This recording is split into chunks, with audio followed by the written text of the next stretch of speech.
I want them to at least talk the talk. So you want them to bullshit you? But if they bullshit me, then at least they don't know that they're lying to me. So you're more concerned with them talking to you and worried about your feelings than you are for them to give you a good product? No, because if they give me a poor product, I'm not going to fucking watch it. That's why I didn't watch the fucking Soy of Skywalker. So then why, if you're so concerned with Dave Filoni, why haven't you watched the Clone Wars to form a full opinion of the man? Mommy and Daddy are Because fighting. Mommy and Daddy are fighting. They've been going on for for me. 5 minutes. Star Wars has been fucking ruined for me by a bunch of fucking bitches. What the hell happened to my That's voice? why. They've been going on for like 5 minutes, folks. Yeah, my entire point is Dave Filoni, for over a decade, has given us good Star Wars. And because he said some words that hurts your feelings, suddenly you're mad, yet you've never taken the time to watch anything he's ever produced, yet you're... Apart from the fact that we've established to watch The Mandalorian, but apart from that, Jeremy, you're just talking fucking nonsense now. Okay, right, so again... So you're just turning this to my feelings when I'm talking to you about basic common courtesy to your customers, not trying to put other parts of your customer base down to raise up others because you want to pander to them. But as long as Jeremy's all right, that's fine. Great. I didn't say that. Okay. I just told you that the Clone as long Wars, as he gives me good product, I don't care. They're your own fucking words. that's what a customer wants, is a good product, right? Isn't that what and Star Wars hasn't been giving me good product, hence why I haven't been watching product. You haven't so seen why should I give fucking Filoni baloney but a you fucking haven't seen the Clone Wars. When Star Wars hasn't? Yeah, because that means I have to give them good. I have to give them the benefit. They haven't given me the benefit to fucking trust them. So why the fuck should I? Have you because seen they talk fucking bullshit like this. Wait a minute. Instead of having fucking respect for the customers. But you watched The Mandalorian? Yeah, I watched The Mandalorian because I wanted to fucking see Pedro Pascal. Okay, so why? To see if the show was actually decent. You're so passionate about Dave Filoni's opinions when he's talking at some bullshit. And I was more interested in The Mandalorian because of not Dave Filoni, because of. Why are you not concerned the fact that the man just gave us season 7 of Clone Wars, which was fantastic? All I care from Hollywood is I missed that bit. What'd you say? All I care about from Hollywood is give me good product. If your personal politics start bleeding into the product, then I'm going to have a problem. Where's my politics? What are you talking about? Treating customer with respect is politics now? Treating customer respect is give them a good product, which is exactly what Dave Filoni's done for over a decade. Right. So when a comic book writer like Dan Slott, who apparently is meant to be a good comic book writer, turns around on Twitter and tells people to fuck off, that's fine, because Dan Slott's written a good comic for you. I mean, I tell people to fuck off every day on Twitter. Well, are we talking about? That's not the saying, Jeremy. Well, what is it then? What is it? Because you're not writing a book, you're not making a film, you're not putting out a TV series, you're not writing a comic. Okay, so you've got a YouTube channel that people can come and not come to, but it's the same principle. Right? Would you buy a fucking comic from Dan Slott when he's turning around and fucking telling you all kinds of fucking shit? It all comes down to how you present yourself as a person. People get offended because, like, the left wing out there is trying to go, hey, Donald Trump slept with a porn star, you can't vote for him. Motherfucker, we've known Donald Trump sleeps with a porn star. I'm not trying to cancel Filoni. The point is, if you say that Barack Obama slept with a porn star, it destroys his fake image that he has created about himself. So the point is, if you present yourself as a little bitch, and then you tell people to fuck off, like you on Twitter, if you're like, oh yeah, like I'm a politically correct person, and then suddenly you do a 180 and tell people to fuck off. My entire brand is to tell people to fuck off, so I can do it all day long. It's all based on how you present yourself overall. Bottom line is, Dave Filoni has given us good content over the last decade. If no, you can't talk for us. You can talk for you. I can talk about the fact that, like I told you, the Clone Wars broke Stranger Things streaming records. So clearly people but we don't know the proportional aspect of that versus the movies. Yeah, we don't have the numbers on either of those, so it's hard for us to really use that as a metric. Yeah, and he did Rebels, which and that's not trying to piss on you, Jeremy. I am just wanting something tangible. I mean, if you turn around and said, "Hey, it's 58 fucking million people that saw it," okay, a lot of people fucking saw it. But at the end of the day, we can never prove this. Breaking all records is 2 million people. Then it's a different sort of kettle of fish versus the wider audience that would see the cinematic films. My problem has been the cinematic films, right? So I'm coming from this position that I've been burnt by poor product and poor treatment. So when more stuff comes out about a certain person, because I got a fucking boner for Filoni one way or another, but when it comes out, I'd say the exact same thing about Kathleen Kennedy, JJ, whoever. So when it comes out that fucking another one has stepped up and started to fucking call the male side of the Star Wars fandom this, that, and the other, who's then put Luke Skywalker down again, one of the most beloved, if not the most beloved character in fucking Star Wars, simply so they can just push their Yas Queen fucking agenda to a room full of fucking Karens. Yeah, go fuck off. Go fuck off. The point is, if you're so worried about Dave Filoni and his opinions and what he thinks, then you would have already watched the Clone Wars. So clearly you're not. Yet you want to be upset over a comment made 4 years ago. That is SJW. What I'm saying. That is SJW. I said, no, it's not. Fuck off. Don't talk nonsense. That's pathetic. I said that when I hear something from another person in power in the Star Wars fucking creational fan base or whatever you want to call it, that is fucking putting down customers, belittling their customers, then he can go fuck himself. Just like Catherine could go fuck herself, just like JJ can go fuck himself. He's just another one to add to the list. As regards to him as a person, whatever. He provided something that fans loved. That is customer service. What he says at some bullshit woman's conference, I don't care. And I see this all day on Twitter where people find clips of somebody. Why should I care? Someone said something 5 years ago that's really mean. Who gives a fuck? Did Dave Filoni give a product that Star Wars fans loved? Yes. I know. Okay. Is he a soy boy behind the scenes? Almost certainly. Does he take it in the ass with his wife for the strap on? Almost certainly. But he gave me badass Clone Wars, and that is all I care about. When his personal politics start bleeding into the product he is providing, that will be the day that he gets called out. But until then, this is SJW tactics to get upset. Not SJW tactics. Don't fucking Jeremy, don't you fucking I wouldn't go so far. Don't you fucking go there. I wouldn't go that far. Then tell me why fucking horseshit. Hey. I'm talking about decent common fucking respect, mate. No, don't you're fucking call me an SJW. No. Then don't act like one. Fucking arsehole tactic. Don't act like one. Don't act like one. All right. Hey. Guys, did I hear the rumor you're fucking using that tactic? Beyonce's going to be in Black Panther. That somebody actually wants to be trapped in the fandom with a bit I'm asking you, show me why Dave Filoni has ever been on your radar, ever. Show me one time where he's ever been on your radar. I just fucking told you 3 fucking times. Are you deaf? When have you ever talked about him on Twitter before? He came on the radar when another member of the fucking elite within the decision-making process at Star Wars stuff comes out about shit that he said. That's when it comes to my fucking radar. I've never heard. See, I'll have arguments all day with Ryan Kinnell about Dave Filoni. You know why? Because Ryan Kinnell, he hates Dave Filoni. You know how fucking sick and tired we are in fandom again spoken about like fucking arseholes all the fucking time when we put so much money, time, and effort into this fucking shit. And then you turn around and fucking SJW tactic. I don't fucking SJW. I back it up. Fucking money, time, effort, investment in the fucking product. You have what time and effort have you put into the Clone Wars to tell me how shitty Dave Filoni is? What? Clone Wars? Tell me about fucking Star Wars, mate. What about that? I'm talking about the thing that Dave Filoni is directly involved in that you're upset over. I have told you, I haven't watched the Clone Wars. So why do you keep saying, tell me about the fucking Clone Wars? You're crying about Dave Filoni and saying customer service. Hang on, I'm going to mute you both. Okay. Hang on. So, in context here, we are talking about Dave Filoni's comments to a women's conference in 2016. Am I correct there? Yes? No, I think. I made a video on this, so I think it was in 2016. I can't be for sure. So he was clearly pandering to the female audience and trying to pump up Rey as a character, and said basically, Luke, open the door for Leia. Yes. And I think that's what we're talking about in particular. And I think what's going on here, as a matter of fact, I know what's going on here, is he is part of the brain trust and the thought process of Star Wars. We see it going in a clear direction. No matter what they did with The Rise of Skywalker, no matter what they did with The Mandalorian Season 1, Clone Wars is over, so it doesn't really matter. I've seen what he did with Rebels. I've watched Rebels, and it really came up to the edge of identity politics, and some will argue that it passed the line. I don't know. I didn't like Rebels very much. I like the stuff with Ahsoka. Rebels wasn't that great. Yeah.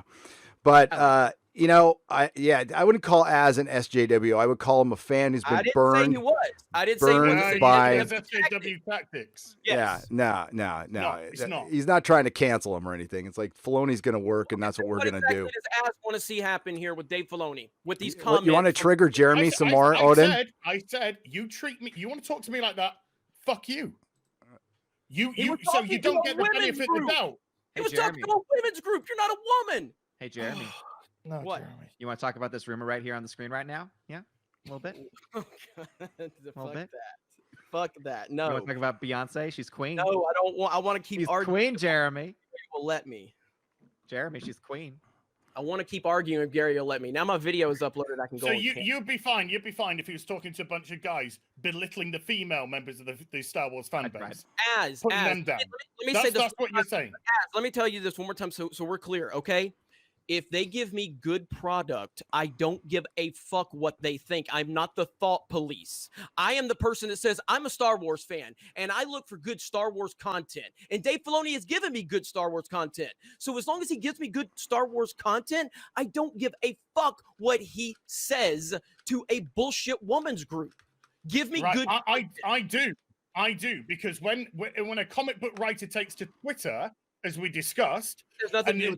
A good comic book writer and tells their fucking fans to fuck off, then I've got every right to tell them to fuck off just because they produce good. Off. Yeah, Mark Waid has produced some of the greatest comics around. I can't read them anymore. I don't touch them anymore, and I wouldn't sell them in a store. Fuck off is a bit too elevated. When he's putting down the male side of the fan base, when he's taking shots at the male side of the fan base.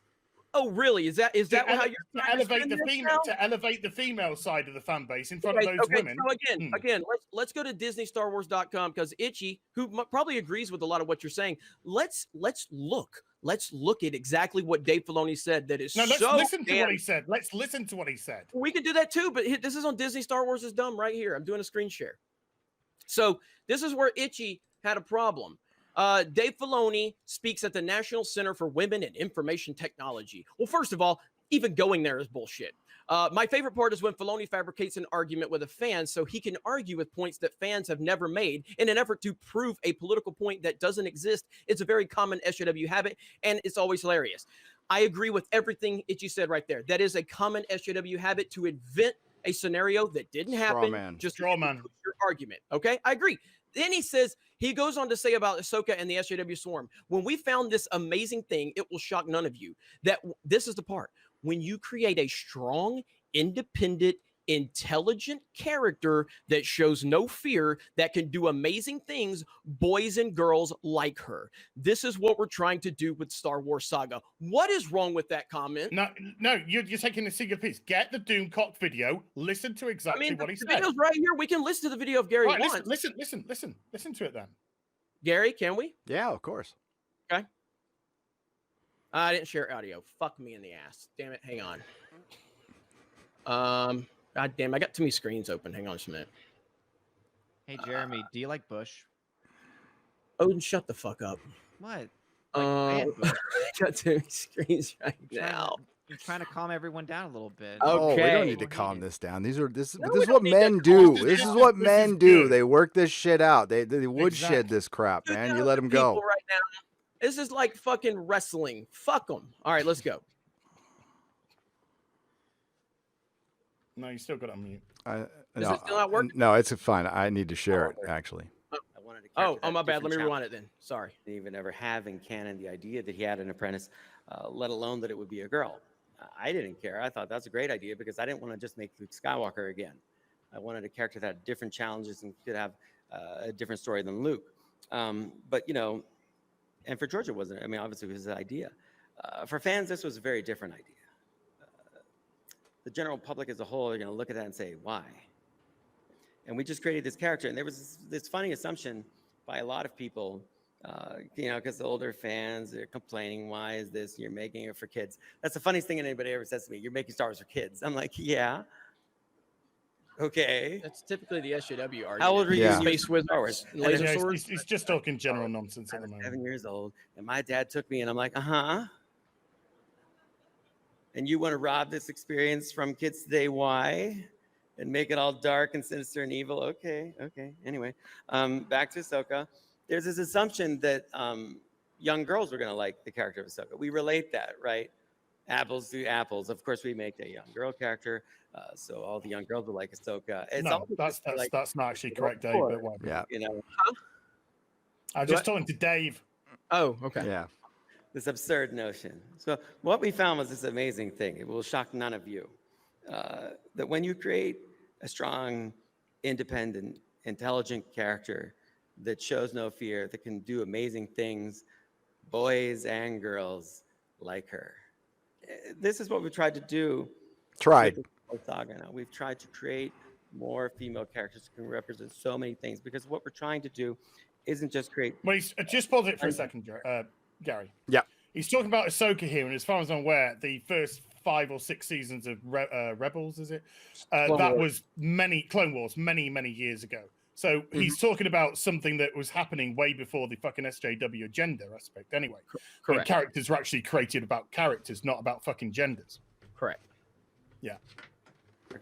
We're trying to create a diverse range of characters, especially female characters that are strong, that are independent.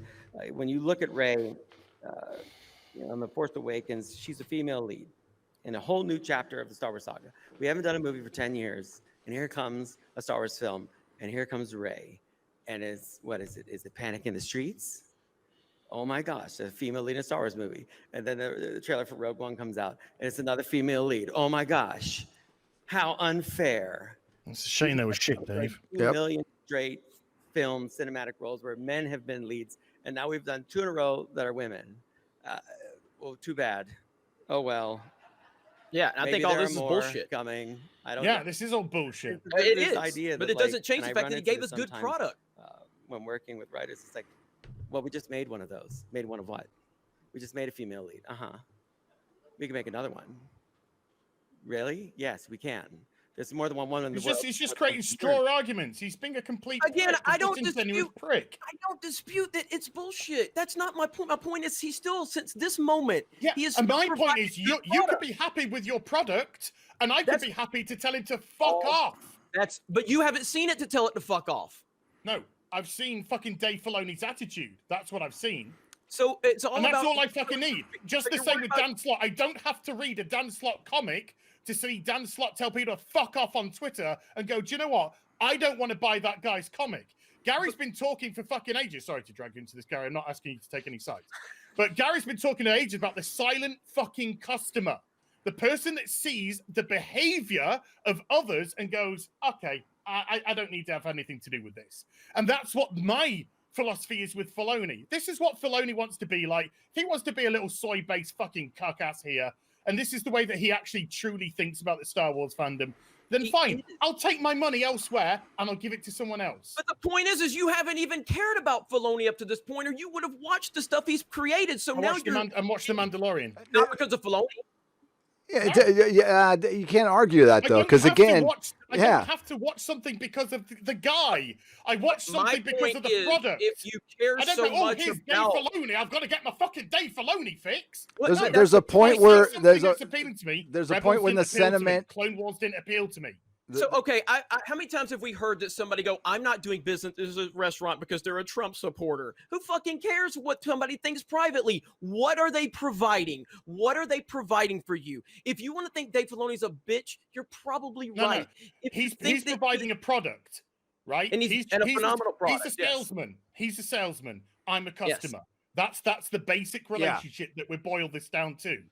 If this guy has got a stall full of beautiful fucking hot dogs, they all look gorgeous. Oh, they look tasty. I'm a fat fuck. I want to get my hands on one of his hot dogs. And then he stood there going, hey, so these fucking fatzos come buy my hot dogs.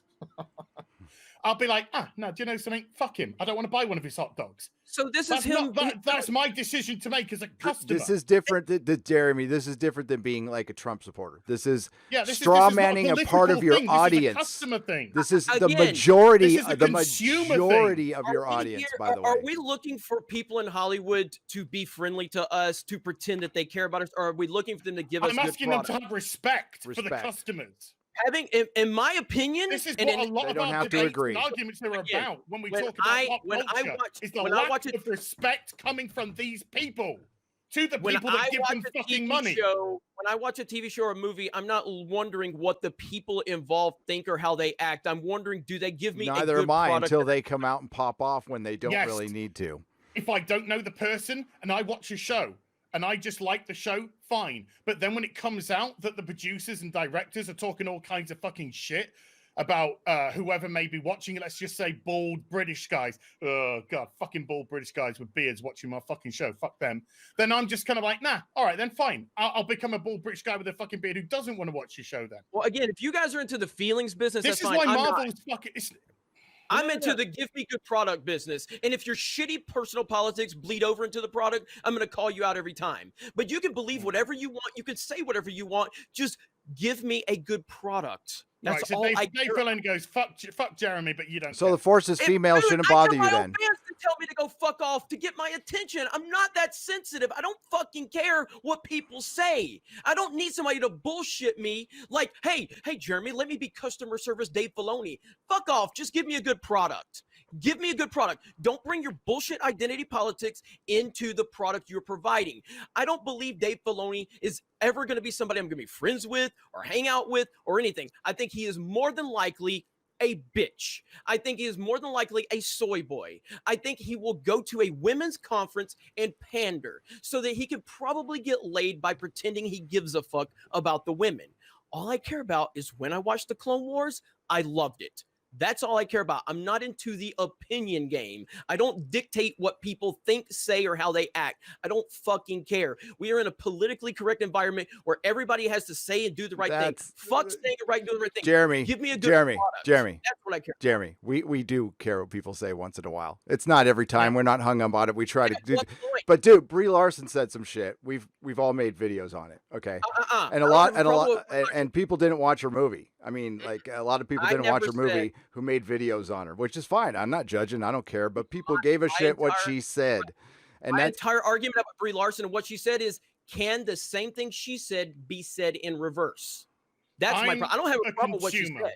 I have disposable income. I choose where I put my How is that disposable different income. with Filoni? This isn't a feelings thing. This is, to me, a customer thing. So if I'm wanting to do business, at least I want the company to have some decent fucking common courtesy and respect for me. If it doesn't feel like they are, hence why I didn't go watch fucking Rise of Skywalker, hence why I never watched The Last Jedi after the first time I saw it, or purchased products for, let's say, collection basis, which I did prior to that, because of the way that they fucking spoke to us, the way that they treated us afterwards. I made a conscious decision about that. When it came to The Mandalorian, I wanted to something that was set after in a time period that was more akin to what I liked with Star Wars, the first original trilogy of the product. And I liked the fucking product. I liked The Mandalorian. I liked the show. I don't think you actually did. Was it you? Mandalorian? Didn't actually like it? Yeah. I liked it. It was fine. It was good because of the low expectations we've had with Star Wars. So I'm making a decision based off the product I get. I'm also concerned just about the way that I get treated by the people. I'm not asking them to kiss my ass. I'm not asking to fucking, no, Jeremy, don't make up shit. Listen, you're making up shit. I'm not asking Filoni to come out, fucking give me a call at 3:00 in the morning, tell me he fucking loves me and that he wishes he could give me a hug so I can sleep better. All I'm asking is for some common fucking courtesy. Don't come out and start fucking calling me shit for no fucking reason. Don't come out and start creating straw man arguments for no fucking reason. What did he call you? It doesn't help. So Dave Filoni could have easily diffused this, but while still still pandering to the women. He could have gone, well, some guys were complaining about a female lead in Star Wars, not making it sound like it was pretty much the entire fandom. And that's what he was insinuating right there. And you know what? He probably didn't think much of it. They usually don't. But that stuff does matter, and that is very consistent with our argument. If we were just about give me good product and I don't care what somebody says. Listen, they don't have to agree with me politically ever. I don't care. What Az is saying is common respect, which is, well, you know, I not really down with you being a whole Trump supporter thing, but like, hey, we could still talk about other things. We could still be Star Wars fans. That's all we've ever been asking for. Creating straw men in this situation and broadly generalizing, which is what they judge us for every single fucking day, is something they actually do. And he just did right there. And it was just a pander. I don't know if he believes it, and I don't really give a shit, but it doesn't help the situation considering how much this has been done in Star Wars. If this is the first time it ever happened, it doesn't piss anybody off. Yeah, it's a compounding factor. This has been done with Jar Jar. It's been done with Kathleen Kennedy. Now we've got another to throw onto the fucking barbecue here. And I'm just, as a customer, I'm like sick of it. I can take my fucking money elsewhere. I can put it in another fucking franchise, another fucking thing which I enjoy just as much as I can put it here. So if he wants to fucking wear his cowboy hat, have his fucking Stetsons on, have his fucking Spurs, and do his yeehaw fucking lasso thing, that's great. But I don't have to have any part of it. I'm not asking it to kiss my ass. I'm just saying, you want to talk like that, you want to act like that, fine. I'll remove myself from the fan base. I'll remove myself from being a customer, and you can go find yourself another one to replace me financially. That's what I'm saying. This opens up an incredibly slippery slope of an endless rabbit hole. Again, it's as cut and dry as this. You give me good product based on the stuff that I'm interested in. I don't really give a fuck what you do in your personal life, and I don't care what you believe in your political life. Just don't let that shit interject.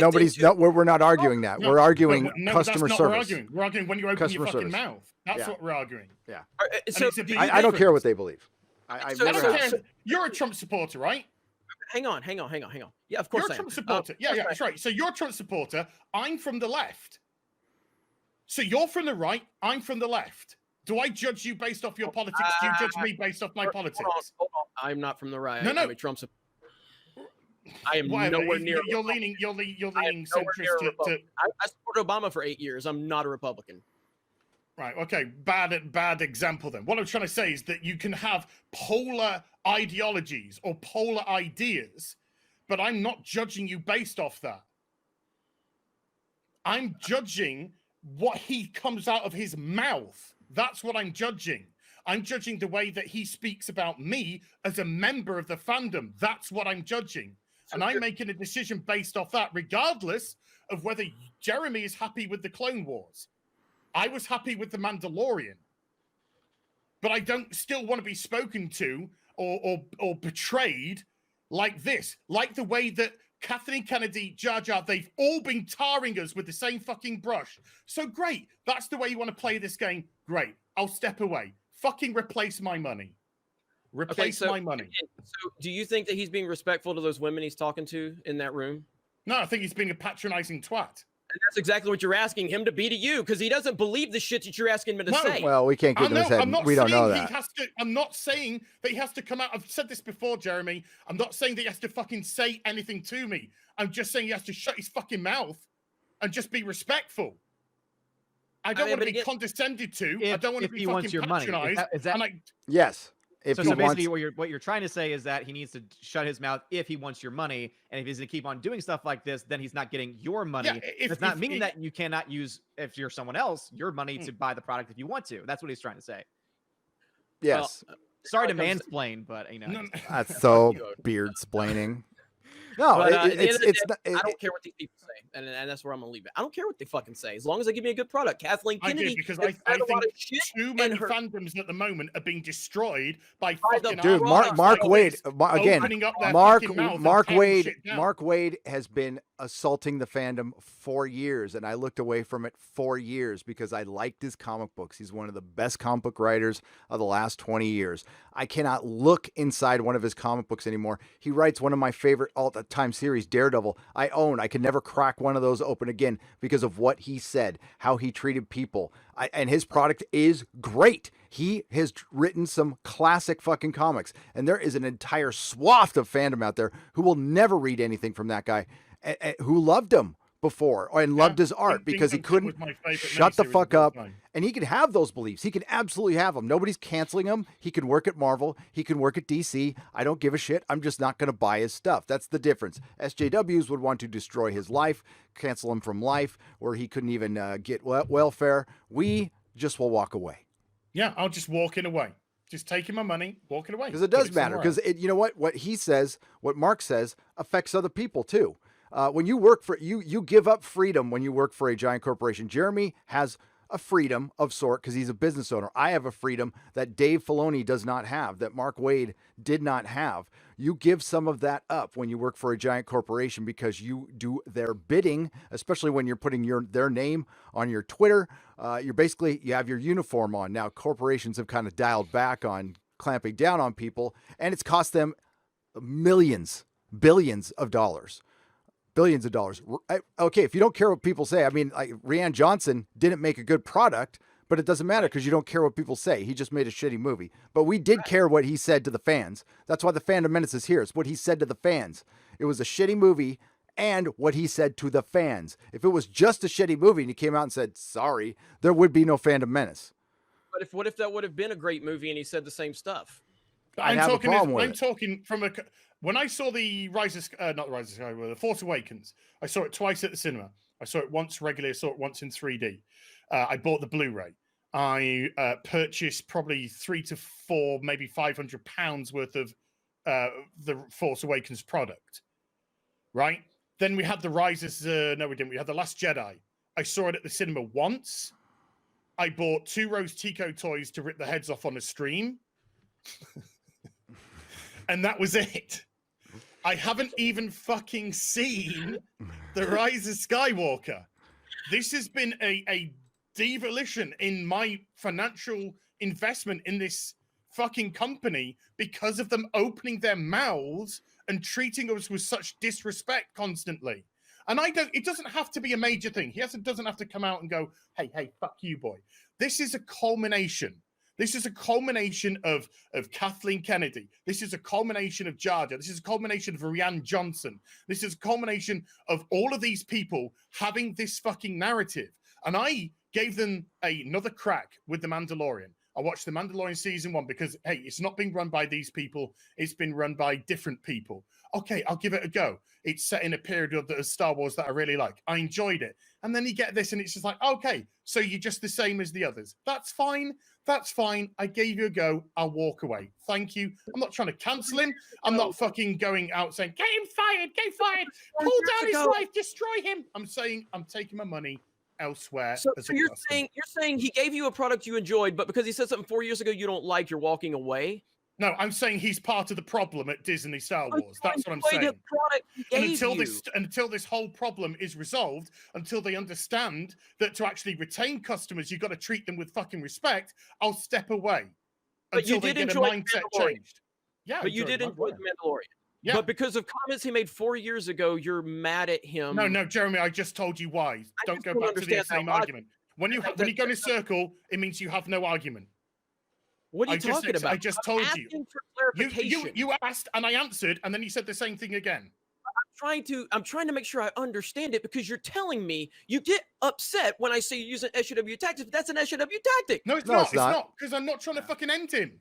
I am making a conscious decision to step away from the fandom and take my money away. I won't watch anymore. I won't pay for it anymore. I won't pay for the product anymore until there is a mindset change where they treat people with just common courtesy. I'm not asking for my ass kiss. I'm not asking for my ass wiped. I'm not asking for hugs. I'm just asking for a decent bit of common fucking courtesy. I'm asking that you don't have to deride a vast proportion of your fan base to elevate another one. That shows complete lack of character and weakness of character. And there's a lot of weak characters under this fucking banner. Jeremy, if they started calling you a Nazi and you liked The Rise of Skywalker, do you care? I mean, if Kathleen Kennedy and everybody starts calling you a Nazi, if we're doing strawman here, but you like The Rise of Skywalker, called me one. Okay. I mean, if the movie was good, would you still buy the movie and stuff, or would it affect you? Yes, if I enjoyed the movie. If Christopher Nolan comes out tomorrow and calls me Nazi, I'm not going to not love Christopher Nolan. Don't think, just consume. Don't think, just consume. Wait a minute. That has nothing to do with the product itself. I'm making a decision. I'm not switching off and consuming. I'm making a decision not to consume. It's an individual decision. Yeah, individual. And it's based on a case-by-case basis. And I'm not telling anyone else. I'm not saying, hey, everyone, pull out. Well, we kind of do with our YouTube videos, but you know what I mean. I'm just making my own personal decision based. Okay, I'll put it away.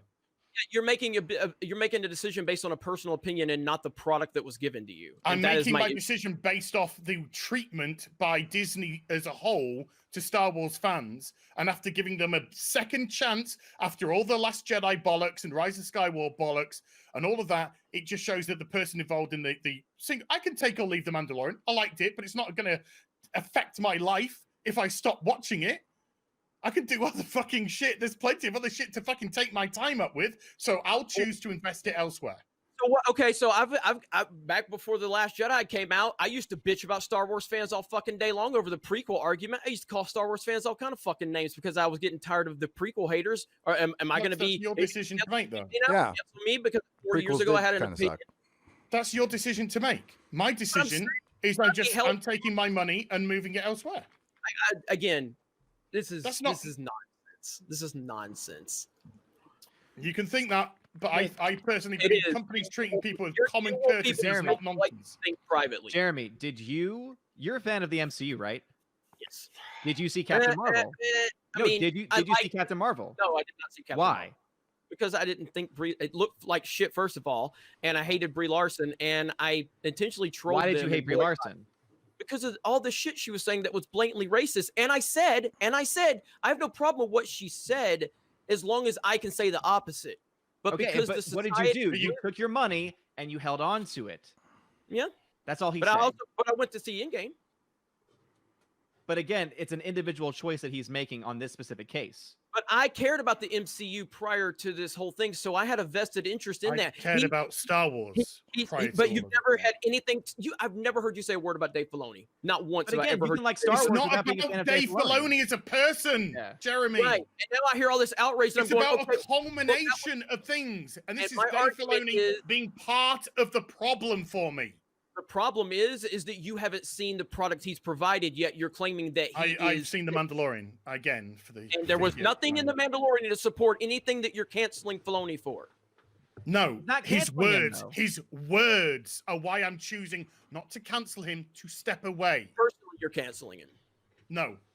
Yeah. You never cancel. Wait, hold on. No. Personally, you're that side of it. How am I canceling him, Jeremy? I said personally, like you personally are taking you are taking some context comments from him 4 years ago and saying, after everything that we've been through, Filoni's comments 4 years ago is the straw that breaks the camel's back, and I am walking away as a fan. Brilliant! I'm so glad you said that. The straw that broke the camel's back. That's all it fucking takes. Everything else. That's all it takes, Jeremy. Right. So he has the power. Do you know why it's called that? Because it means the donkeys, the camel, it means their back has been hit and hit and hit and hit and hit. And this is what the fucking Star Wars fandom has been fucking doing to people like us for years now. So it just takes the fucking straw to break the donkey's back. It just takes some dumb fucking cowboy hat wearing tosspot to say something which goes, fuck you then. Fuck you. But if you care about Star Wars so much, why do you not watch Clone Wars? I don't have to watch everything. I'm just asking if you're so worried about Dave Filoni and his impact in the Star Wars universe to the point where you're so upset. Why have you never? He's got more power now than he had before. Either you're purposely trying to misconstrue what I'm saying, or you're not getting it. I am basing this off his words in this conference. After Jeremy, just listen, hear me out. After years and years of fucking Kathleen, after fucking Rihanna, after fucking JJ, after Nazis, after mail this, after mail that, it just takes the straw to break the donkey's back. It just takes the straw to go, okay, if that's your attitude, if that's what you actually feel when you come out into a public situation to give your thoughts, that's fine. I'll step away. I'll take my money somewhere else. I'll make a decision like you made when you decided not to see Captain Marvel. Just like I made a decision not to see Captain Marvel. Just like I made a decision not to see Black Panther. Was it because I'm racist? No, it's because I just wasn't interested. Just like I made a decision not to see Doctor Strange. Why? Because I'm magicist? No, because I just wasn't interested. Just like I didn't see Ant-Man. Why? Part 2. Because I just don't like that. My point is that we always see people get outraged over things that they have no interest in. And I have never once heard you have anything to say about Dave Filoni until the day you can be outraged about it. But he said stuff about Star Wars. I'm making this a Star Wars thing. It's a Star Wars thing, Jeremy. Literally what started this argument was you joined the call and said, fuck Dave Filoni. Yeah, that's fuck it. Because, yeah. It's like, what was I meant to do? Was I meant to go, fuck that Star Wars man?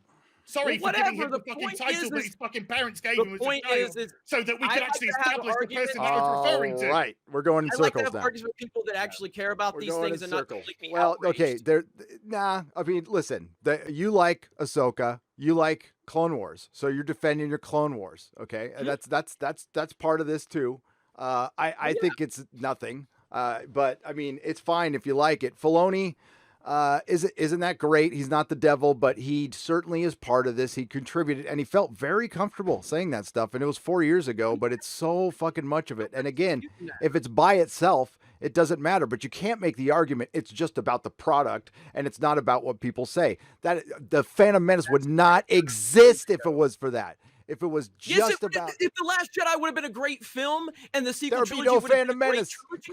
There'd be no Phantom Menace. Exactly. So this has nothing to do. This has nothing to do with the Hollywood people are pieces of shit. No. It has everything to do because it was just a bad movie. It was just a bad. It wasn't filled with identity politics. It was just a shitty movie. And Rian Johnson comes out and goes, "I did my best, guys. Sorry." There's no Phantom Menace. It was how they handled it, though. There's a few little EU Ryan dudes and then Lethal Lightning fighting about it, but no normies. Yeah, they didn't come out and go, "Hey, No, by the way, I love Lethal Lightning and you know my boy Ryan. Oh yeah, they give me hell about Dave Filoni all day long, but they know Dave Filoni. They know the Clone Wars. No, Jeremy. Please, for the love of God, I got to say this one more time, and please get it to your fucking thick skull. This is not about Dave Filoni as a personal entity. Okay, so it's for you, and you're getting emotional about this. So I am not. Right. I'm simply saying, if you are so upset about this, then you need to have the full picture before you can go on this outrage thing. No. Do you know what I have to have? I have to have Dave Filoni open his mouth. That's what I have to have. And that's what I've acted on because I've watched The Mandalorian. I've seen his stuff. I enjoyed The Mandalorian. I read Kingdom Come. I love Kingdom Come. It's my favorite miniseries of all time. All I'm saying I know Mark Waid, and I know what he's like because Mark Waid opened his mouth. Be careful going down the feelings road. That's what stopped everything. That's what changed everything. Dude, we're not talking about... It's like Jar Jar, just like Rihanna, and we're going in circles now. Anytime you watch a movie, I'm going to ask you, now, have you heard from the director to make sure that he has the right thoughts before you can fully enjoy the movie? You'd be petty and childish, Jeremy. That's what I do. But it's the truth because you haven't watched the product yet. You're making a blanket statement about his impact. You can't say that. Excuse me, Mandalorian for the 68th fucking time. First of all, Mandalorian is not a Dave Filoni product. It is How did you like Star Wars Rebels? How did you like Star Wars Rebels, Jeremy? Do what now? How did you like Rebels? How did I like it? Mm-hmm. I thought it was okay. It has some incredible moments, but the entirety of it, it's not great. It's okay. It's fine. Okay, so Filoni's work is okay. It's not great. It's fine. You just picked. So you're just gonna. No, this is what you've been doing to me, Jeremy. I'm doing exactly what you've just been doing to me. What? You've been judge him by his work. I have just judged him by his work according to your own words. But I know all of his work. You don't. No, that doesn't matter. It doesn't. That doesn't matter at all. Okay. Before this went live, as is talking about Star Wars, you're shifting the goalposts, Jeremy. Yeah, you are. Tried to connect Filoni to the Rise of Skywalker before the call went live. He said that was a Filoni product. What? No, I said that there was. You telling me you didn't say that? No. I said that there was that round table thing. What they did, where they had that transcript, where Dave Filoni said that he wanted Leia to be the he was always pushing for Leia to be the major that was twin or whatever it was, and which kind of was pushing him into Karen Kennedy's court. Right. Okay. This all came out to me after I've seen The Mandalorian. Okay. So I have said, I've said before, I have said here on Friday Night Tights, hey, be careful of, it might be Friday Night Tights, maybe it's one of our podcasts, I don't know. But I've said before, you gotta be a bit wary of Filoni. And then this comes out, and so I'm like, okay, fine. I'm making my own personal decision. This doesn't affect you. It's not going to affect Dave Filoni getting work. This is the equivalent of people getting on Twitter. Stop watching your stuff, Dave. I'm afraid you've got to go now. This is the equivalent of people get on Twitter praising Rostico, yet never supporting anything Rostico. I love Rostico. No. Well, do you have any of her pictures? Have you ever bought any of her things? Have you? Why are there shelves? Oh no, I don't have anything from her, but I love her so much. But he did. He did watch Mandalorian. How many times? I've said it 4 times since we've been on air, and probably another 3 times before we went on air. And yet you're choosing constantly to ignore the fact that I watched The Mandalorian. And you liked it. But you liked it. Oh my God, is this guy not getting it? No, I do get it. The point is you want him to say what you want him to say privately and publicly, no matter how. Jeremy, no. Jeremy, you keep putting stuff in words into his mouth. I'm asking. No. So why are we? Jeremy, we can all back away. You're not going to win this one. I mean, there's no winning here. Okay, so Az made an individual decision, and nobody's asking anybody to kiss anybody's ass. They don't have to change their politics. They do have to treat the customer with respect. This is giving a good product. The fandom.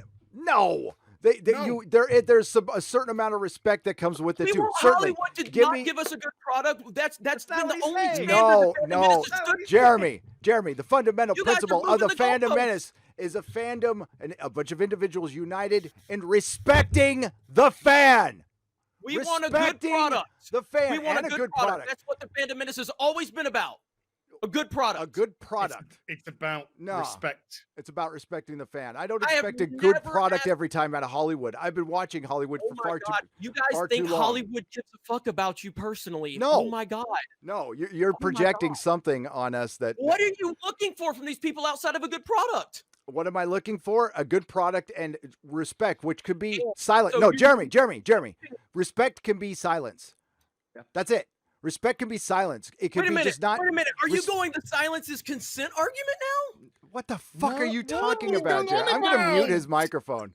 Jeremy's going like wrestling manager on me and like making shit up. No, respect. Do you know what you just said, Jeremy? Do you even know what you just said? I absolutely know what I said. No, you don't. I've got a great idea. I hope you don't know what you just said, Jeremy. Everyone just be quiet for a second. Odin, you're a wanker. Hey. I made a conscious decision to call him that. If I said nothing, it would have been fine. The point is that he's not offended. Because he knows I'm not saying it in the man. He knows that I don't think he's a wanker because we know each other. He knows I'm doing an example. I never lived on the West Bank in my life. You can't say I lived on the West Bank. Calling me a wanker. To sew this up, you guys are worried about your feelings. Look, the guy shaved his head in homage to me. I'm worried about. I care about the fans. As long as I sell my customers a good product. Hey, fucker, fuck off. Here's the fucking comic book. Go suck a fucking dick. Bullshit. Yes. No, that's not how you do fucking business, Jeremy. You don't even know what the fuck you're talking about. Okay, right now you don't know what you're talking about. You worked at a grocery store, dude. I owned a business. You don't know what you're fucking talking about. You treat people with respect. It's called customer fucking service. You don't treat people like shit. And it can be just a basic hello. You don't have to get in a conversation and go, hey, what did you vote for? And who do you fuck? I don't give a shit about that. But you just go, hello, have a nice day. I hope you enjoyed my product. And if you didn't enjoy the product, that sucks. You could say my shit sucks. And somebody who is confident, who is an actual developed human being could go, I'm sorry you feel that way. I will do better next time. And just walk away. Yes. Because it is about feelings. It's fucking art. We're talking about art here, dude. We're not talking about banking or sports. We're talking about fucking art. I don't care what people in Hollywood think. If you don't care what people think, then Jude, delete all of your Brie Larson videos right now, dude. Come on. Yeah. What? Just consume. Stop just it. Consume. What are you talking about? I literally said she can say whatever she wants. I don't get offended. You can't have an opinion now. You can't. You can't, because your opinion is it doesn't matter what they say. So if it doesn't matter what they say, get rid of all your videos, just get your wallet out and just fucking buy. If it doesn't matter, then like, what are we talking about here? Right now. If it doesn't matter, it doesn't matter. Fuck it. So you're fine with what you're absolutely fine with what I said. Great stuff, Jeremy. Glad we saw that. I don't need my feelings massaged by Hollywood. I just Top Gun is a movie, guys. And it's got a sequel coming out. Yeah.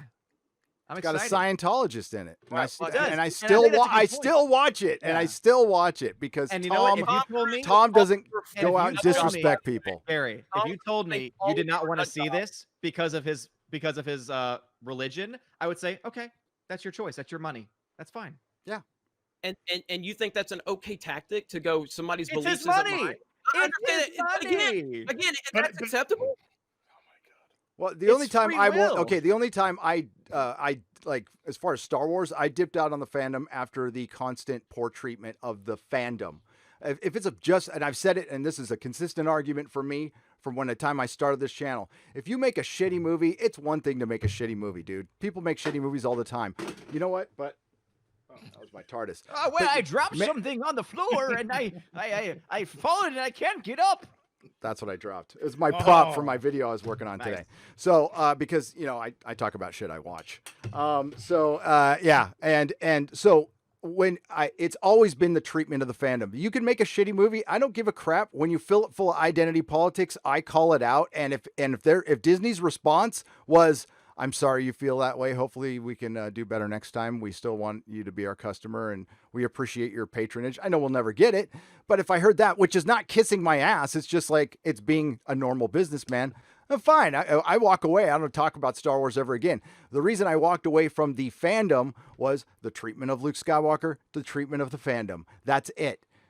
That's it. The on-screen treatment of Luke Skywalker. The on-screen treatment of Luke Skywalker, and then the treatment of the fandom that actually does matter to me. Luke Skywalker's not real. You can't have an off-screen Luke Skywalker treatment. Yeah, that's true. That's a good point. You can. Dave Filoni just treated it like shit off-screen. No, that becomes Mark Hamill. There's two different. Jeremy's just arguing circularly. It's all right. No, I'm very good at You got to fit it over. I've been married a long time. I can handle that shit. End of the day, I hope all of your favorite movies, I hope all of everybody's opinions line up with yours so you can. Jeremy, you just opened up a can of worms because every time you complain about somebody saying something now, people are going to come back in your comment section and go, I thought it doesn't matter with what they say. I'm just saying, you're opening this up, dude, not me. You deleted the video. You deleted the video, Jeremy. And I watched the next Terminator. You said you don't care what people say. Come out and go, hey, you said you don't care what people say. Have you guys ever watched my videos? I've said it 100,000 times. I don't care what people think or say as long as I don't either. I don't either until they start attacking fans. As far as personal beliefs and shit, they can have all their stupid personal beliefs, but again, good customer service sometimes is just the shortest conversation possible and just being kind, being respectful. That's all. Or not even kind, just being hello, goodbye. You want people to bullshit you. Let's just say The Last of Us Part 2 came out. We had none of the business with all the copyright. Hollywood is bullshit, Jeremy. What do you think? Do you think this shit is real? Jesus Christ. I don't need it. Is. I have had this argument on live streams 1,000 times where I said, I am not the customer service YouTuber. If you want a customer service YouTuber, go find someone else. Okay. I'm going to tell you what I think. I'm not here to tell you what you want to hear. I don't do customer service. I did customer service a long fucking time. And customer service is bullshit. All right, these people don't actually. The guy at Walmart doesn't care how your day. Customer service is not bullshit, Jeremy. It's not bullshit. People in customer service don't care about the customers. They are paid. All right, you open a business tomorrow, and when a customer calls you, tell them fuck. All right, fuck nugget. How you doing? Oh, excuse me, sir. Why are you talking to me like this? It doesn't. Customer service doesn't matter. Customer service doesn't matter. So what do you care, fuck nugget? Give me your fucking money. So Jeremy, if that person decided not to come back to your store. Are they? Is it because their fucking feelings got hurt, or because they just thought, oh, this guy's a wanker who's being a wanker to me? Yeah, I'll take my business. It's a good to product. So you're gonna get punked? I mean, like seriously, if somebody comes up to you and gives you the best movie in the world and just says, "Yeah, you're a bitch, Jeremy," you're gonna okay, I'll still buy it. Yeah, it's a great movie. I love when people call me names. My best friends call me names. I don't care. Okay. I'm not name calling you. Brie Larson can say something's not made for white men. I just want the standard to be that you can say that for any other gender and race. I don't care what people say.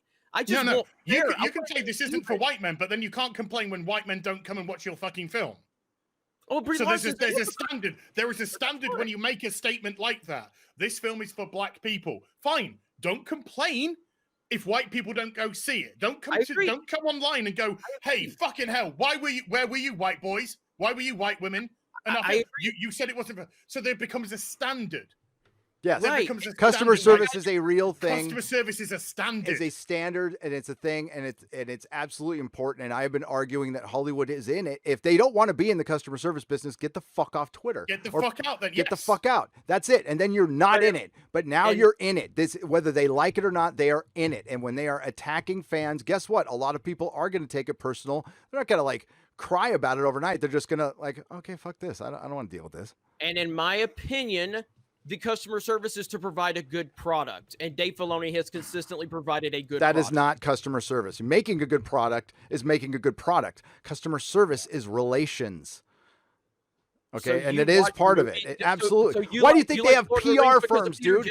Why do you think they have marketing? Also, they want to know what people think. You said that Mandalorian's okay, and you said that Rebels is okay. It just seems like it's the Clone Wars that you actually truly like. Jeremy's just arguing to argue now. The Clone Wars is fantastic. So let's talk about. Okay, okay, that's one thing that you like. Great, that's you. Yeah, and the Clone Wars is okay.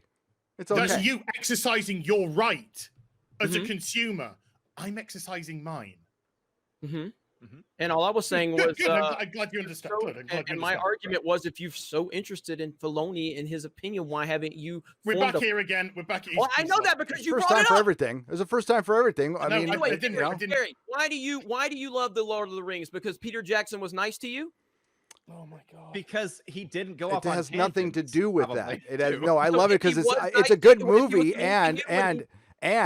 He treated it with respect, but no, that's not why I love it. I love it because it's a good movie. But if he would have not treated, if he would have said something shitty about fans, would it have impacted your opinion of the greatness of the Lord of the Rings? Probably not. That's my entire point. Jeremy, no, it's not. No, it's not. You tell me one fucking point that I put down The Mandalorian. I haven't.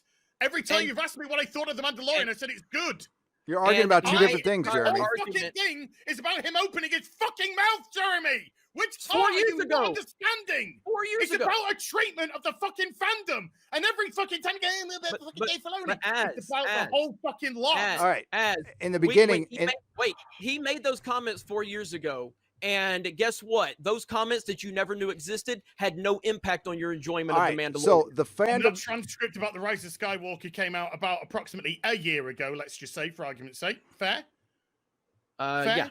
Yeah. Okay, so approximately a year or so ago. Right, which shows that he hasn't changed his attitude in those 3 years. So why has he made a concerted effort to change him in that next year? It doesn't make sense. But also, this is, as I said, a compounding of the treatment of the fan base. If you don't have respect for the fan base, why should the fan base have respect for you?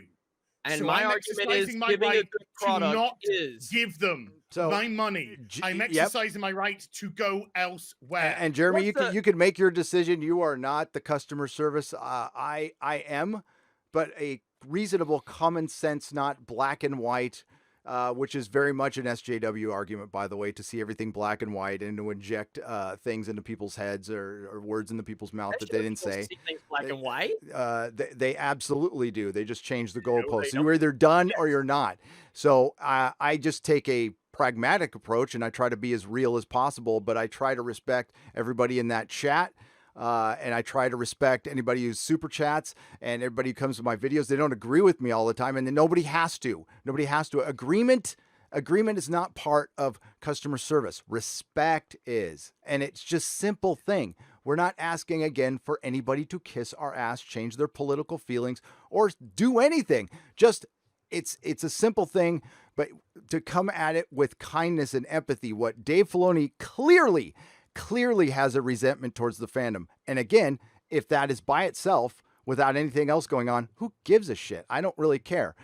The Force Awakens, you liked it. I thought it sucked. I thought it absolutely sucked. But, I walked away from it going, it sucked. Who cares? And it was The Last Jedi sucked. It gave me a headache. I hated what it did to Luke, but it was what built this whole freaking hashtag. What was it over time? Was it how bad the movie was? The movie was still bad on December 18th when it came out. And nothing changed from that. So what changed from the time The Last Jedi came out to about February, March, April of that year when this thing started rising? What changed? People doing videos. They weren't talking about the fucking movie over and over again, were they?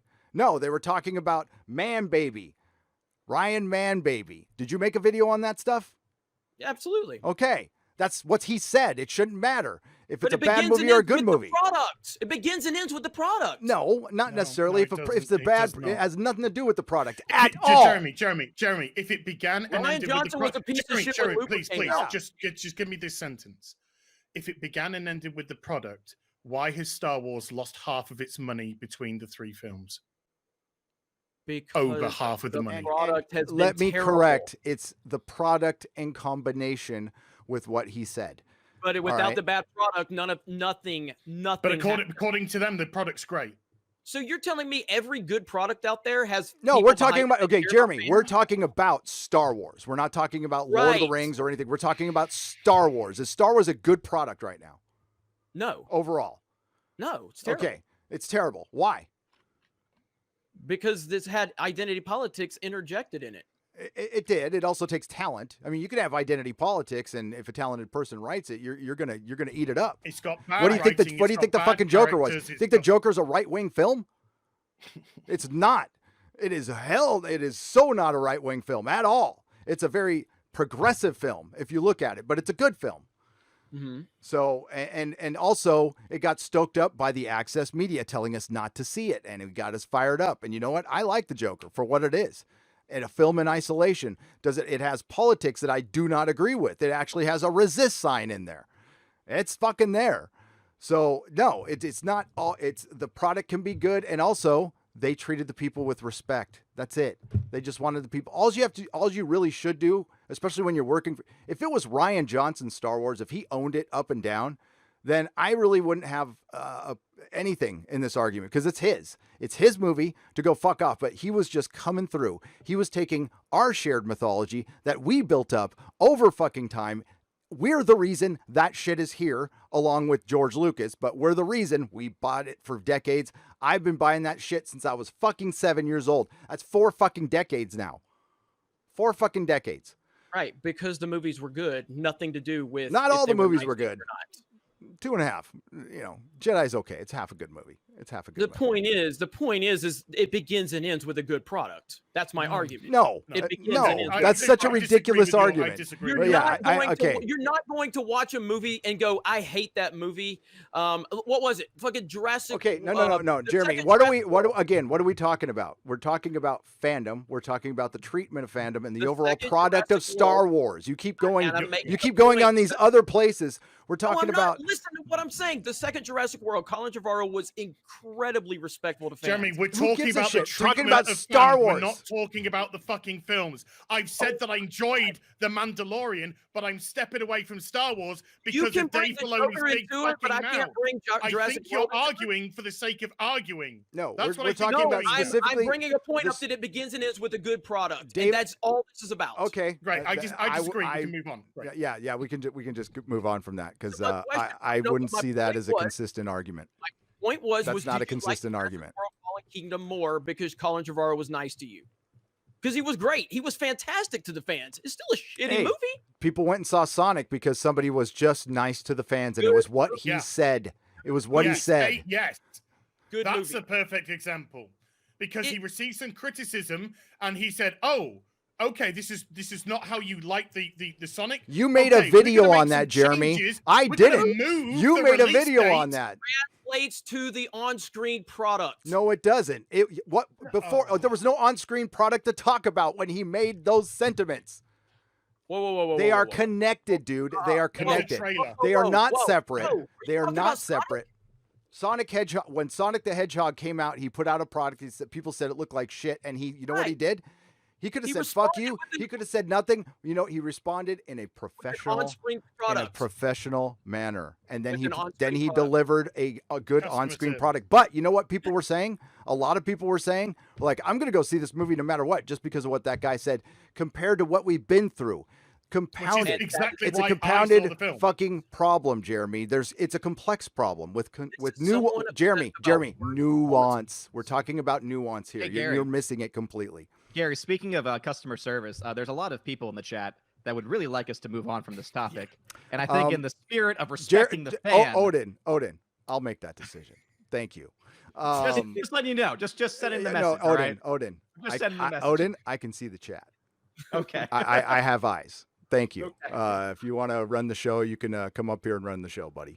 I wasn't going to see Why am I the bad guy? Why am I the bad guy now? Oh, why am I the bad guy? To see Sonic. I went to see Sonic because of the treatment from the director, because he treated the people with respect. So I said, right, because he's treated us with respect, I'm actually going to give him my money now, and I'm going to go see the film, which is what I did. And thankfully for us, I thought it was actually a good, fun film. I agree. So did Dave Filoni when he made the Clone Wars. Was a customer service decision. And so did Dave Filoni when he said, "Oh my God!" Said those comments, somebody likes Dave Filoni. No, I mean, not one time somebody you guys likes Dave Filoni. Wait a minute. I don't give a shit. All right, I honestly, Jeremy, Star Wars is in my rearview mirror. I don't give a fuck about it. Roger Fish. He's called Roger Fish. Nobody. This isn't about a personal attack on Filoni. It's about a compound. Yeah, it's not a personal attack on your Ahsoka or Filoni. You're going around in circles. You're dragging us around in circles. And when you're going around in a circle 3 times, it means you've got no fucking argument. Okay, do you realize that the fans... That's a fucking sales thing. You should know that if you've been in sales and customer service. Do you know... Are you familiar with the Clone Wars saved as? No, I'm familiar with The Mandalorian, which I watched. Again, are you familiar with the Clone Wars saved? No, Gary or Az? No, are you? No. Wow, a fan movement that was on the level of the release the Snyder Cut, yet neither one of you have brought it up as a win for fans. Why? It's got nothing to do with the argument. That's Dave Filoni listening to this argument is about my personal take on Dave Filoni's words and the compound and the constant battering by the whole of the Star Wars decision makers towards the fucking Star Wars fan base, so that I'm making a personal decision to remove my money from the fandom. They've got nothing to fucking do with it. Dave Filoni's fucking maid's got nothing to do with it. Your fucking hat's got nothing to fucking do with it. And these 2 twats on the screen have got nothing to do with it.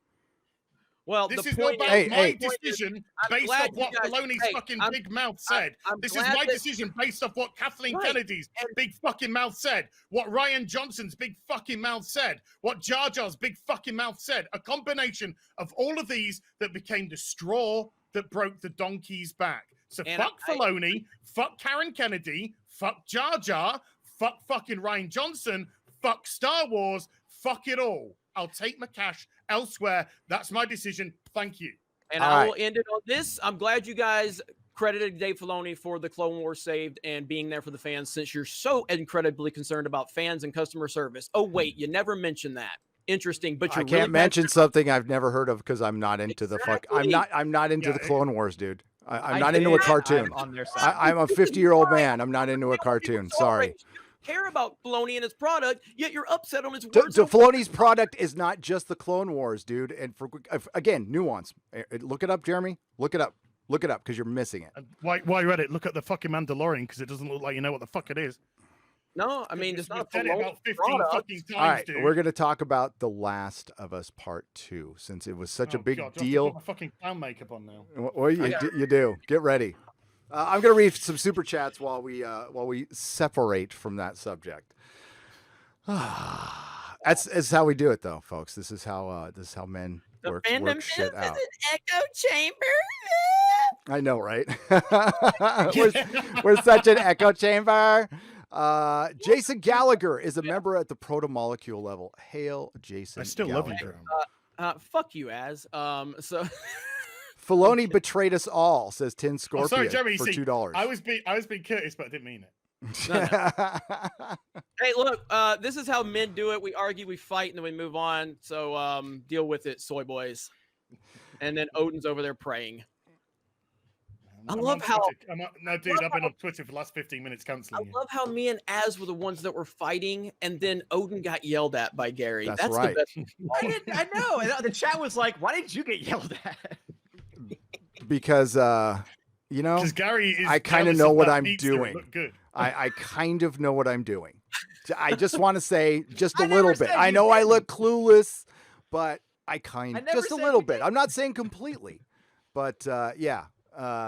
I support the Chaz call for free college. If they can get the lefty professors who indoctrinate them to forge their salaries and tenure, says 13th Warrior for $5. I only understand part of that. The Chaz is the Seattle thing, right? Is that the Seattle thing that's going on right now? Isn't that the rapper, is it? I have no idea. I think the Chaz is the part of Seattle that was taken over, I believe. Seattle's apparently under like I guess the Black Lives Matter is taking over Seattle. It's so bad. I can't keep up with all this shit. I think it's Antifa. Is it Black Lives Matter or Antifa? Yeah. I can't keep up. They can have it. I mean, I'm sorry for anybody in Seattle. I'm just glad it's not here. So they can have it. That's right. Cut the Twitter private messages, by the way. Where's Tom? I told him he can pop in early. Maybe he didn't want to. So we have probably fucking frightened. Well, we have another guest coming in a few minutes when he, probably saw that and doesn't want to come in. I don't blame him. But check Twitter. Check Twitter private messages. Okay, I'm checking them right now. Yeah, got him. So this is a perfect time to bring in somebody with a common cool. Whoops! Everybody can see that.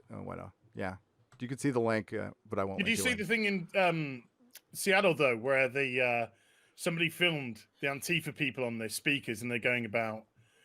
No, sorry, hold on. They got the Antifa people on the speakers and they're filming the area that they've taken over, and there's a big sign that says "Cowards hide behind the guns." And it's literally right next to some fucking Antifa bitch screaming into a fucking megaphone.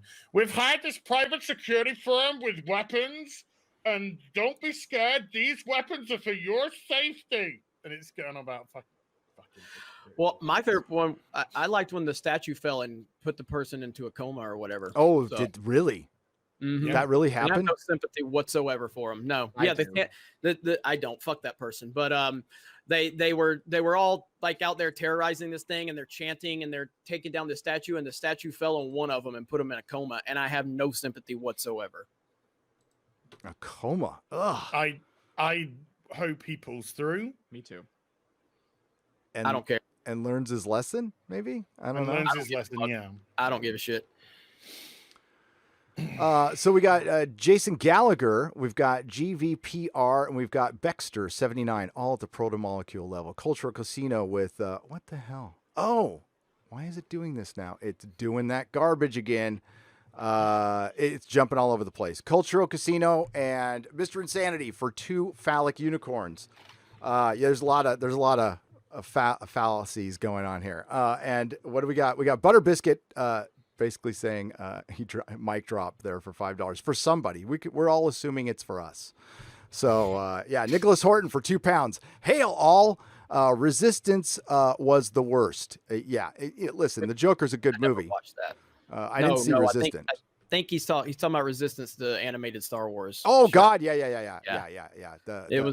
I never watched Resistance, but I heard it was terrible. And that was Dave Filoni, and I did watch an episode. He started it, or he created it, but he never directed anything. He stepped away before the show started. Did he design the characters and plan the story and wrote stuff? He pulled like a JJ where he started like JJ starts like all these shows, and then he walks away before it actually starts. That's basically what he did with Resistance. Yeah, I saw the first episode. I know like Anna is the one person I know who reviewed some more episodes after that. And it was awful. It reminded me of that Iron Man Armored Adventures. Anybody ever see that cartoon? It's like it was like supposed to be 2D art that was computer art. I actually liked the cartoon. It was like a young Tony Stark. The art reminded me that, and that art was like 10 years ago, by the way. Today sucked. Oh yeah, god damn, I didn't start with this. You heard about this, right? No, Denny O'Neil. Denny O'Neil, man. I'm mortified, mate. I'm mortified. Fuck.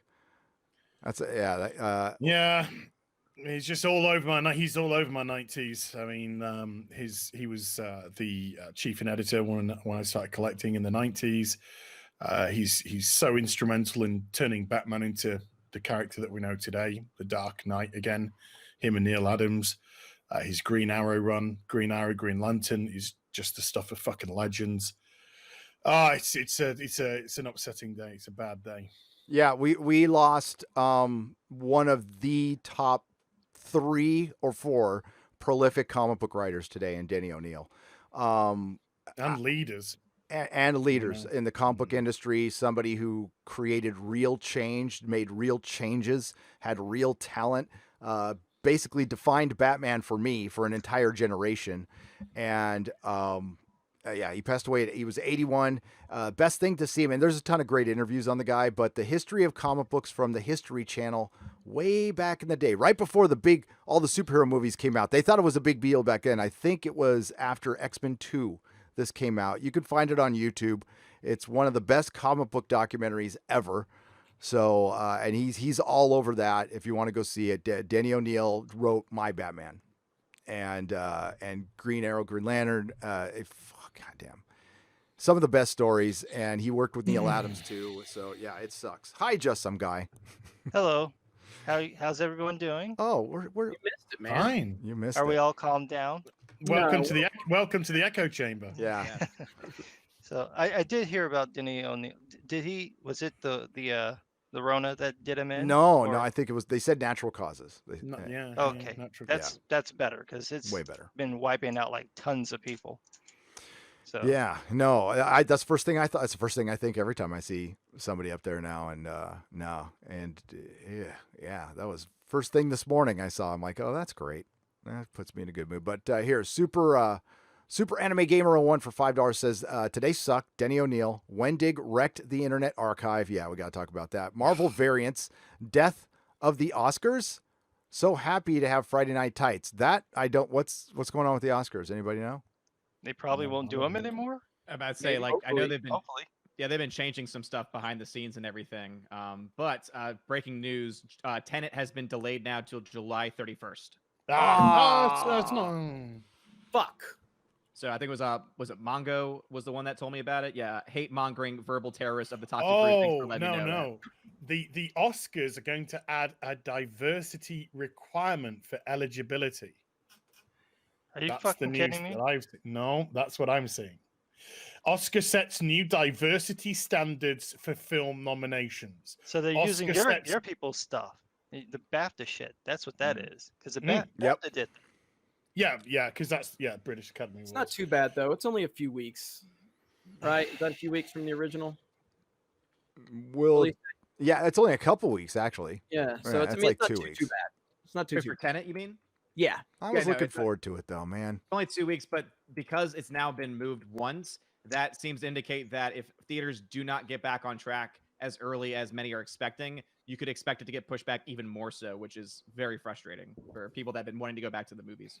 Yeah, there's a good chance there won't be many theaters open here in Chicago because most of our theaters are AMC's, and AMC looks like it's about to go kaput. So. Yeah, they're slowly opening in Europe. I know they've opened in Norway and a couple other countries, and they claim that they're trying to open 90% of their theaters by sometime in July. And originally it was by Tenet's release date. Now it looks like because that's been pushed back, who knows? Again, they might have inside information about the theaters that we don't know, and maybe AMC did say, "Hey, we're not going to open in time."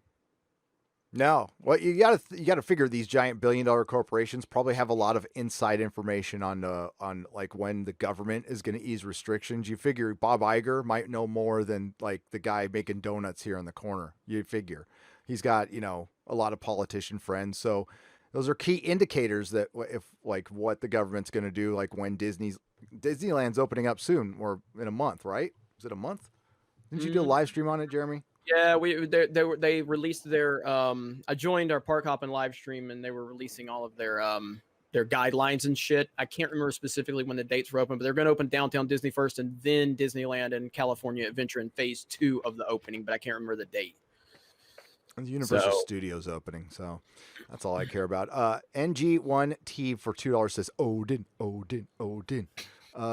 Bowie 8085 for $4.99. It's just sad that we never got Creed singing the Arms Wide Open during the opening credits of episode 9. It really is, because that would have been the one time I enjoyed it.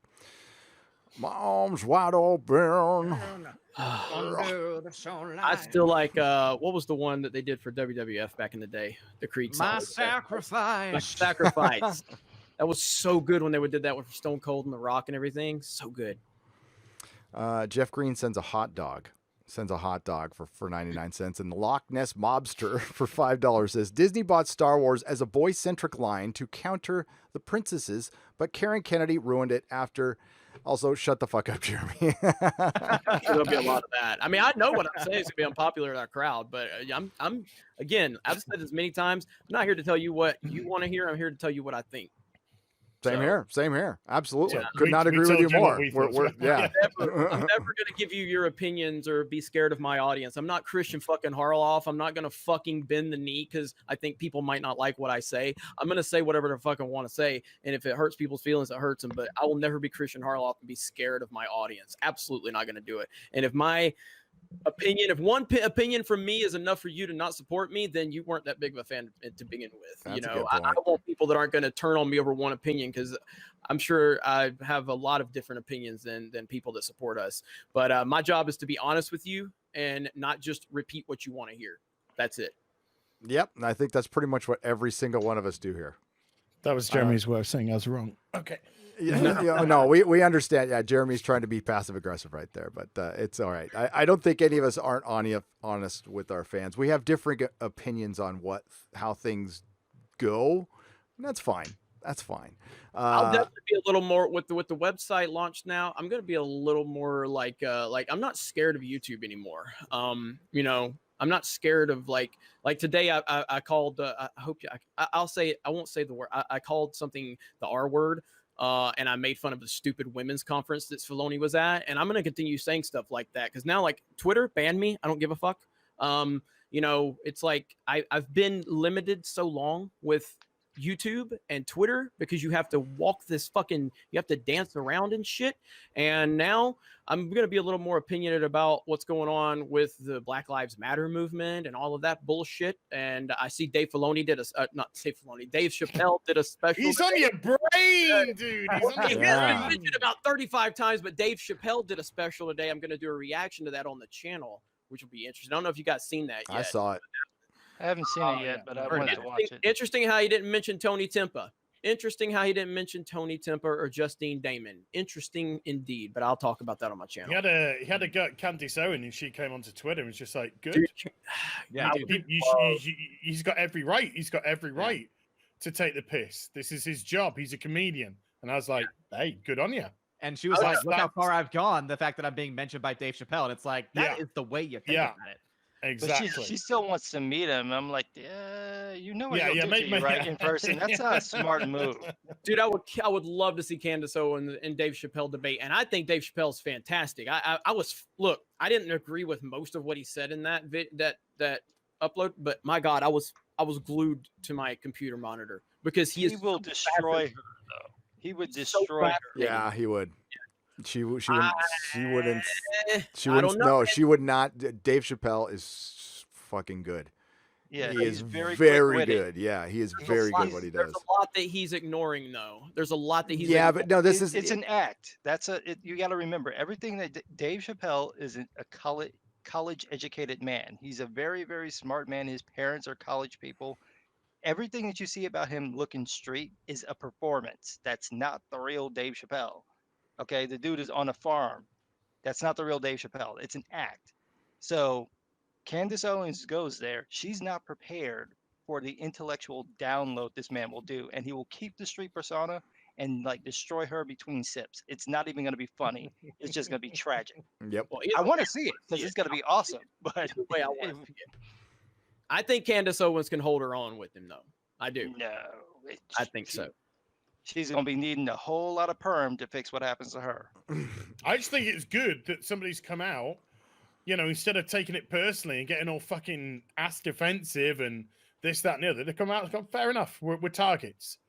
We used to have a show over here in the UK called Spitting Image with the puppets. I don't know if you're aware of it, but that used to be politically motivated. And there was all the political, your Thatchers and all that sort of stuff. And it was a political show because once upon a time, we're allowed to use satire. And once upon a time, we're allowed to use comedy. But as we've just seen over the course of the last few days, those days are gone now. Yeah. Now everything's getting fucking cancelled. Faulty Towers, Gone with the Wind, fucking Little Britain, Come Fly with Me. They canceled Little Britain?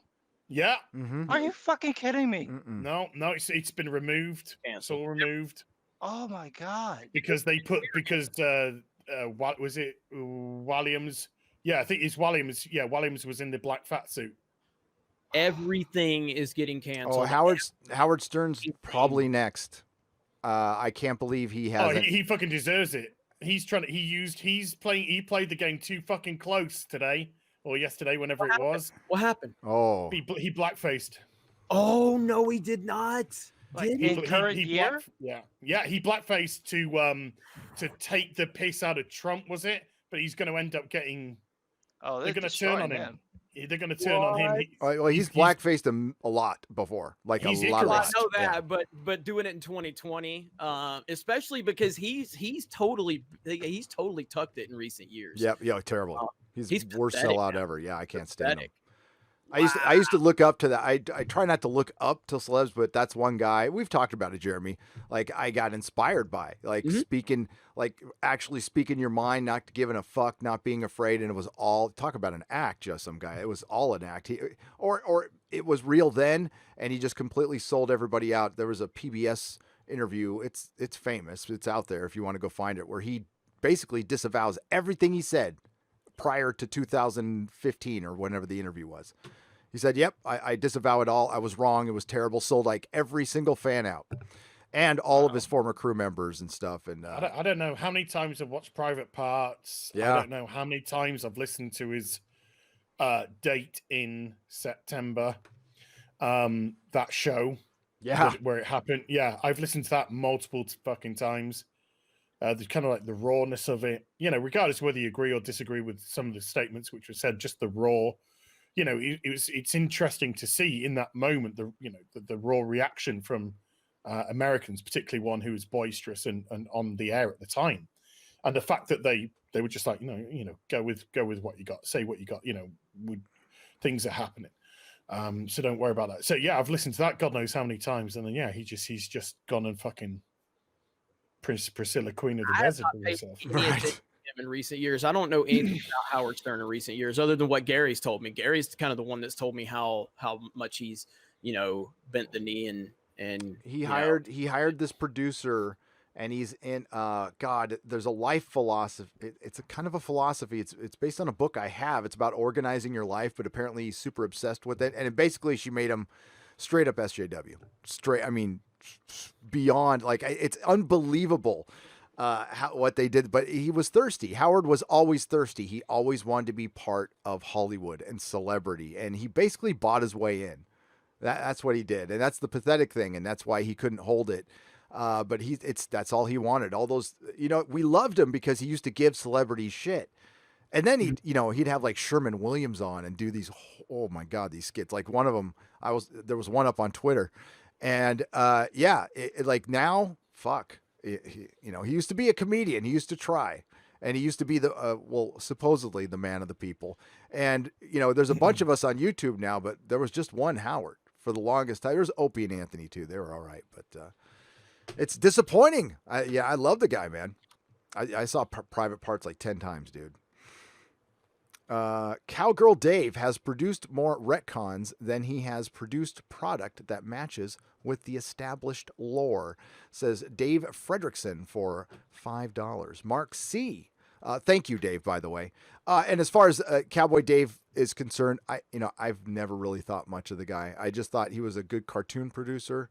I know a lot of people wanted him to take over Star Wars, and I'm like, people like the cartoons. Sure. Why not?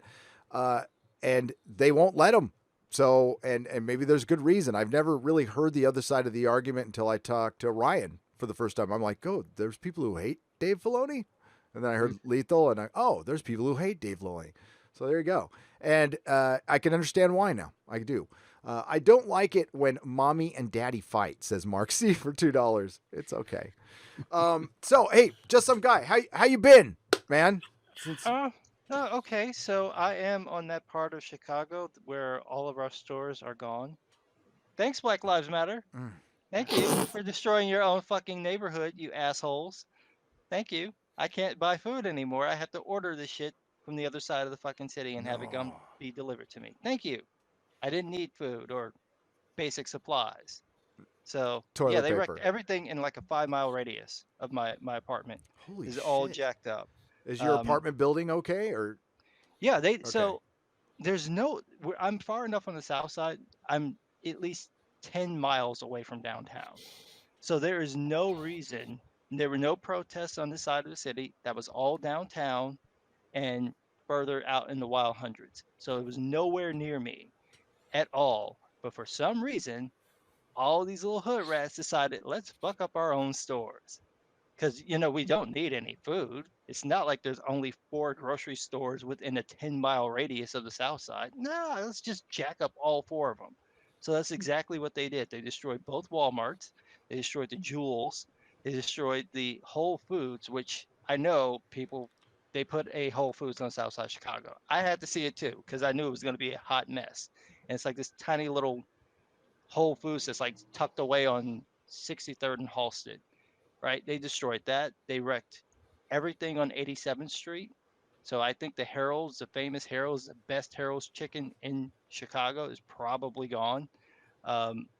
It's just amazing what they did. And none of this stuff is anywhere near downtown. I have people who work and live down there. They jacked up all the stuff downtown. One guy that I work with, they broke into his building because they had a food shop at the first floor. They broke into there. They stole the cashier box from a nearby park. They were breaking into that. They destroyed all the stuff, at least in the area that he was able to see. There's a Target that's nearby. He didn't go that far, but that may have been destroyed as well. Everything on State Street was wrecked. They destroyed the Target on State Street, which is the old Carson Peary Scott's building. They probably jacked up the Macy's. I mean, raising the bridges does absolutely nothing because all you got to do is walk further south and then walk west and you can get around because all the bridges can't be closed. They can't all be raised. So if you just walk further south and further west, you can get around. And that's exactly what people did. So they just destroyed all this stuff. Jesus Christ. And is there even an attempt to rebuild anything right now or nothing? So our real quick, mayor, Quarter Black says he needs a link in the chat. Gotcha. Our useless mayor is trying to convince these stores to stay in the city. Because if all the places go that are on the south side, there will be no grocery stores anywhere on the south side of Chicago, at least until about 95th Street. So that's going to be at least from like 63rd, maybe 56th to 95th. No grocery stores. Because those are the only ones that are around. Because nobody wants to come into this area because it's a terrible area of the city. During this time, all she can do is just call to try to do it. But if you've seen some of the stuff that's come out about her, she's completely inept. She's just utterly inept. She's worse than Rahm Emanuel, which I didn't even think was possible. But has no clue what she's doing. She really doesn't care. She just wanted the prestige of the office. So, these progressives voted her in.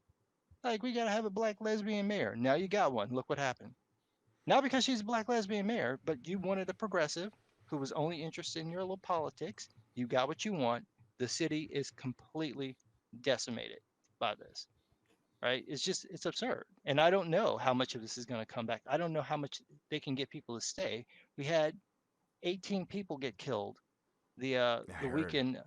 Yeah, this is insane.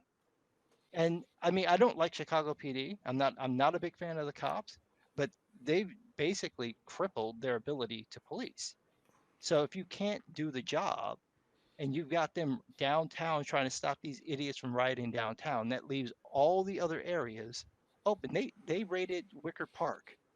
Wicker Park is one of the it's basically hipster haven. I hate that part of the city because it's all the hipster douchebags live in Wicker Park, and it's on a weekend it is just like, oh my God, so much flannel. Jesus Christ. It's terrible. It's absolutely terrible. They broke all the fucking stores on Milwaukee Avenue. They just trashed these places. You're nowhere near downtown. There's nothing over here that's remotely involved in any of this. It's an integrated neighborhood, right? You see all kinds of races there. Everybody comes over. Nobody has ever said anything to me. It's full of everyone. And all these people came in and they were just destroying things. So I don't know how many. It was already a problem because so many of the stores had been closed for so long that they were probably not going to open anyway. And now you've just further impacted that. So there goes a lot of Chicago's business right there. Powder keg. And Chicago is a powder keg, and it's a rad city. I've been there a couple times. Jesus Christ. And that sounds systematic too. I mean, like planned, like they went to Wicker Park, obviously. And you know that too for, that's especially if it's so far out of the way, they were definitely making a point. And who knows, it might've been somebody from Wicker Park who planned it, one of those little... all those people couldn't have, like, there's nobody from the west side and the south side that's going to that area for the most part. I listen to metal music. I'm one of those weird black people who doesn't associate with the culture. So it's like, of course, my black ass is going over there. But you see people occasionally from the south side over there as well. But it had to have been the people from that area who did that. I don't think that they imported folks over there. I think it was people from the area. So you're destroying your own stuff. I don't understand this, but this is what has happened. So we've got that, and with the lockdown being the way it is, because Illinois is opened up, but Chicago's still more or less locked down. I don't know. So I'm stuck at home because there's literally the only time I was going out was to go to the grocery store, go to the Walgreens that was nearby, and it's all ruined. So I'm just stuck at home now. Oopsies. Shit. Oopsies is right. And we're seeing right, and we're seeing the result of mayor's inactions, and these are deliberate inactions, by the way. My mayor, I mean, it's not even close to being that bad here. In San Francisco is not as bad, I'm saying this knocking on wood, as I thought it was going to be. There's probably a lot of reasons for that. It is shocking. They just hit a little bit downtown, and that was it. It's because nobody lives here anymore, and a lot of people have just flat out bailed. A lot of the rich tech boys and girls got the hell out of Dodge, so it's kind of a ghost town. And I was watching something, Jack Dorsey from Twitter, fucking asshole. So he comes in and brings all these tech jobs into San Francisco downtown. His people raise the rent, right? His part of his whole tech boom raises the rent, raises all the mortgages here. Now he's going to bail. Now he's going to leave because he said the rents are too high and the mortgages are too high. What an asshole. Fuck. The reason is because of you, asshole. And I don't mind it. Whatever. Shit goes up. And we have rent control here, by the way, which is some ridiculous shit. And you have to help people relocate. Don't ever be a landlord here. Ever, ever. People can squat in your building forever and you'll never get out. But we got a mayor who just does nothing. Just does fucking nothing. So right there with you. Comics, hang in there. So, yeah, there was a miscommunication, but now we're overbooked, but that's cool. We'll roll with some people for a little while. Just a note on that Howard Stern. It's old blackface footage. He's also dropping the N-word as well. Oh, multiple times. And Robin's getting mad about it, too. But people are really pushing it out there to try and get it. I think that's why my theory is that's why Campia left Twitter, because I think that M-bomb from him like 10 years ago with his Transformers 2 review has been making the rounds. Mm-hmm. He said it. He didn't say it wasn't a ER, but he was talking about the two robots and how they were hood N-words, but he used the A and he used like the parentheses. It's still up. It's still up on his channel. You're white. You're white. So, That's not good. No. So I think that's why he decided to leave Twitter. But again, Campy is part of the problem. So, he really is. Okay, I was going to ask you what you thought of that because I didn't even notice it until somebody brought it up in a video. I got spammed it on Twitter. People were sending messages like, "Dude, man, John Campia, where's his Twitter?" And I was like, I went to his Twitter and it was gone. I was like, I don't know. They like, he just had a meltdown and now he's gone. And people sent me the screenshots of him complaining about cancel culture, essentially. And he's not right. Like everything he said in his tweets was 100% right. I mean, Twitter sucks. It's awful. I cannot deal with it anymore. And I will be stepping away from it for the most part. I'll still be there to advertise and shit, but it's bad. I mean, it's depressing if you read Twitter all day long. It really is. It's depressing. It's only good to like network with other people. Yeah.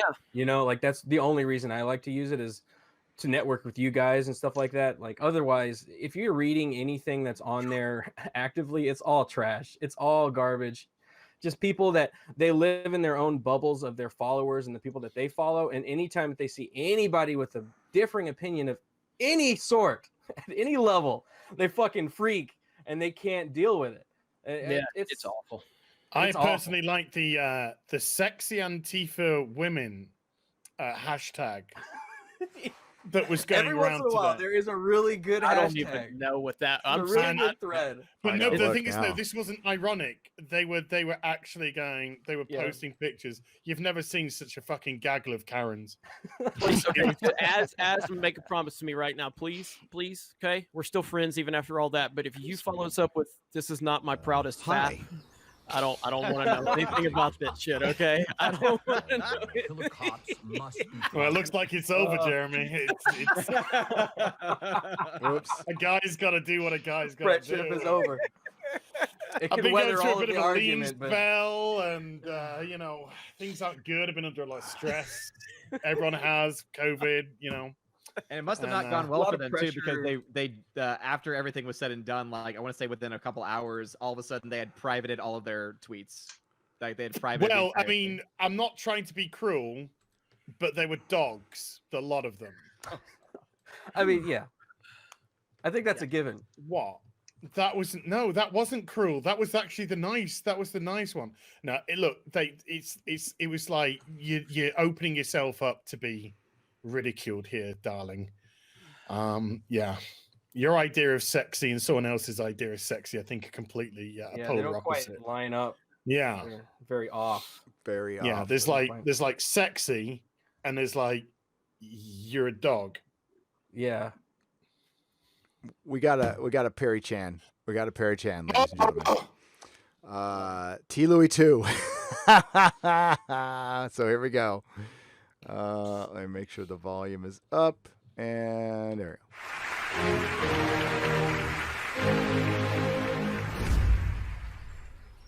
we go. Hi. I take responsibility. Killer cops must be prosecuted. They are murderers. We can turn the tide. It is time to take responsibility. Call step up, and take action. Oh God, I'm so depressed. Miami goes to Aaron Paul.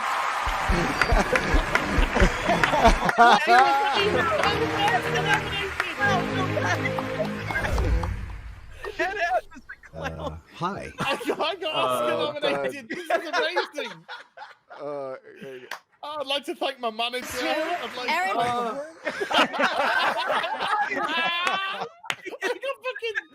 Ass. That's when I went to my white face spell. I mean, don't try and cancel me, please.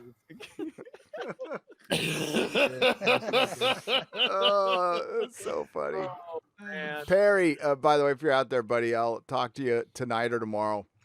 God Perry damn. Chan is awesome. Genius.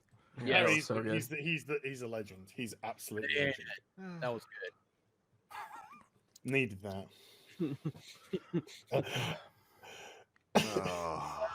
So great. That was great. That was great. Damn, it's been a weird freaking week, folks. All right, I took off in the middle of this and decided to take a vacation in the middle of the apocalypse. I just thought that was a good idea, and it worked out really well. Came back completely behind on work. And trying to catch up, and while trying to get the fuck out of the city. And just some guy, I'm sorry about your situation, man. It's I'll live, I'll survive. It's not the end of the world, but it is absolutely ridiculous over here. I mean, we're not Seattle. You just sing Gloria Gaynor then for a second. I will survive. Are you spinning around now? If I could, then I'd turn into Wonder Woman. So maybe not.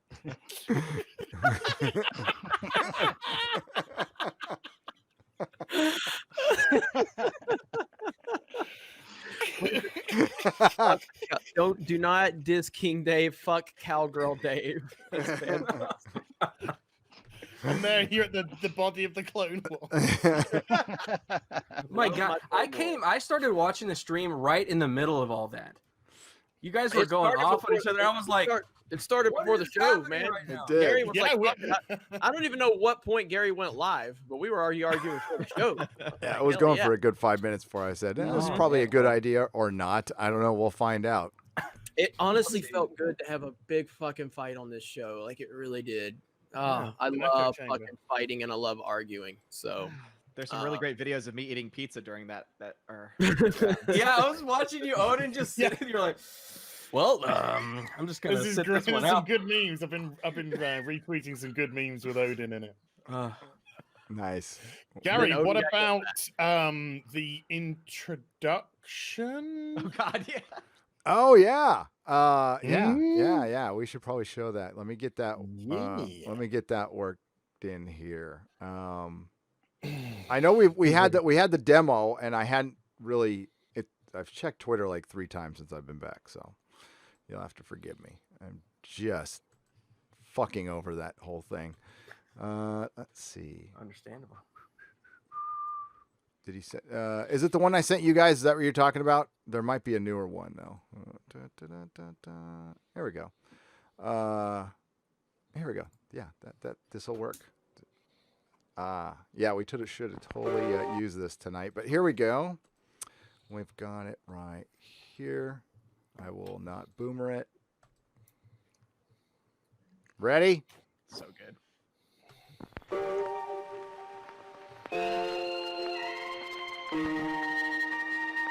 Oh, you're gonna love this.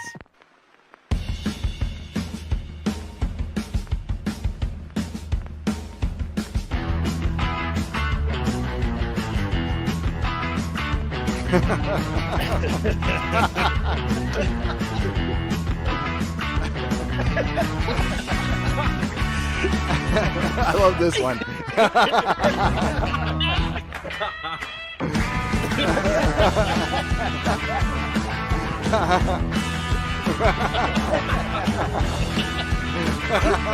That's right there. That's the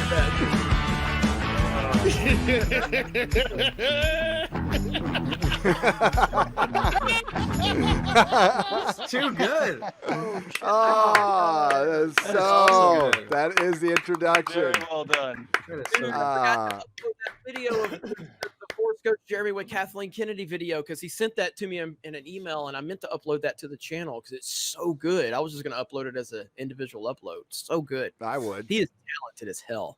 Dude, he's freaking great. Yeah, that's really I love good. him. He's amazing. He's absolutely amazing. Yep. Anytime I see something from Perry Chan, I'm just like, I'm excited. I'm actually excited to see what it is.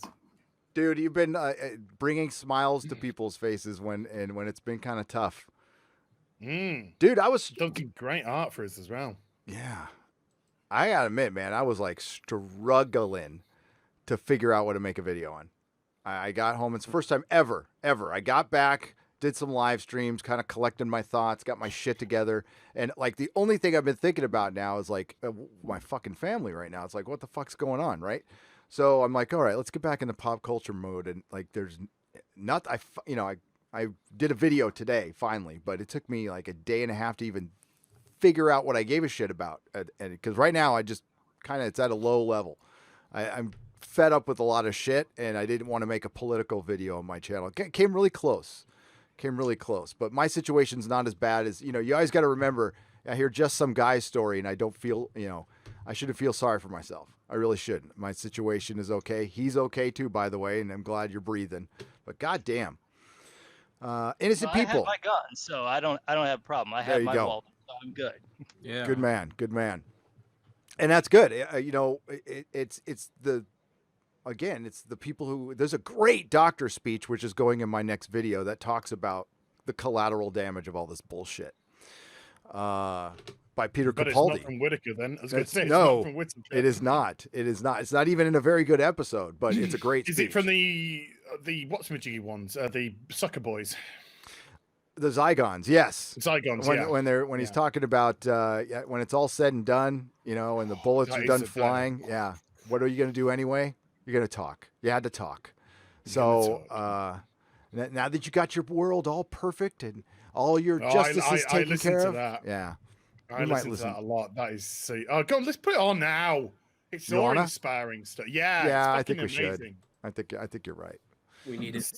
We need. Here we go, ladies and gentlemen. Here we go. Fingers on buzzers. Oh, it's fucking great. Absolutely great. This is why I love Capaldi. He you can't see. You can't see fucking Whitaker pulling that off. This speech. Fuck off. Not even close. No. And this one is, I got so fired up when I heard this today. And it's after a good Tenet speech, but it's better. Hopefully I won't get in trouble for this. This is. We'll have to stop it in the middle or something, for transformative. Every 10 seconds. Oh, Christ. Did I hit I can't remember if I hit the volume now. Don't you hate it when you can't remember when you hit the volume, or is that just me? Is that just me? It's probably just me. Right. I gotta say, I forgot to press the volume button. All right. Oh, he's number one, Matt Smith. So let me ask you a question about this brave new world of yours. When you've killed all the bad guys, and when it's all perfect and just and fair, when you have finally got it exactly the way you want it, what are you going to do with the people like you? Oh, so good. That's us, by the way. That's us. Yeah. God, she looks so fit there as well. Mm-hmm. Every time she's not Clara, she's great. How are you going to protect your glorious revolution from the next one? We'll win. Oh, will you? Well, maybe you will win. But nobody wins for long. The wheel just keeps turning. So come on. Break the cycle. Why are you still talking? Because I want to get you to see, and I'm almost there.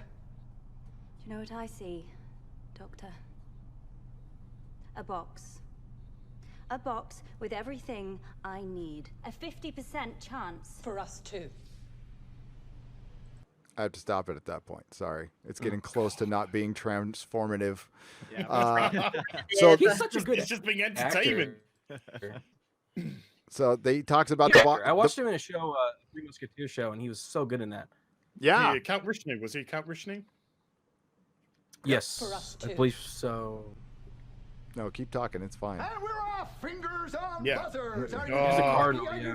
See, notice how everyone was quiet and everyone was watching it because it's fucking entertaining. Yep. No, it's not Here we a go. game, sweetheart, and I mean that most sincerely. Why are you doing this? Yes, I'd quite like to know that too.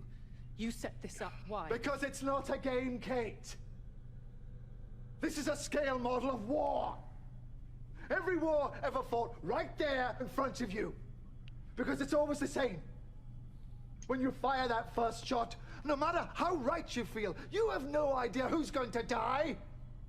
You don't know whose children are going to scream and burn. How many hearts will be broken? How many lives shattered?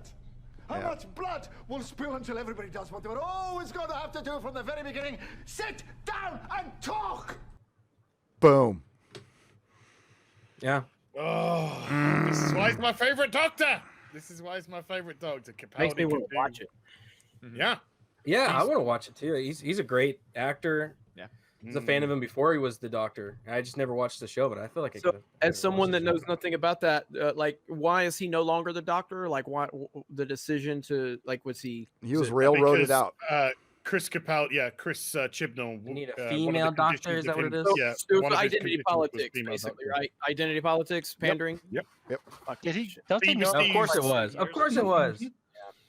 Well, I didn't know if, like, again, I didn't know if it was like part of the story. I know nothing about it. So I don't know if it was part of the pre-existing storyline.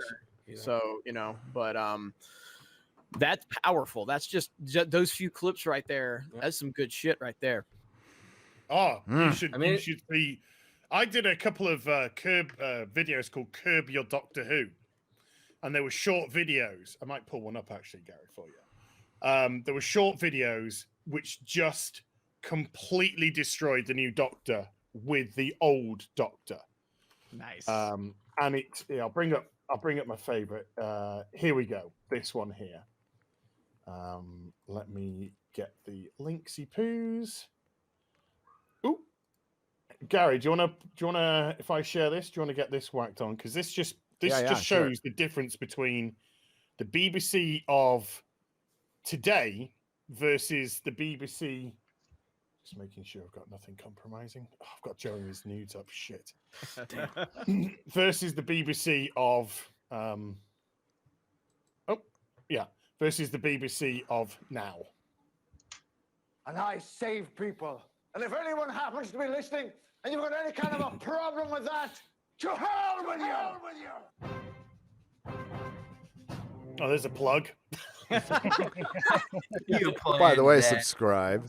Because coming back, and I didn't know who to say it to. So once you have it, it's with you the whole time. Not quite the shadow, but the fear is still there. Yeah. I should say a reassuring thing now, shouldn't I? Yeah, probably. I'm still quite socially awkward. I'm just going to subtly walk towards the console. In a minute, I'll think of something that I should have said that might have been helpful. I'm glad we had this chat, eh? God, she can't not make a stupid face. I'm the Doctor, and I save people. You told me once what it would take to destroy a TARDIS key. That's what's so good about lava. Danny Pink. Yeah? Is dead. And? Seriously. And? Change what happened. Save him. Bring him back. No.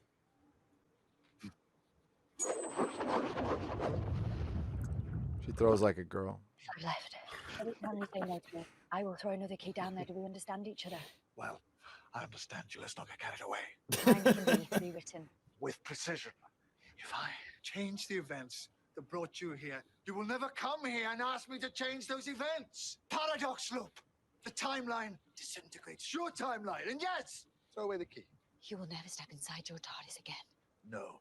Do as you are told. No. Say it again so I know you mean it. No. No,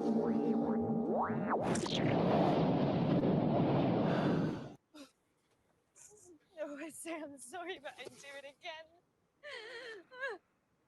I'd do it again. Look in your hand. There's nothing in my hand. Look in your hand. There's nothing in my hand. Yes, there is. Look. Did you seriously think that was going to work on me? They're not sleep patches. They induce a dream state.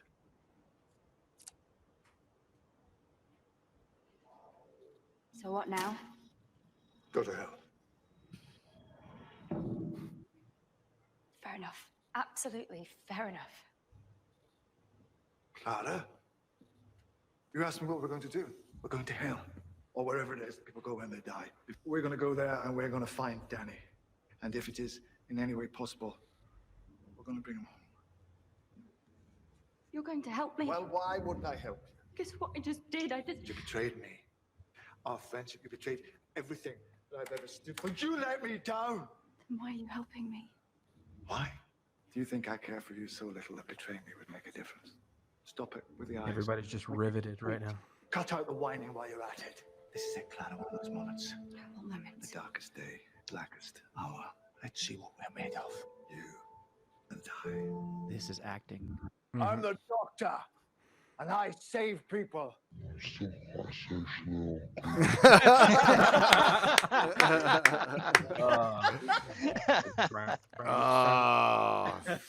that is why we used to love Doctor Who. Yep. Man, I guess I gotta watch that. People keep telling me to watch it. Dude, and that's not even. I mean, like that's arguably one of the best Doctors. Not during the best era, though. That's Moffat when he wants to be good, which can be better than the world when he wants to be. But yeah, the early stuff is best television ever made. Period. Now, how's Tenet as a Doctor? I've heard great things. Great. Great. I think that would be the era you would like if you were ever going to take a shot at it, Jeremy. I think that's the era you'd like. I like Eccleston too. I think he was great. Yeah, he was great.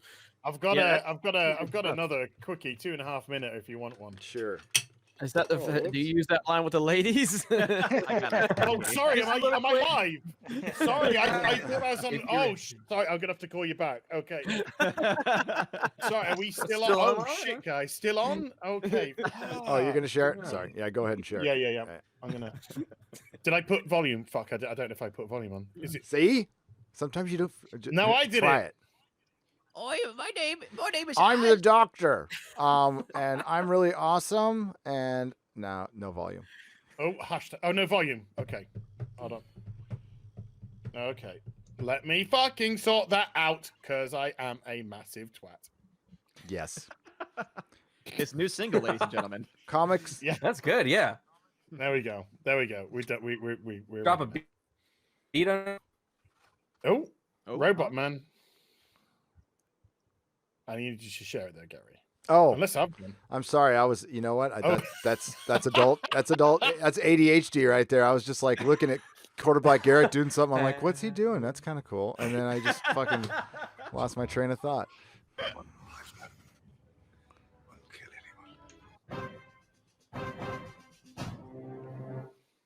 Never be cruel. Never be cowardly. Wondered if you would take up me. Take out these life forms and yourself. Yes, this time. Go on then. The fucking music. For just a moment there, I thought maybe. So this is my penance. My journey ends here. My penance for being a man, by the way. Yeah. Never be cruel. Never be cowardly. And she fucking leaves him there. Straight up runs. Look at that duck run too. Run, bitch, run. Never be cowardly. Just leave me. Oh no. Oh no. Sorry. You had to go and get stuck. Oh yes. Never be cruel. Never be cowardly. Just leave me. I'm an old man, Doctor. I've had my time. The gif of him waving, crying gets me every time. But me, I could do so much more. So much more. But it's not fair. Never be cruel. Never be cowardly. Live too long. No, please don't. No, don't, please. Wilfred, it's my honor.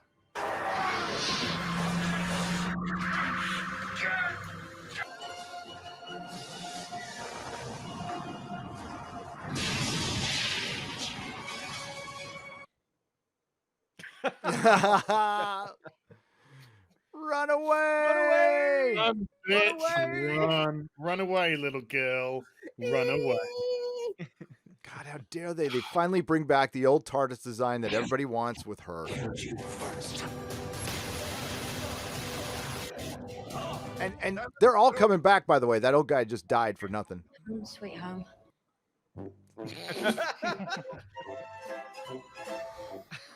Barristan Selmy.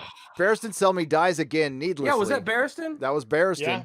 And he fucking died terribly in stupid Game of Thrones. Yeah, he's still alive in the books, by the way. He's about to go to battle. Yeah, he's still good. He's about right now. He's like he's been on a horse ready to go to battle for about 9 years, and we're waiting for it to finally finish up. Thanks for sharing that. That was some good. Yeah. Is this tweet wrong or is this tweet right? Because I think it's kind of funny.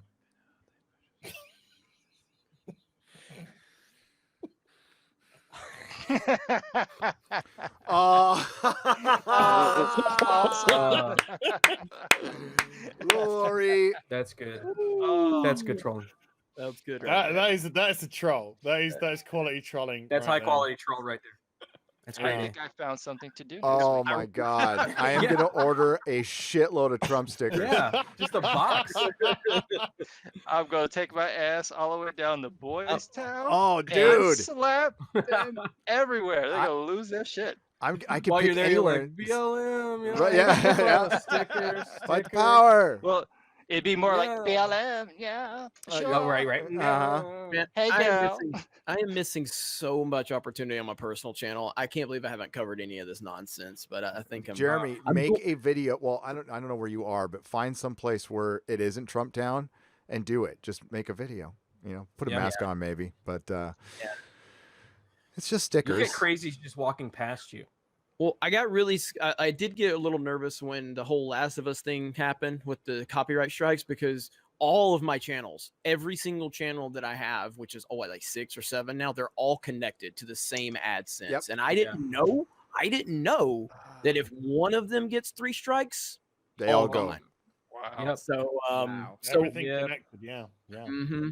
So but keep that's that in mind if you're a channel. Jeremy, well, for the next channel, there is a Mrs. Jeremy, right? So kind of like what I have to do. For instance, like I don't have a 4th Amendment right or 2nd Amendment right. I also don't have a 4th Amendment right because of my crime. So I cannot own a firearm. But my wife can. So you're not allowed to have 2 AdSense accounts, but your wife can have an AdSense account. True. Very true. That might keep you safe. So, yep. I saw Quarter Black just doing his. It's like brought to Walther. you by repping. Walther. If you look, wait, my mug is up on the. Batman sitting in my mug up there. Mug. Yeah, dude, Quarter Black. I was scared for y'all when y'all were in the streets of Dallas.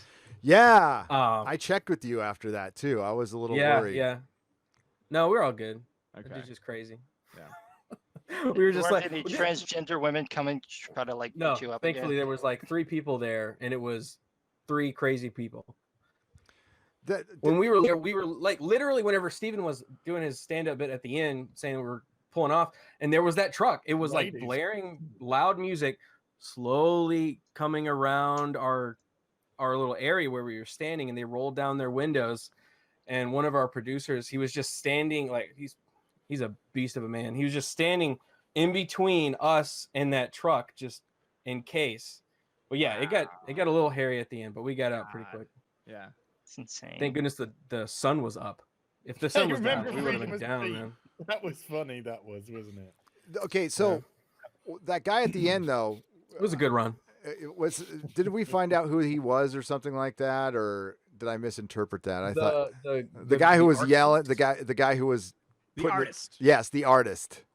The artiste. Yeah. Apparently, he's put his art on other people's walls for a while, and the other guy that, like, his white knight guy that came in and saved him, is part of like the community council, and said that it was fine, that like all of the businesses down here are fine with it. It's the community council says it's fine. Well, we talked to the owner. Owner's not fine with it.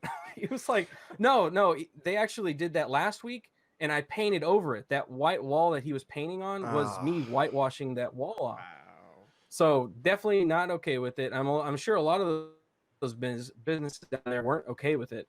But I heard the same kind of thing in DC from Michael Knowles on the Daily Wire. He was saying that a lot of the businesses are kind of painting their own businesses to make them not a target. Like they're painting, BLM, don't destroy my business. It's like in Serenity. It's insane. That's exactly what I saw when I was walking around. I saw that on black churches. Black churches putting stickers on their windows saying, "Don't break our windows. This is black owned." Insane. Hey, I pulling down statues of abolitionists and stuff. They have no clue what they're doing. They're millennials, and they think anything that looks old is racist. You don't know who this man is of the statue that he represents. He represents abolishing slavery. But he's a white man. But yeah, he's a white man, so it means he's racist. Yeah. I think I'm gonna make a video. I think I'm gonna make a video on my personal channel. It's called Black on Black Lives Matter, and I'm gonna talk about the Chicago crime. Dude, do it. I think I'm gonna do that. Black on Black Lives Matter. I'm gonna start my own movement. What about David Doran? They've been very quiet about that since they arrested his killer. Not a single word. Not a single word. Mainstream. No celebrities come out and made a video about it. Nobody said shit about it. No, they found the guy who. Pisses me off. Did they find the guy who shot him? Yeah, right? he's been charged. They did. They found him, and he's been charged. And surprise, surprise. Thank God, but nobody said it except for local news. So you got a black guy 24. killing a black guy on a Black Lives Matter rally because. Yeah, and he was 24. This isn't a farce. Fucking the guy's life ruined forever now. Two lives. Yeah, so of course. The yeah, and the families and all that shit, all that for a freaking TV in a moment of rage, and or a night of rage, and it doesn't get sadder than that. It really doesn't. It's sad and disappointing. It really is. Yeah, I thought we were moving past all this crazy stuff. No. Well, I mean, like, people like I might shock people, I know. I'm a big Tupac fan, and I want people to go listen to this song by Tupac called "White Man's World." And I don't know if you're familiar with that, anybody here, but it's Machiavelli. I love that one. One of my favorite. Machiavelli, baby. Yes, on this Machiavelli album, and he's talking about. A lot of people misinterpret the title as that he's actually talking bad about white people. What he's talking about is how black people have done this to themselves. In the lyrics themselves, he said it's not them that's killing us, it's us that's killing us. It's not them that's knocking us off, it's us that's knocking us off. Use your brain. Don't be a victim, another victim in this white man's world. And that's the type of thing that still resonates all these years later, because Machiavelli came out in like 96, 97 after Pac died. And, like and it should be, you could just rename it Black on Black crime right there. Yeah, you could rename that song to "White Liberals World," because that's virtually what's happening right now. It's these white liberals are controlling everything going on, and people have to wake up and be smart enough to figure this out. You gotta wake up. Yeah, a lot when of they talk people about are like the not systems enough. of oppression, right? The system of oppression that they're talking about. I hate to get partisan here, but all the systems that they hate are all Democrat run. Like you. He's linked. You're lagging. I mean, You're lagging. Repeat that, QB. Sorry. Quarter lag Garrett. Quarter lag Garrett. Repeat it again. Yeah. Don't cancel me. No. The people that these people they voted these politicians in that make these policies that bring their communities down. That every city that every city have a problem with it. They're Democrat. Our internet's a clown They're all show. blue. It is. So it's sad, and I'll stop talking because I'm glitching out. You can't handle my passion. Oh, I can't handle my passion. Okay, Garrett, we understand. Is it time for this, guys? He's trying to be mad, but he's mad and he's hung. His internet's hung, so he's like, he's all.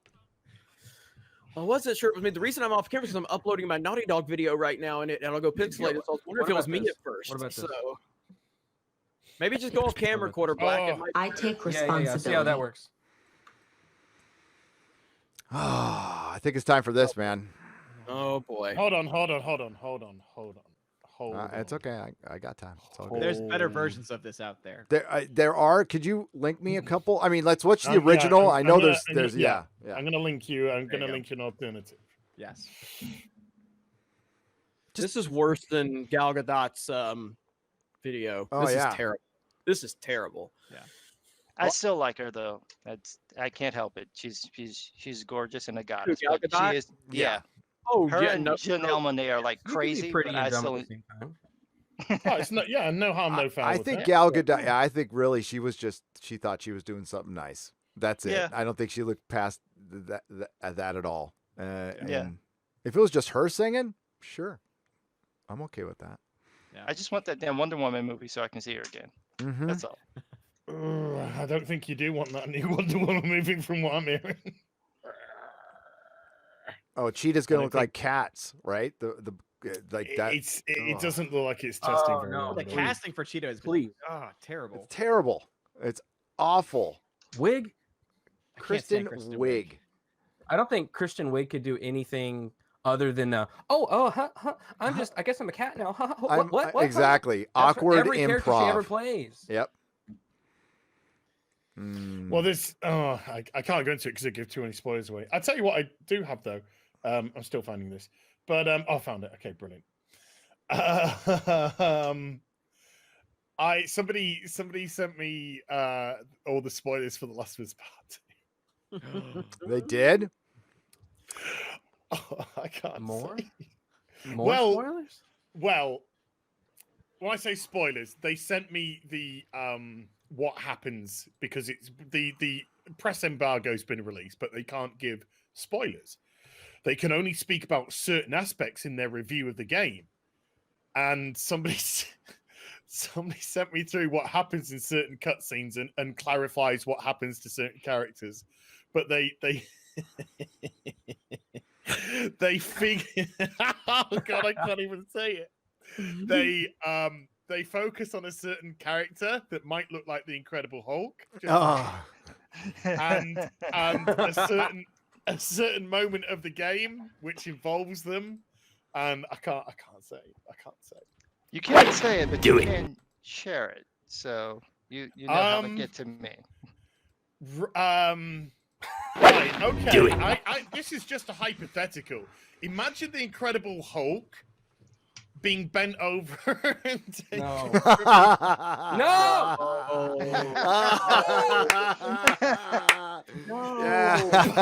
by the Incredible Hulk's boyfriend. Do it. Oh yeah. Is this Grape the simulator? What is this game, man? I mean, this is a new source. We'll see. We'll have to see if this turns out to be true. But so are you saying that Abby smashes? No, Abby rams. Abby gets smashed. Abby gets ran. No. Yeah. Okay. No. Okay, well, you do yours. I've got mine lined up for when you're done. Did you see Neil Druckmann respond to the quartering the other day on Twitter? No, he did. No. Yeah. What? Yeah, his dog. Yeah, because after the quartering posted a video about his dog passing away, which is I couldn't even make it through 2 minutes of that video. Sucks. Man, I kicked my ass, man. Yep. I'm not man enough to deal with dogs passing away, but yeah. So quartering did a video on it, really emotional video, and then Neil Druckmann commented on it saying like, "Hey, I ran across this. Sorry about that. Offer his condolences." That was nice of him, and it needs to be noted, but still, fuck Neil Druckmann. So yeah. Well, I'm not trying to be the guy here, but I'm gonna have to be the guy. Where's his apology to everyone whose channel? Exactly. Naughty Dog tried to end everyone's career. Yep. That they tried to destroy. Where's your apology for that, Neil? Yep. So fuck you, Neil Druckmann, and fuck you, Naughty Dog. Yeah, who knows if that was an olive branch, extend it further. It would not hurt your product at all to have good customer service. It doesn't matter how good your product is. It only helps it to have good customer service. So if you came out and said, I'm sorry for all the previous transgressions and striking everybody. We want to turn over a new leaf. We want as many people to watch this game as possible and enjoy it. That would get you a lot of fans back immediately. Wouldn't change anything because Abby's going. Never mind, I don't want to spoiler, but it doesn't. Abby's gonna get the game's gonna be shit. So, have you? Well, we're jumping again. There's an article that's out there that's saying that, though. Hypothetically speaking. No, there's two articles that say it's shit. It's absolute shit. There, and we'll get to those in a second. There's two reviews from, two websites I will not go back to again, by the way, because fuck Vice and Polygon. Then you've got Skill Up, then you've got Azteca. Yeah. They released theirs? They released their reviews as well? Yeah. Oh, well. Yeah. I only saw the one from Vice earlier today. And but that coincides with an interview that Druckmann did where he basically admitted like half the testers hated the game. I don't know what you're doing when your goal is to piss off the people playing the game. I don't understand that. Yeah, what is the strategy behind that? It makes no sense. It was like whenever they were coming out with PlayStation, Twitter was posting videos and saying something new. She can now jump. Yeah, she can now swing. Like, okay, like, what? This is old. So, like that was in Mario, bro. Like, what are you talking about? Pitfall mechanics here? It's not new. So you got nothing. Have you guys seen the reviews? It is so fucking bad. I read the one on Vice, and it just, I mean, these are people who would normally like the game. So if they're like, because it just sounds like what Druckmann wanted to do was really make a movie. And if he wanted to make a movie, he should just made a movie. And he wants to make a depressing movie where he shows all the horrible things that would happen. It's like, okay, fine. You read The Road and you want to make that. We've already got that movie. Yep. It was really good. It was an excellent performance. And it absolutely horrific. And by the way, the book is worse. It's worse. The movie tones it down. It gets way worse in the book. I like stuff like that. I can't watch that film. I can't watch that film. Well, I watched it one time because that was all I could take. Was one time. I read the book once and I watched the movie once, and that was it. That was enough. It's rough. Because I can't go that deep that much, but that's what the game is supposed to be. And you're supposed to play like this. And it's like, Neil, do you not understand? People who actually live in those circumstances don't want to experience that 24 hours a day. And you want someone to sit there for 20 hours and just let me show you how many horrible things you can do. It's like, I don't want to do that. This is the second. This might be the worst time narrative. I thought Westworld getting released during the beer bug was the single worst time narrative of all time because it's all about dystopia and nihilism and society's crumbling. And you don't want to watch society crumbling while society's going through a hard time. Not going to say it's crumbling. I'm not one of those people. But then this might be the second worst. I think this might affect sales. I think consumer confidence is destroyed right now. Yeah. And we'll see. If I was them, I would delay it again. I would delay it another 6 months or something like that. I asked them how to make another fucking game. Yep. 2 to 7 years. 2 to 7 years. Yeah. Let's listen. We'll get to that in a second. Let's get to these pretentious Fs a little bit because some more Hollywood celebrities are going to tell us how to live and what they're going to do right after they read the script and forget about it. I take responsibility. Bet you don't. I take responsibility. I like the way they're acting. Responsibility. They're acting. They're not even saying it normally. Yeah. Look at him. The dramatic. He's getting into fucking method. He's getting methoding it up. Yep. I take responsibility. Responsibility. I take responsibility. I take That was his third case. responsibility. That is the worst actress. Responsibility. Okay, do you think are any of these a first take? Who is that? No. I don't know. I think she's done like her fifth one. Hold on. Gotta get my hair right. Hold on. I take responsibility. She's got apocalypse roots. Apocalypse roots right there. Sponsored by L'Oreal. Right? So yeah, I don't know who this person is. Who is it? I have no clue. Who is that? I didn't know who was the person before her. A singer? No idea. Vaguely looks familiar, but I'm not sure. I just know Aaron Paul. I don't know the one at the front either. Well, is that Kesha? Sarah Paulson? No. Yeah, Sarah Paulson. Yeah. Sarah. Keisha. That's Keisha. Who's Sarah Paulson? Sarah Paulson was in she was in Serenity at the end. Her name is Sarah Paulson. Her name is Sarah Paulson. Her name is Sarah Paulson. She's the one that goes at the very end. She's the one that's telling them that the chemical didn't work and had the adverse reaction against the Reavers. Yeah, the Reavers she's are us. The one that gets jumped. Yeah. Oh, right, okay. At the very end, yeah. But she's also in American Horror Story, I think. So yeah, okay. So this is Keisha. I always think that's like a granola I get at Whole Foods or something like that. Responsibility. I take responsibility for every unchecked moment, for every time it was easier. Oh, Christian. Oh, fucking She's like, are we fuck filming? up. Are we filming? She like looks to the side. Yeah. Look at how her eyes shift. Yeah, everybody. I'm sure you've all seen this. Everybody, look at the eyes. Unchecked moment. For every time it was easier to ignore than to I call love it out. Veronica Mars. Why did you do this to me? Let me look at the cue card. Every unfair stereotype. See, this guy's smart enough to know that kind of do it at an off angle so he can read the cue card while he's looking at his phone. Every blatant injustice, no matter how big Oh or my small. God, eyes are moving. Every time I She's like this. She's like that. Every blatant injustice, no She's matter how insane. big or She's fucking small. reading. every She's time like I that. was Is that silent. Deborah Messing? Yeah, Is that Deborah Messing? I like this guy. He's in a couple of good movies that I can't I remember the thought name of. actors were supposed Safety to not guaranteed. memorize their lines. Can they not memorize a handful of lines? Why is it all in portrait? Not when they're not getting paid. Yeah, why is it in portrait? Why can't they put in fucking landscape? Why can't you comb your You're fucking expecting hair? them to put in some effort. They can't They're put in actors. effort. Do they know? They don't know how to frame a shot. For fuck's sake! Come They're on. actors. They don't know how to do anything. They have some other people to do that for them. Okay. Every time I explained away police brutality or turned a blind eye. So when did you explain away police brutality? How much have you witnessed? Yeah. When did she turn a blind eye? When did That's you- what I'm yeah. worried about. Yeah, what are you She talking called about? the Like, cops Are we last talking- week at that black guy walking down the street? Yeah. That's Yeah. when she turned a blind eye. Right? Yeah. Well, was it the cops or was it all the kids in No, Hollywood? she that turned a they've blind turned- eye when she directed that episode of The Mandalorian that sucked. That's when she turned yeah, a blind eye. yeah, true. I think they might be talking about children here, but That's Dave Filoni. You fucking leave Dave Filoni alone. Dave Filoni is a god. Dave He's a Filoni good is a predator. god. Ron Fuck Howard. you. Fuck Dave Filoni. I hate you and I love Dave Filoni. I'm so confused right now. I just want to be part of the conversation. Hey, I'm gonna take Dave Filoni out to a nice seafood dinner and then never call him again.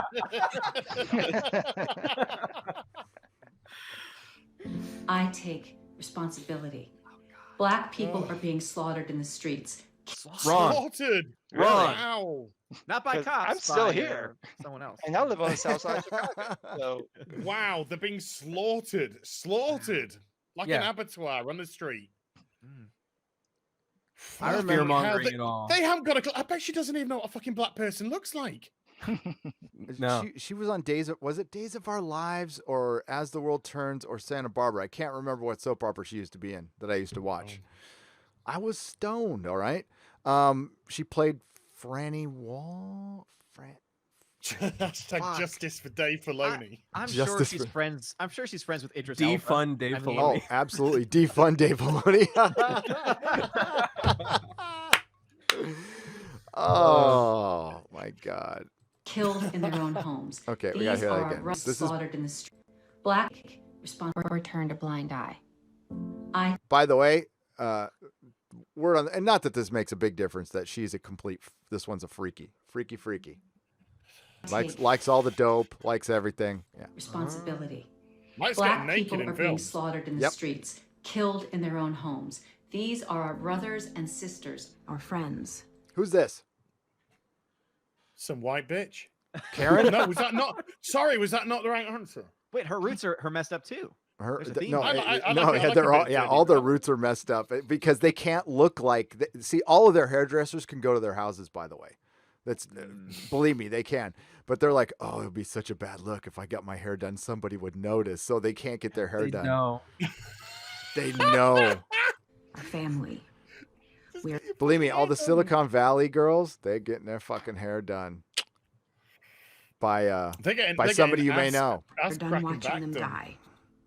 We are no longer bystanders. Whoa! Can you go back a sec? Of course. Did she say watching them die? When are you watching black people get fucking killed, woman? Yeah. Our brothers calls the and cops when she sisters, sees our one. friends, our The dark web. family. We are done watching Oh, it's a them snuff die. thing. Okay, so you were watching them die before, and you were totally cool with it. All right.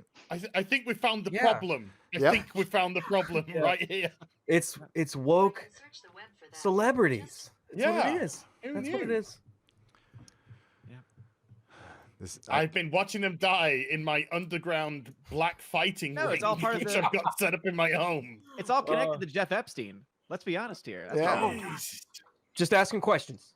Yep, Just that's asking all we're questions. doing. And I think All I'm we, doing. listen, folks, we're 49 seconds in on saving the world and conquering racism. So Yeah. there you go. 49 Racism seconds. ended- wait, Gary, did you not hear? What? Racism ended yesterday. Oh, it because did? Band-Aids brought out like Yeah. racial neutral Oh, thank Band-Aids. God. They All said right. it.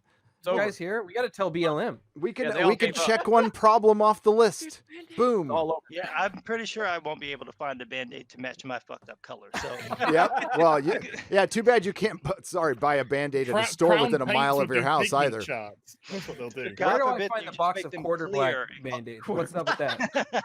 We will never be solved until there is a quarter black box of Band-Aids. Their website will soon have a shade checker. Yeah, they'll soon have a shade checker. We can be like, oh yeah, it's like an eye drop. You'll drop it. It's awesome that there's a bunch of Band-Aids that they can't sell in stores because they're burned out. So, yeah, that's true. Yeah, Band-Aids live all those out. We are no longer bystanders. You go get them. You stop watching people being killed. Yeah. We will not be idle. You stop being idle. Enough is enough.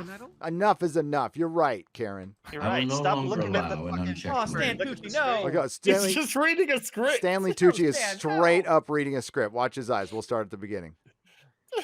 Is enough. I will no longer allow. I will no longer allow an unchecked stereotypes. Follow my finger. No matter how big or small, to be uttered in my presence.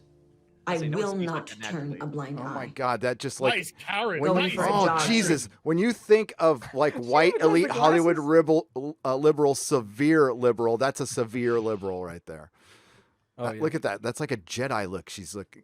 Oh my God, she's got. That's what it looks like to be at a liberal party. She's talking to you.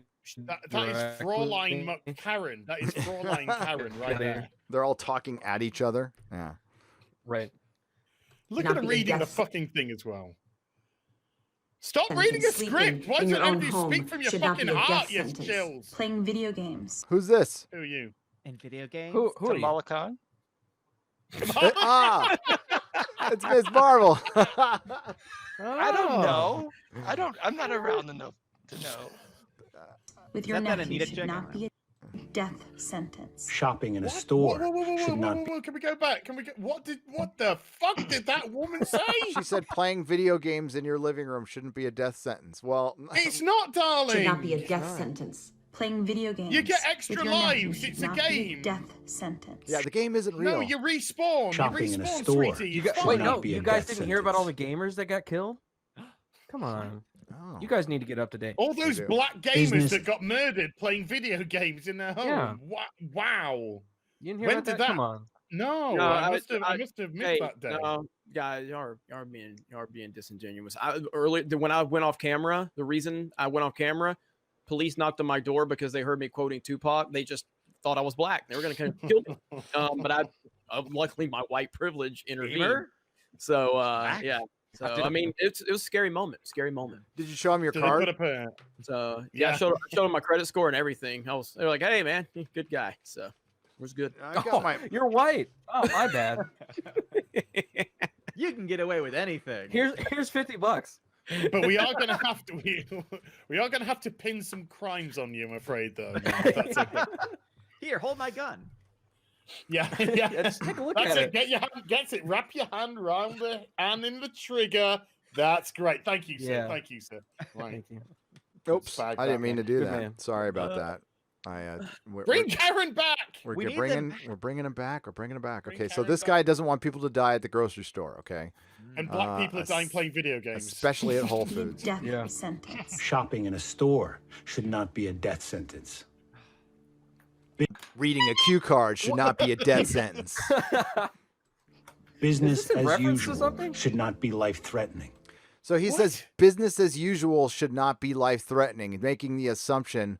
And all I think about is that little fuck bashing in some lady's window when they blocked the traffic in San Jose. Did you guys see that video? No, I didn't see that one. That this little shit's head doesn't even come above the car. And he comes up to some lady in a white sedan and starts bashing in her window with the wrench. And she's freaking out inside her car. And then somebody else comes in and tries to get her, like, it was, And I'm thinking, I see this shit. I thought he was talking about David Doran, who was shot outside of a pawn shop protecting his friend's pawn shop. No, that's not what these guys are talking about. Shopping in a store should not be a death sentence. Right, okay. Business as usual should not be life-threatening.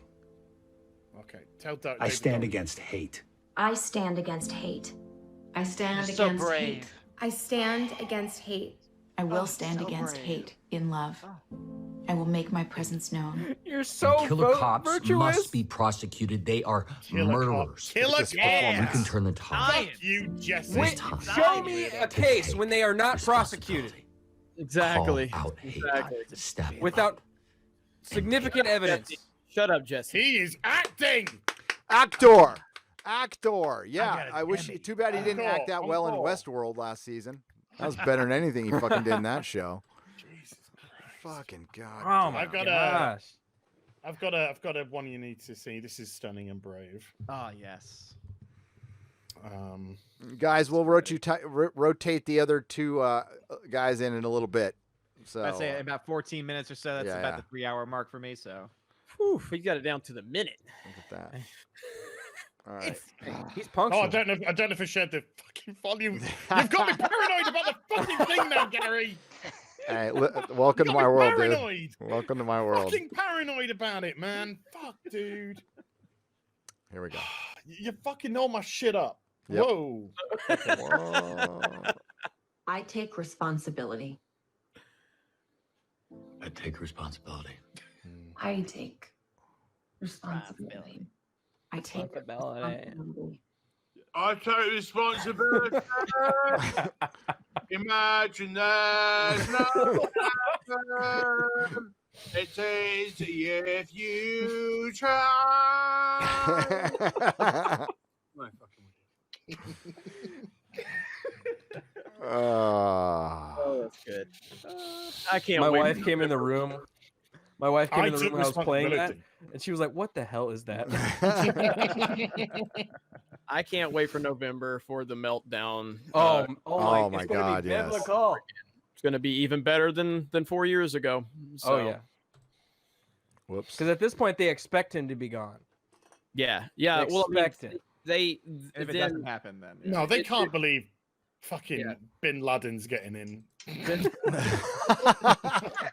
I think that's Joe Biden. Or whatever his name Joe fucking Biden. is. He doesn't Joe even Biden- know his name. Yeah, No, he doesn't. doesn't remember his own name. Okay, so All right, because Cut I us got some hairy slack. legs, and they used to rub I got my hair. legs in the sun because it changed color. I like kids sitting on my lap.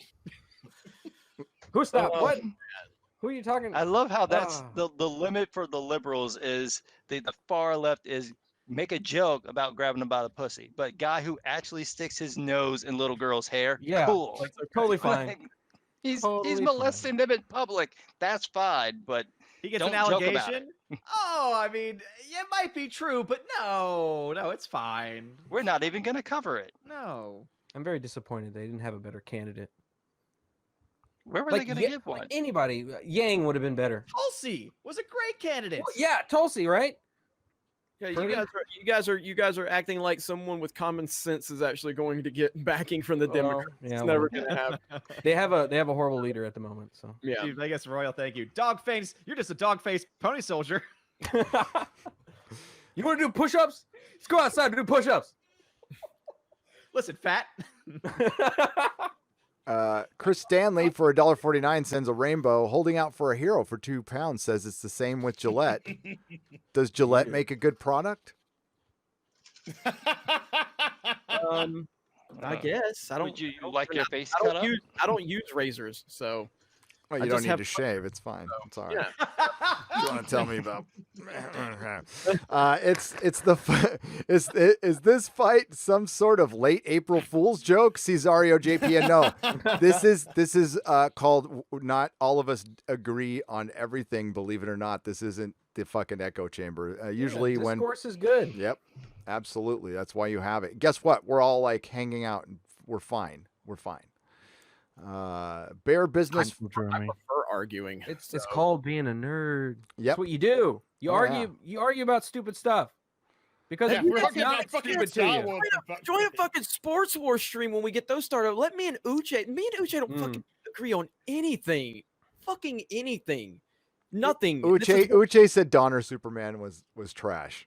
I mean, Oh my- it's the oh, worst take oh, on the no. history of the internet. Okay. This. I didn't even know that take exists. It What the does. hell? Yeah. Oh, that's wrong. And I love Uche, but that is the worst take on the internet of all Get in a time. text That's chat with him, and that's enough. That's insane. Tim Scorpion for $5. If Sabine steals Boba's identity in Mando season 2, then we will know for sure Filoni is on KK's side. He is. They all work in the same building. I mean, he works for her. She is his fucking boss. Yeah. So until that changes, the buck stops with Kathleen Kennedy. And I think he's just been. He hasn't been important enough because he was working on the cartoons and not the films. Now he's come up, and maybe that's Kathleen Kennedy's decision, but I'm pretty sure it's probably Iger's. And who knows? I guarantee you they all hate each other because there's egos in Hollywood, and that's just kind of the way things go. Yeah. But and if you disagree with the narrative, then you get fired. You're gone. Yep. Osama Joe Biden got it. That roundtable discussion with Kathleen Kennedy is hard to watch. It's hard for me to watch because she's so fucking dumb in that whole thing. It's just like, which person does not belong here at all? Why did George pick her? Aside from knowing her forever, why did he pick her? She makes a good cup of coffee. Who knows, man? You know what? I think some knees were red in that situation. I'm not going to go any further than that. I think George wanted to pick a woman, and that's the woman he was most familiar with. I don't think it was his genuine first pick. I think that was the first woman pick. Are you saying that this isn't stunning and brave? Aren't you saying that this isn't stunning and brave? Don't need audio for this, thankfully. Super look stunning. at that! Look at that diversity. Right? Oh my God, I'm blinded by it. Yeah, literally. Who are these people besides? Yeah, who are any of these people? Who are they? Snowbodies. Snowbodies. Like snowflake nobodies. Nobody. Snowbodies. I like that. Are they people? Is this Lucasfilm people? Like outside of Kathleen Kennedy, I recognize none. Yeah, this is all like, Lucasfilm. These are the people who are running Star Wars now. How recent? Know nothing about them. How when was this picture taken? This is like 3 or 4 years old now. Half of them are probably gone. Yeah. Carrie Hart would be in there. I'm used to seeing Carrie Hart in these group photos because Kathleen Kennedy hasn't taken any group photos of the women since I think before The Last Jedi came out, and Carrie Hart was in all of those. No, they did one in the parking. No, they did one in the parking lot. I don't know if it was all women though. And right before the Rise of Skywalker. Because Carrie Hart was Kathleen Kennedy's protege, and then she ended up leaving Lucasfilm. I think she was fired, but either way, she was gone. Maybe I don't know why. Looking at that picture, nothing is rising in my Skywalker. I'll tell you that for nothing. I don't understand Disney. Why Disney would be? They're already like Gary has said. Disney's a girl brand. Sure, they have stuff that like kind of goes like Aladdin and whatnot, but it's mainly a girl brand. Mm-hmm. Why would you then buy a boy brand and make it a girl brand? Like what kind of business decision does that make? No. After you said you wanted to bring more boys to your perceived girl brand. That is something they said out loud, and it was the change of agenda 2016. I think the answer is was that a change of agenda or change of a gender? It could be either or, I think. They don't exist as they're a construct. It's a construct. It's a spectrum. Right, that's right. It's a construct. It's like a rainbow. It's a spectrum. I don't know why they've invaded male hobbies, and at first they said it's about inclusivity and diversity, which they were that was happening anyway, right? But it never was about that. Star Wars was never exclusive. No. Star Wars had stuff for boys, mostly boys. I mean, to be honest, mostly boys liked it, but girls also liked it. Just look at any Star Wars celebration in the last 20 years. Girls like it. So why did you feel the need to come in and then push it so far to the girls? Because you can only identify with something if you see it on the screen, Garrett. I forgot about that. Yep. I haven't identified with anything. I'm still waiting for maybe the Big Lebowski might be the closest thing I can identify with. But Juliet gets butt naked in that as well. She does in everything. Yeah. But everything. Yeah. No, they're taking something away. This is all part of a systematic plan that is absolutely coordinated. Not even without question. Without question. I agree with Az. I don't support people that call me an ist or anything else. And Mike, make that. And what's M1KE? Them successful because people believe. Make. I think they meant make. Okay, just put an A. Then successful because people believe that attitude is right, says John Doe. That's DHO. I agree, definitely. And Dave Filoni didn't call anybody an ist. So he's referencing maybe other people. He was strawmanning the male This fandom. isn't about Dave Filoni. We're holding Filoni accountable for other people's words because he might have said something that might. No, we're holding him accountable as being part of the problem as we established. Yeah, I'm holding Star Wars accountable for a compounded problem by a lot of people. There's a lot of reasons, and again, there's nuance. It's not just one thing. I hold individuals responsible for their individual words. That's what I do. And Dave Filoni didn't call anybody a racist or a Nazi or an ist or an ism. Period. End of discussion. That's he just belittled the males and he belittled Luke Skywalker to pander to some women, establishing that he is part of the inherent problem at Disney. Yeah. Okay. Well, every man you know panders to a woman at some point in his life. Sorry to break that to you. I feel like I'm having deja vu. No, that's so broad and that's ridiculous, Jeremy. It's the reality of the situation. No, it's a broad generalization that means nothing to try. Yeah, and say Jeremy just something. changed the rules 3 times in the last sentence. It's okay. Jeremy, how? You just said you don't care what people said, and then all of a sudden it became about ist and phobe. So it's like, Jeremy, it's over. And pandering to women. Jeremy Clone Wars was so good, except for the mid episodes, they were crap. Why? Was it his politics? John Crush for $4.99. There were some SJW haircuts in there, for no doubt about it. Yep. Hey, who's the person that popularized them as SJW haircuts? Me. I'm the one that called out that entire storyline. Me. I just roasted Dave Filoni in my video on my channel that's out there right now. Roasted his lispy voice and his bullshit lines. I roast all that shit. The point is, at the end of the day, what he said was 4 years ago, and it shouldn't bother anyone. What do you care if Az doesn't want to give money to Star Wars anymore? Why do you care? I mean, who gives a shit? Az doesn't want to. Doomcock is pissed off at it too. Who cares? It's always been about a good product. And that is what Dave Filoni has given us. A good product customer and proper respect to the customer. Dude, I've been talking about respect to customer forever. You've said Mandalorian was okay. This is the person who's giving you great product in your opinion. Wait a minute. Okay is not dog shit sequel trilogy level identity politics. Like no, but you're the one who's harping on about it's all about product. Hey, what? Okay, you're the one.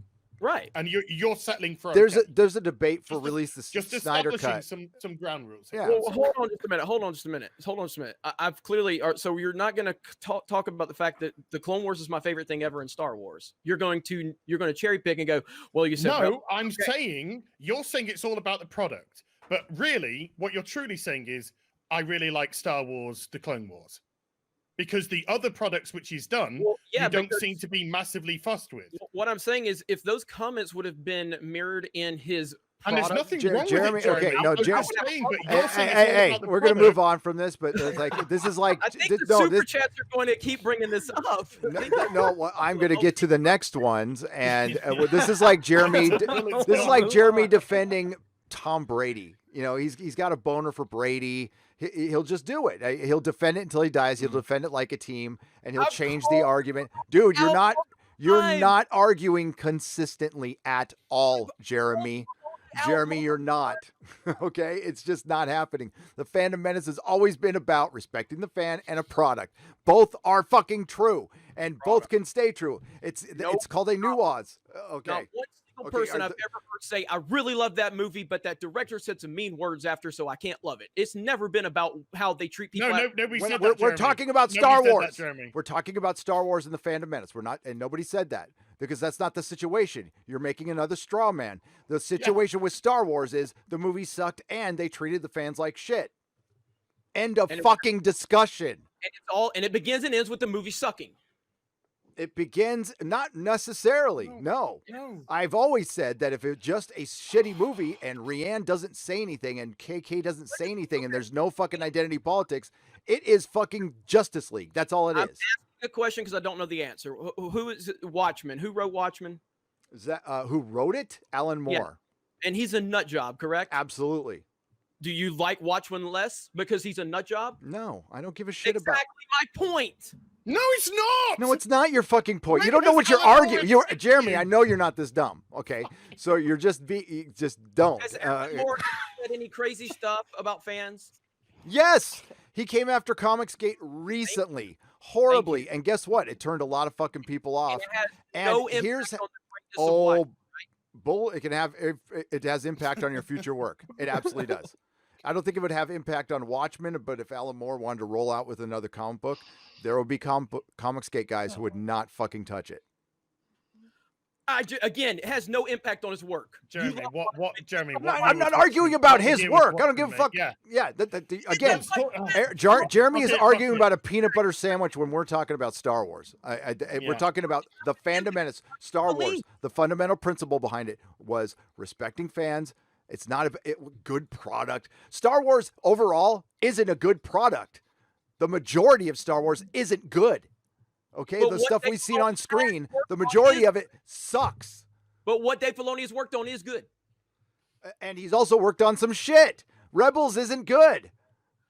I mean, oh my God, dude. You can sit here and say Rebels is shit. You can say Rebels I've watched Rebels great. And I can say it's shit. Some of it is shit, I'm having some an of it is argument about fine. Respect. You're upset because it's about Dave Filoni. Yeah, you're making it about Dave Filoni. Rebels is a dude. I don't want to offend anybody out there, but this is just what Rebels and Clone Wars is to me. It's a kiddie cartoon. It's a little kid cartoon. I'm 50. There's some point in my life where I move past animated stuff. It's no shade on anybody else. It just doesn't interest me. I don't take it seriously. And that's just I still like comic books, so I can't explain it, but animated wood-looking figures don't do it for me. The stories are pretty good, but quite frankly, I prefer the 2D Clone Wars that came before it. Thought it was better. But the point here, Alan Moore's weird antics have not impacted. Nothing to do with Alan Moore. Goodbye. Move on, Jeremy. Dude, you don't know what you're talking about. No. What about Ruth Bader Ginsburg, Jeremy? Ruth Bader Ginsburg. Yeah, we're gonna just start bringing up fucking random names. Look. Wait a minute. We can all Jeremy. Without respect, we reject. Without respect, we reject. That is never read Watchmen again. Never reference Watchmen again. Ever. Never talk about how great you're the one who brought fucking Watchmen. What's he talking about? Holding your you never referenced Watchmen again, Jeremy. You never referenced Watchmen. Why? I'm not offended by Alan Moore. Is Jeremy gonna start going pineapples? Are you start just starting random this shit? This is fucking you right now. This is you. It's like he's got Tourette's or something. I don't know what the fuck's going on here. You guys are losing the argument, and now you're trying to laugh off. Whatever you need to get you through, Jeremy. Because I just proved to you that a person's antics and their views on fandom and being crazy has nothing to do. No, you didn't. You didn't at all. Alan Moore. It depends on the situation. It depends on the situation, and we are talking about Star Wars. Jeremy, where's my Alan Moore shit? I didn't talk to you, but I asked Gary. You're the one who brought him up. Right. Where's my freaking Alan Moore shit?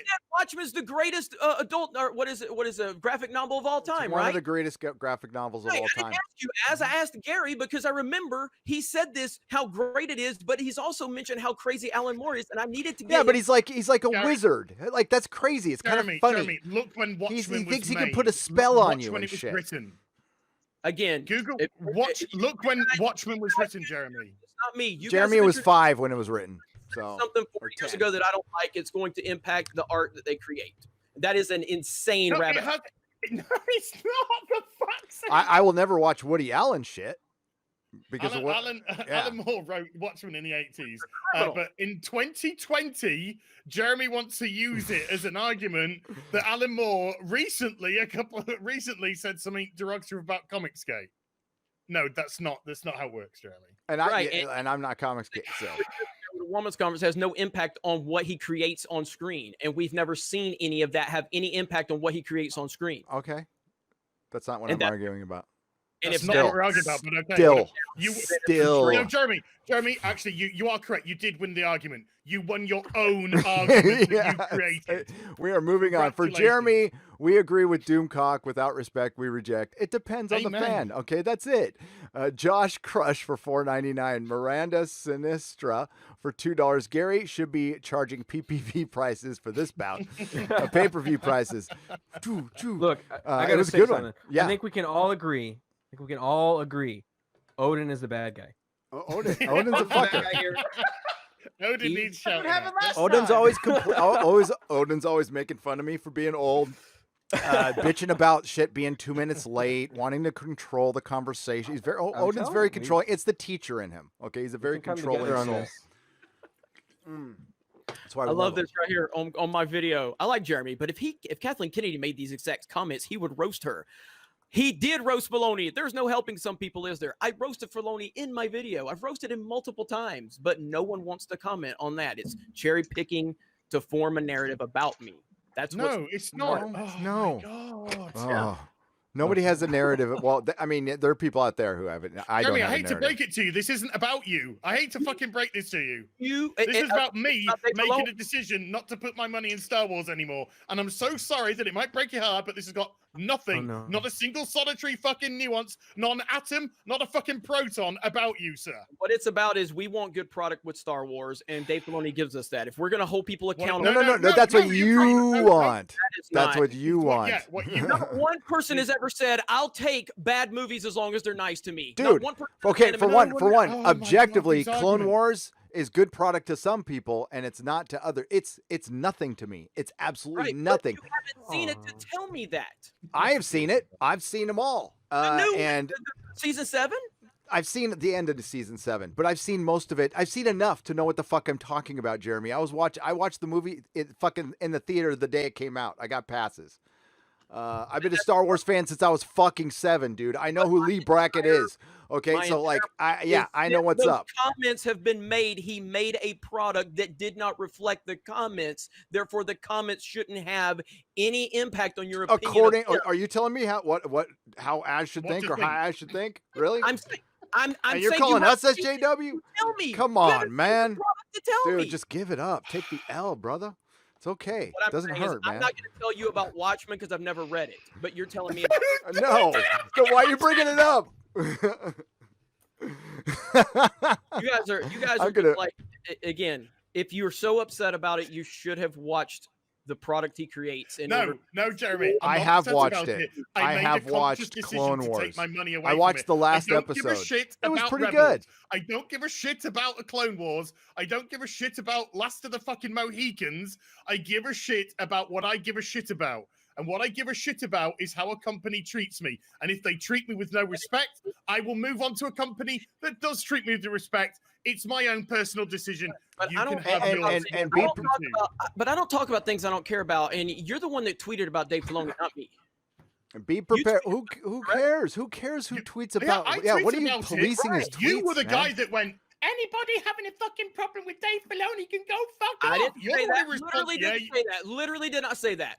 Okay, literally you had a cry about it on Twitter. I said if you haven't seen this is why Twitter's stupid. Season 7 yet you're upset about comments made 4 years ago, then you're using SJW tactics, which is 100% accurate. No, it's not. It's not. It is 100% accurate because SJWs always get offended over something that they don't saying something over again and repeating it, thinking it's right. That's kind of an SJW it doesn't make it right. Yeah. It's funny. Okay, sorry, Gary. Stop. It's funny that I agree with both Az and Jeremy. Yeah, because they're arguing two completely different things. Okay, it depends on the individual, but the reason there's a fan movement right now was not just because it was a bad product. It wasn't just because The Last Jedi sucked. There was way so much more than that. I agree with that. Yeah. Yeah, so there's been plenty of franchises with bad films, but we go back to the next one because they don't start coming out calling us all things under the sun. Oh, that Terminator film, Terminator 3, bit shit. Yeah, never mind. And you move on to the next thing. You know, a fucking Arnold running around going, fucking the fans is fucking. Why is it I can't bring other things up, but you guys can bring other things up to help your argument? I don't understand. What did I bring up? He's bringing up Terminator, but every time I bring something else up, it's like, why are you bringing it up with him? Aaron Lockley. No, I'm saying. It's called an example, which is exactly what he's doing, which I'm fine with. Oh my God, this is fucking beyond retarded now. I'm just asking a question. You're saying it's all about product. I'm saying no, because a product can be bad. Okay, if all right, because you're so fucking prissy about it, The Last Jedi. it's a bad film, for my opinion. It was very divisive to the fan base. If fucking Rihanna Johnson didn't come out with all his fucking shite, if Karen Kennedy didn't come out with all the fucking shite, if all the other people behind Disney didn't come out with all their shite, I love Serenity, by the way, then people would have just put it down as a bad movie. Oh dear, it divided the community. Oh dear, didn't like the treatment of Luke Skywalker. Oh, I think Raylo's awesome. I'm shipping them. You can have both sides. But then when the next one comes along, you're more at least willing to give the third one a crack because they haven't been demonizing you for your fucking opinion, or they haven't been demonizing you as a fan. But when they suddenly come out with all of that, guess what happens? I don't go to the cinema to watch the third one, like a lot of other people chose not to. And it ends up doing barely 1.1 billion at the box office, even though it went into China when the Joker puts in nearly 1.1 billion at the box office and doesn't go into the Chinese market. That's a huge fucking drop off. And that drop off isn't just because the product's bad, it's because of the way that they treat a long stay customer as well. It's a product of both. And the Access Media's role in this too, which was attacking fans, what they said, and how they've fucking framed a narrative and fighting against that. And people actually came and listen. I listen to people. I do. The reason they came to us is because the Access Media let them down. That's pretty cut and dry right there. There's nowhere else to go. There's no forums, nowhere where your voice can be heard. And no, people don't want to hear arguing all the time. I understand that. But it's going to happen once in a while between men. I'm not going to promise it'll never happen again on the channel, but we don't generally make it a habit of it. I think this might be the first argument in a year. So, I mean, I wouldn't get too worried about it. Yeah, I wouldn't get too worried about it. Aaron Lockley for 5 Canadian pesos says, been watching for 39 minutes, nothing but arguing. I tune in for discussion, not arguing, unsubbing Jeremy, never sub to Babyface, so meh. Okay, and to what Jeremy said before, I'm sorry to hear that. I truly am. But I mean, like that, you might be new. You might be new around. Yeah, you might be new. If my one opinion is enough for you to unsub to me, then there's nothing I can do about that because I can't please you every single time. I'm not 100% going to be lined up with your opinions. It's never going to happen. No, and that's never been the reason my channel is. Look, Garth Brooks made a quote a long time ago, one of my favorite musicians ever. He said, the reason I'm successful is the reason I am going to be ran out of the business is because I take risks.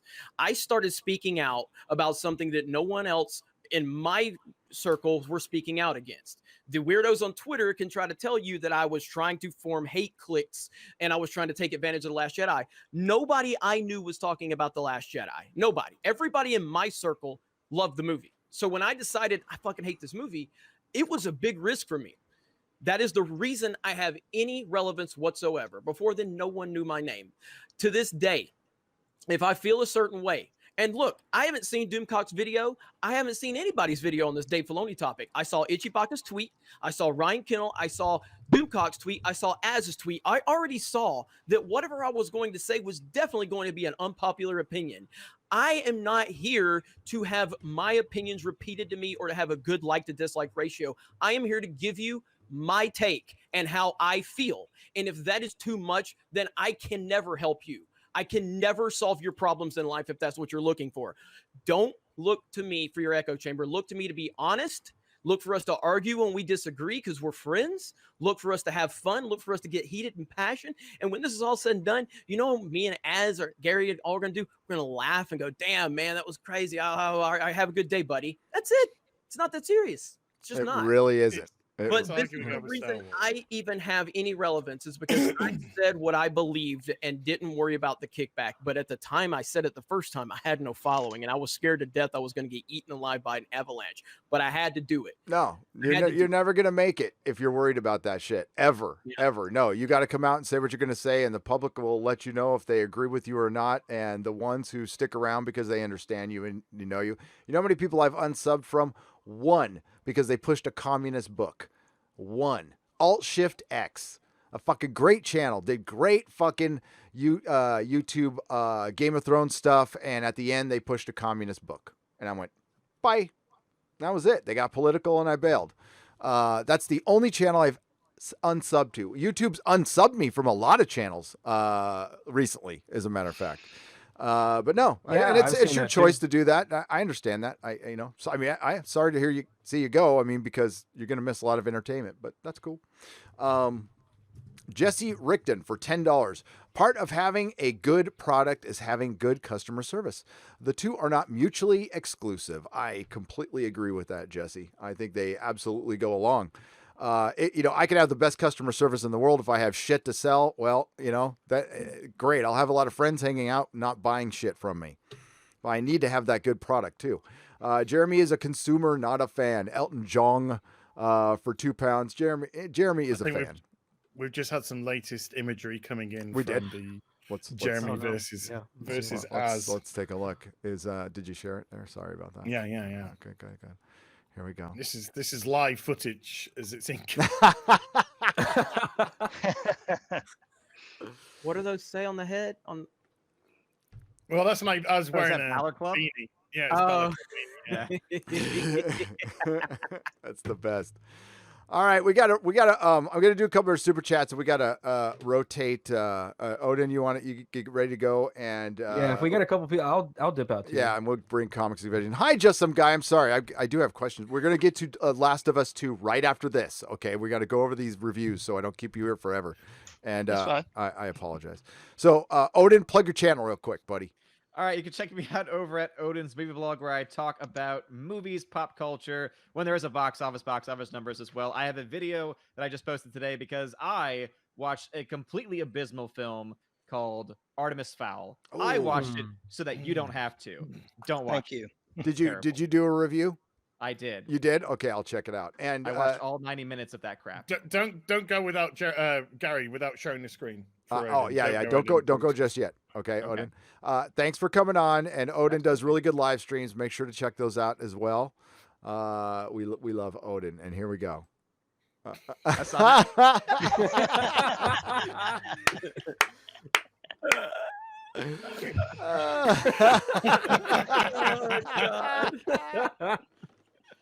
so good. Take it easy, Odin. Sad. All right, you too, guys. Quarter Black. See you, buddy. Quarter Black. Daddy fight. Thanks for jumping in there, bro. Yeah. And we'll get you back. Like we'll talk so we can, because I know you get home from work later. So yeah. So thanks for having me on. If you want to go to my YouTube channel, I do live streams. I play games once a week on Wednesdays. So go sub there. I'm also on Twitter, that trash fire of a platform. If you want to follow me there, I say stuff there. Thanks, Gary, for letting me come on. Thanks, everybody, for hanging out. Jeremy, Odin, see you, buddy. Some black guy. I love all of you. QB, you take care of yourself. I'll be in touch. And yes, I will talk to you about what you text me about. So I'll respond to it. Thanks, buddy. Yeah, man. Take it easy, bro. All right. See you later. See you later, dude. Here we go. Thanks for waiting, guys. They're probably all muted. Get pants on now. No, don't put your. Take your pants off. Take your pants off. Oh, well, Dance off, pants off. They're already off. They off. They off. That's good. We have Tom from Midnight's Edge After Dark, and we have Comics Division from Comics Division. How's it going, How you guys doing tonight? Oh, hi. We've been waiting a long time. Is mommy and daddy done fighting? Probably not. No, I'm going to answer the rest of the questions in the super chat because Jay Platt for John Ellis Bush £4.99. Stop straw manning. Jesus Christ, man. Oh, hi Odin and Gaz. How's it going? It's good. It's good. John Ellis Bush is awesome. Jay Platt for 5 Canadian pesos. Filoni is a puppet. Clone Wars was part of George's vision. Season 1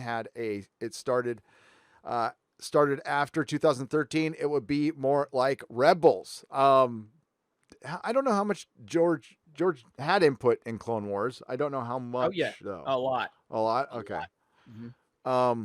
And I know he erased the other Clone Wars. They were just talking about it on. I was watching freaking Kevin Smith's live stream last night, which was the Jendy Tartakovsky ones. Yeah, I love those, man. Those are I love great. those too. They actually made General Grievous a badass. Yes, those. they did. They did, yes. Yoda's a fucking badass in it too. Wilhelm Morrow for $5.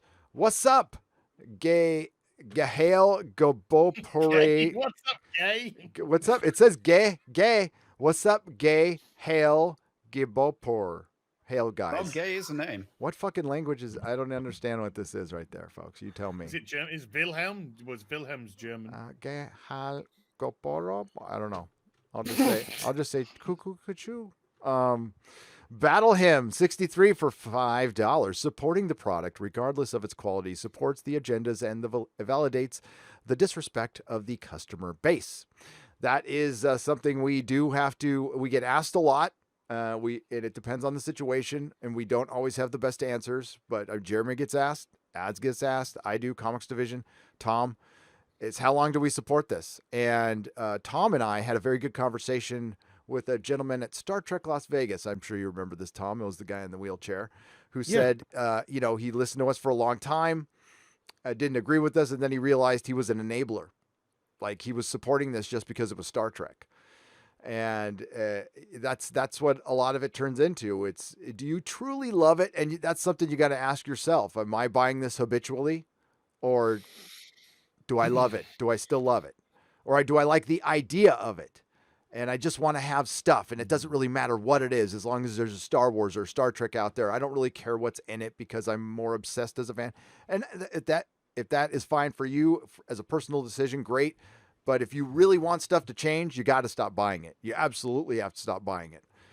And I'm going so far with Star Wars myself is I'm not even going to fucking review it. I'm not even going to bring it up. I'm not going to review Mandalorian season 2. I don't care anymore. It's dead. It's dead to me. I will report news. That's it.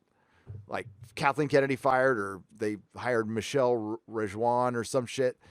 I am personally done with it. It's a dead brand to me. I just cared about. I'm one of those. What is Lethal Lithium? They're called like we're called original trilogy. Yeah, that's it. Baby dad. No, no. It's fucking normies. We're called normies because we like the original trilogy now.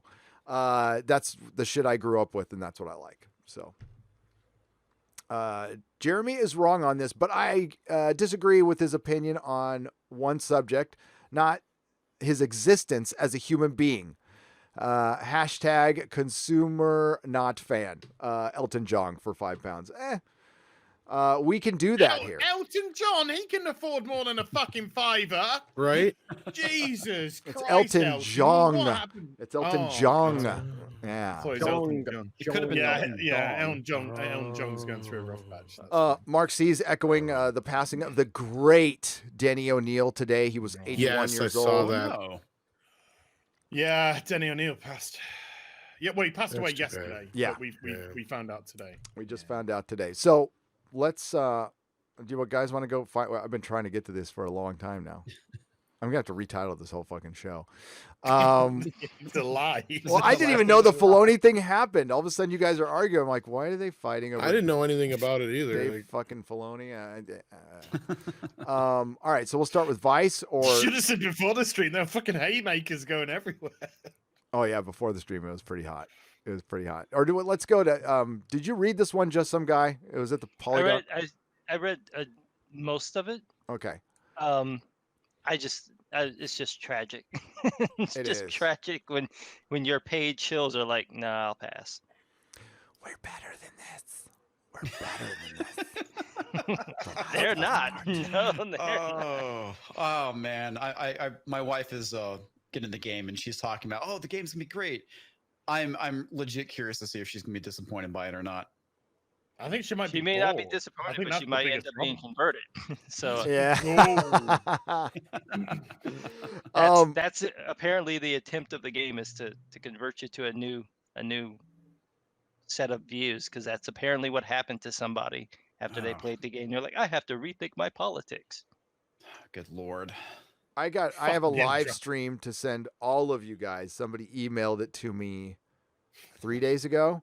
And it's a former SJW of like 20 years, came up in academia, breaking down like what it's really about, like the whole religious aspect of it and culty aspect of it. And this is an academic talk. So it's two basically former academics who break the mold. It's a lesbian interviewing a former SJW, but they're both basically common sense people that, you know, like the most of us are, it is a great live stream. So it's about 30 minutes long. Get to the end and listen to how she breaks this shit down. It's so perfect. It's just what some guy said. They're trying to get you to, they're trying to indoctrinate you, brainwash you. Yeah, absolutely. But I do have a question. Yeah. And this is a legit question. Sure. This is not me trying to All of your questions are legit, even your dumb ones. This is a dumb one. But if you can't help who you are, how can it be a choice? As far as what? Yeah, in reference to what? If you're SJW? born this way, no, if you're born this way, how can it be a choice? As far as like gay? Their doctrine is all wrapped up now. So they're convoluting everything because they're trying to incorporate all this sort of concept of everything is a social construct. Mm-hmm. But they've also got everything that they laid the groundwork for over the last 50 years, which says these things are innate. So there's too much conflicting information. So no matter what it is, you're gonna bump into that. No matter how much you try not to bump into it, it's gonna happen. You'll have this. This is happening with Black Lives Matter, where they're putting forth this argument that only white people can be racist. And then you have to turn around and explain, well, excuse me, how do you explain the black cops who kill black people? And they're like, well, it's the cops. Yeah, but they're still black. So wouldn't that like prevent them from doing that? It makes no sense. There's this interlocking sort of mechanism that their ideology doesn't have because they're pulling from everything. So just basically think of it like someone went into a store and then just grabbed shit off the shelf and then went home and tried to cook it. They have no idea what they're doing. It's like what they did with that garden. They just, hey, we're gonna put topsoil on the top of the grass and just stick a plant still in the fucking pot on top of the grass. It's insane. Do you not understand to put it in the fucking dirt? How do you not know that? They have no clue what they're doing. That if you want to understand SJWs, if you want to understand the far left, just look at that garden. Because that is what you are dealing with. These are people standing there waiting for the plants to grow. Do you not realize it's going to take like 3 months for them plants to fucking grow? You ain't eating for a while, son. That's pretty funny. So have you guys heard of political lesbianism? What? Yeah. No. Okay, yeah, this is an actual thing where these are typically TERFs that are so anti-male that, and these women are straight, that they will break up with their boyfriends because they realize they're part of the problem. Yeah, but they're part of the patriarchy, and will have relationships with women even though they're not gay. That's de Blasio's wife. Yeah, that's actually what she is. She's a radical womanist. That's what she calls herself because she's a black one, and so she's a lesbian, and she hooked up with him, and he somehow made that work. That's so crazy. But yeah, it's called political lesbianism. It's crazy. I saw the thing crazy. Recently with the gay man who was married. And he was married to a man. Sorry, I should explain this a little bit better. The gay man who was married to a woman. But he was gay. Why? But he was gay. He identifies as gay, and but she he's was married to the woman and they sleep together. Yes. Are you talking about Jacob Fry? I don't know who that is. That's the mayor of Minneapolis. Is it too early the for word you're Fat looking for Lives is Matter? cuck. That's what that is. Is it too early for Fat Lives Matter? Because I'm sick and tired of not being able to find any. No, you're Walmart. part. That's absolutely part of it. Watch this live stream. It's very, very good. These two, I'm gonna sound like an old man. These two young ladies, break it down. No, they talk about it. They're not kidding. They make everything a proletariat. It's my own fault. I got everything's a proletariat. You're just big bone, and we love you. I pride myself in my fat ass. I'm just saying. A book you should check out is this book called The True Believer by Eric Hoffer. It's about mass movements. He wrote it years ago. This book is like absolutely fantastic. If you're trying to understand what is going on, that is the book you need to read. The True Believer by Eric Hoffer. Get that book. It breaks it down so well. Every mass movement you can even think of, you will see elements of that in that book because it's insane. There's a playbook of how this is going on, and you can see exactly where the movements are going. based on what he's describing. You can tell how it's going to break. So all the stuff that's happened, I knew exactly what was going to happen because it's in the book. It's insane. It's going to implode on itself with the like next month. Yep. I've heard about this book before. Did you talk about one of your videos a while back? Yeah, I've talked about it a couple of times. I'm going to reread it over the weekend. I'll probably make a video about it because it's just nuts. Please it's do. Nuts. And ladies and gentlemen, Just Some Guy is one of the best comic book reviewers out there. So please, if you haven't subscribed to his channel, subscribe to his channel.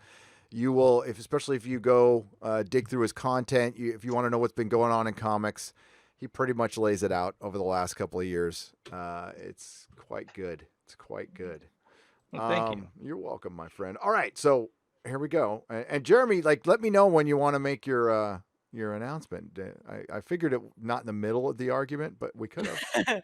Oh no, I mean we can do it a little bit later. Okay. I'm multitasking right now because Krista's live over on Gaming with Geeks, and she had is Jeremy pregnant? So yes, with Az's baby. Yes. Sweet. That's why he's in his first trimester. He's a little crabby just did right that now. to throw everybody off. So Az looks so proud. I am. Oh boy, here come the my dick memes. works. Here come the memes.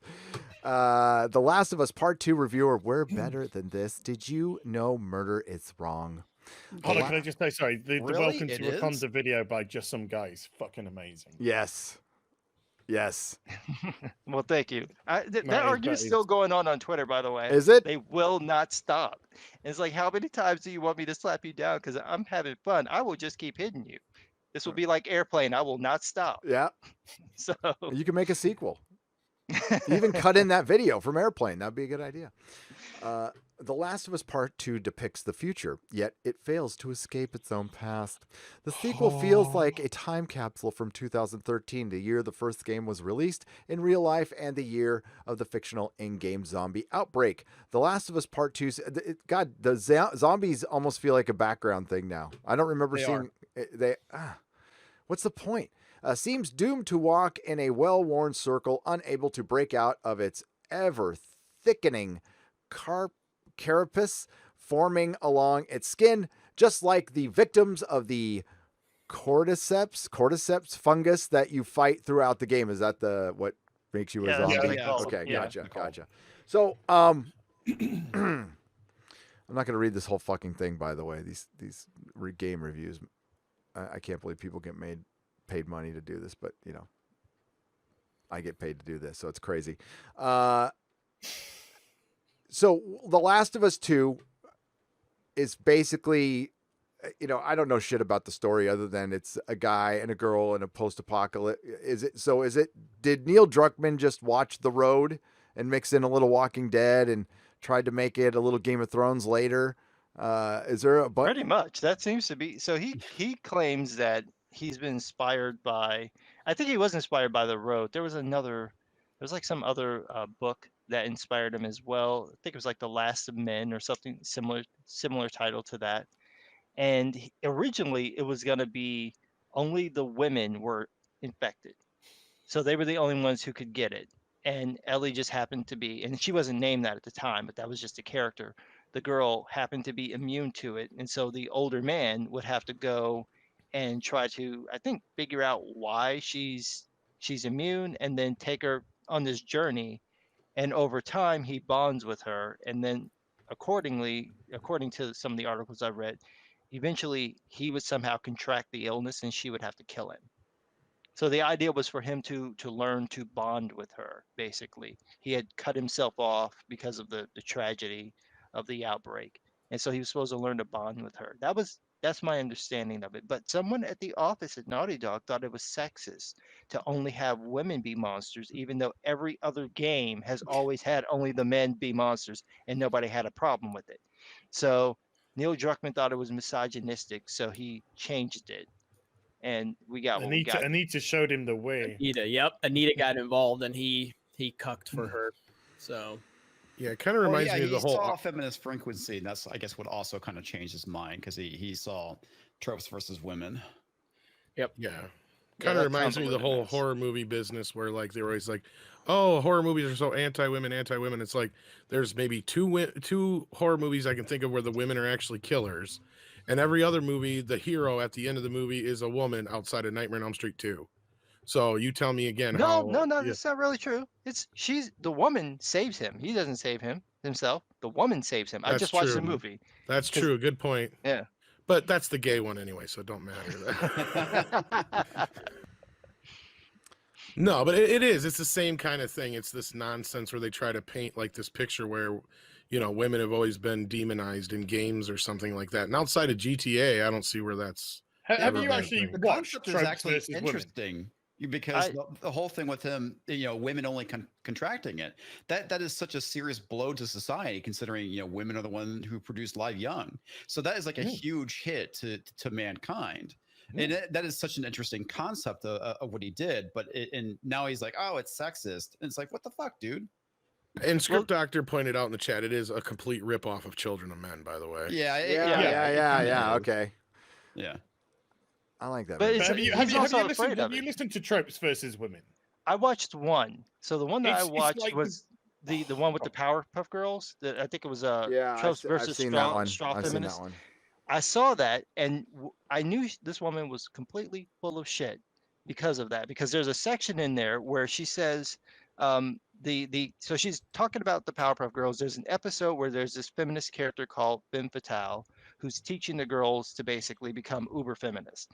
And Sarkeesian says that Femme Fatale teaches the girl to take everyday benign things as sexist. And then she shows 3 clips from the show where, like, I think it's Buttercup or Blossom is like hovering over some boy playing in a sandcastle. She's like, I know what you did.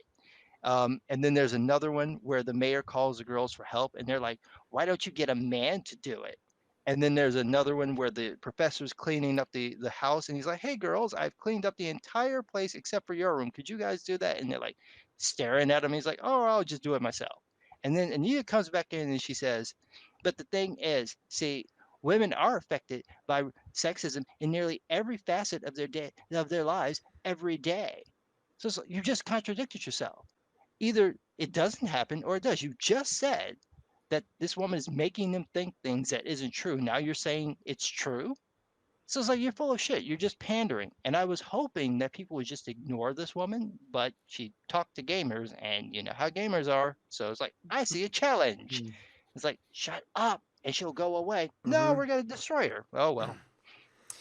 No, you're absolutely right. It's just, the whole thing's terrible. It's just the whole thing is fucking terrible.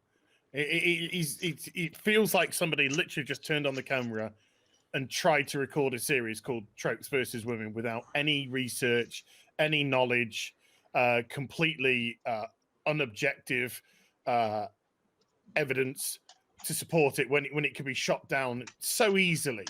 And that was the whole thing. And she got how much? $360,000. She got that for playing victim. That was that.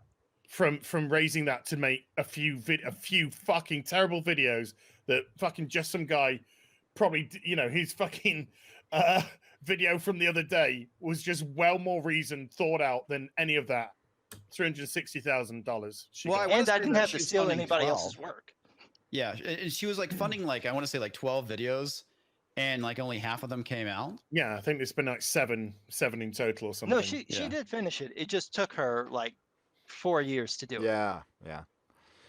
And it still wasn't very good. I put it on double speed and I try to get through some stuff because I do want to know what she's about. She's a grifter. She got validated by Joss Whedon. Yep. She got validated by all the gamers, like just some guy said. She would have been nothing if people didn't go after a certain guy named MJ, being one of them, of many. He wasn't the only one who made 60 some odd videos, 100 some odd videos on her, and made her a star. And crap, she was going away now. And snake oil vendor. I thought Michael Jackson was dead. Nah, she wants to free all prisoners, not just. You mean the other? Oh, I know who you're talking about. Yeah, Anita wants to release all the prisoners. I just said the closest prisoner in her house. All the boulders. Sarcasm, guys. I'm not supposed to talk about them. No, I know. You're not? Okay. Well, the great thing too about her is how she basically falsified her background and contradicted herself later on, because she's like start off saying, "Oh, I was never a gamer," and then she's like, "Oh, I always played video games." Yeah. See, that was the other thing that sounded really like unbelievable to me. So you want to review games so you can talk about these particular elements in the game.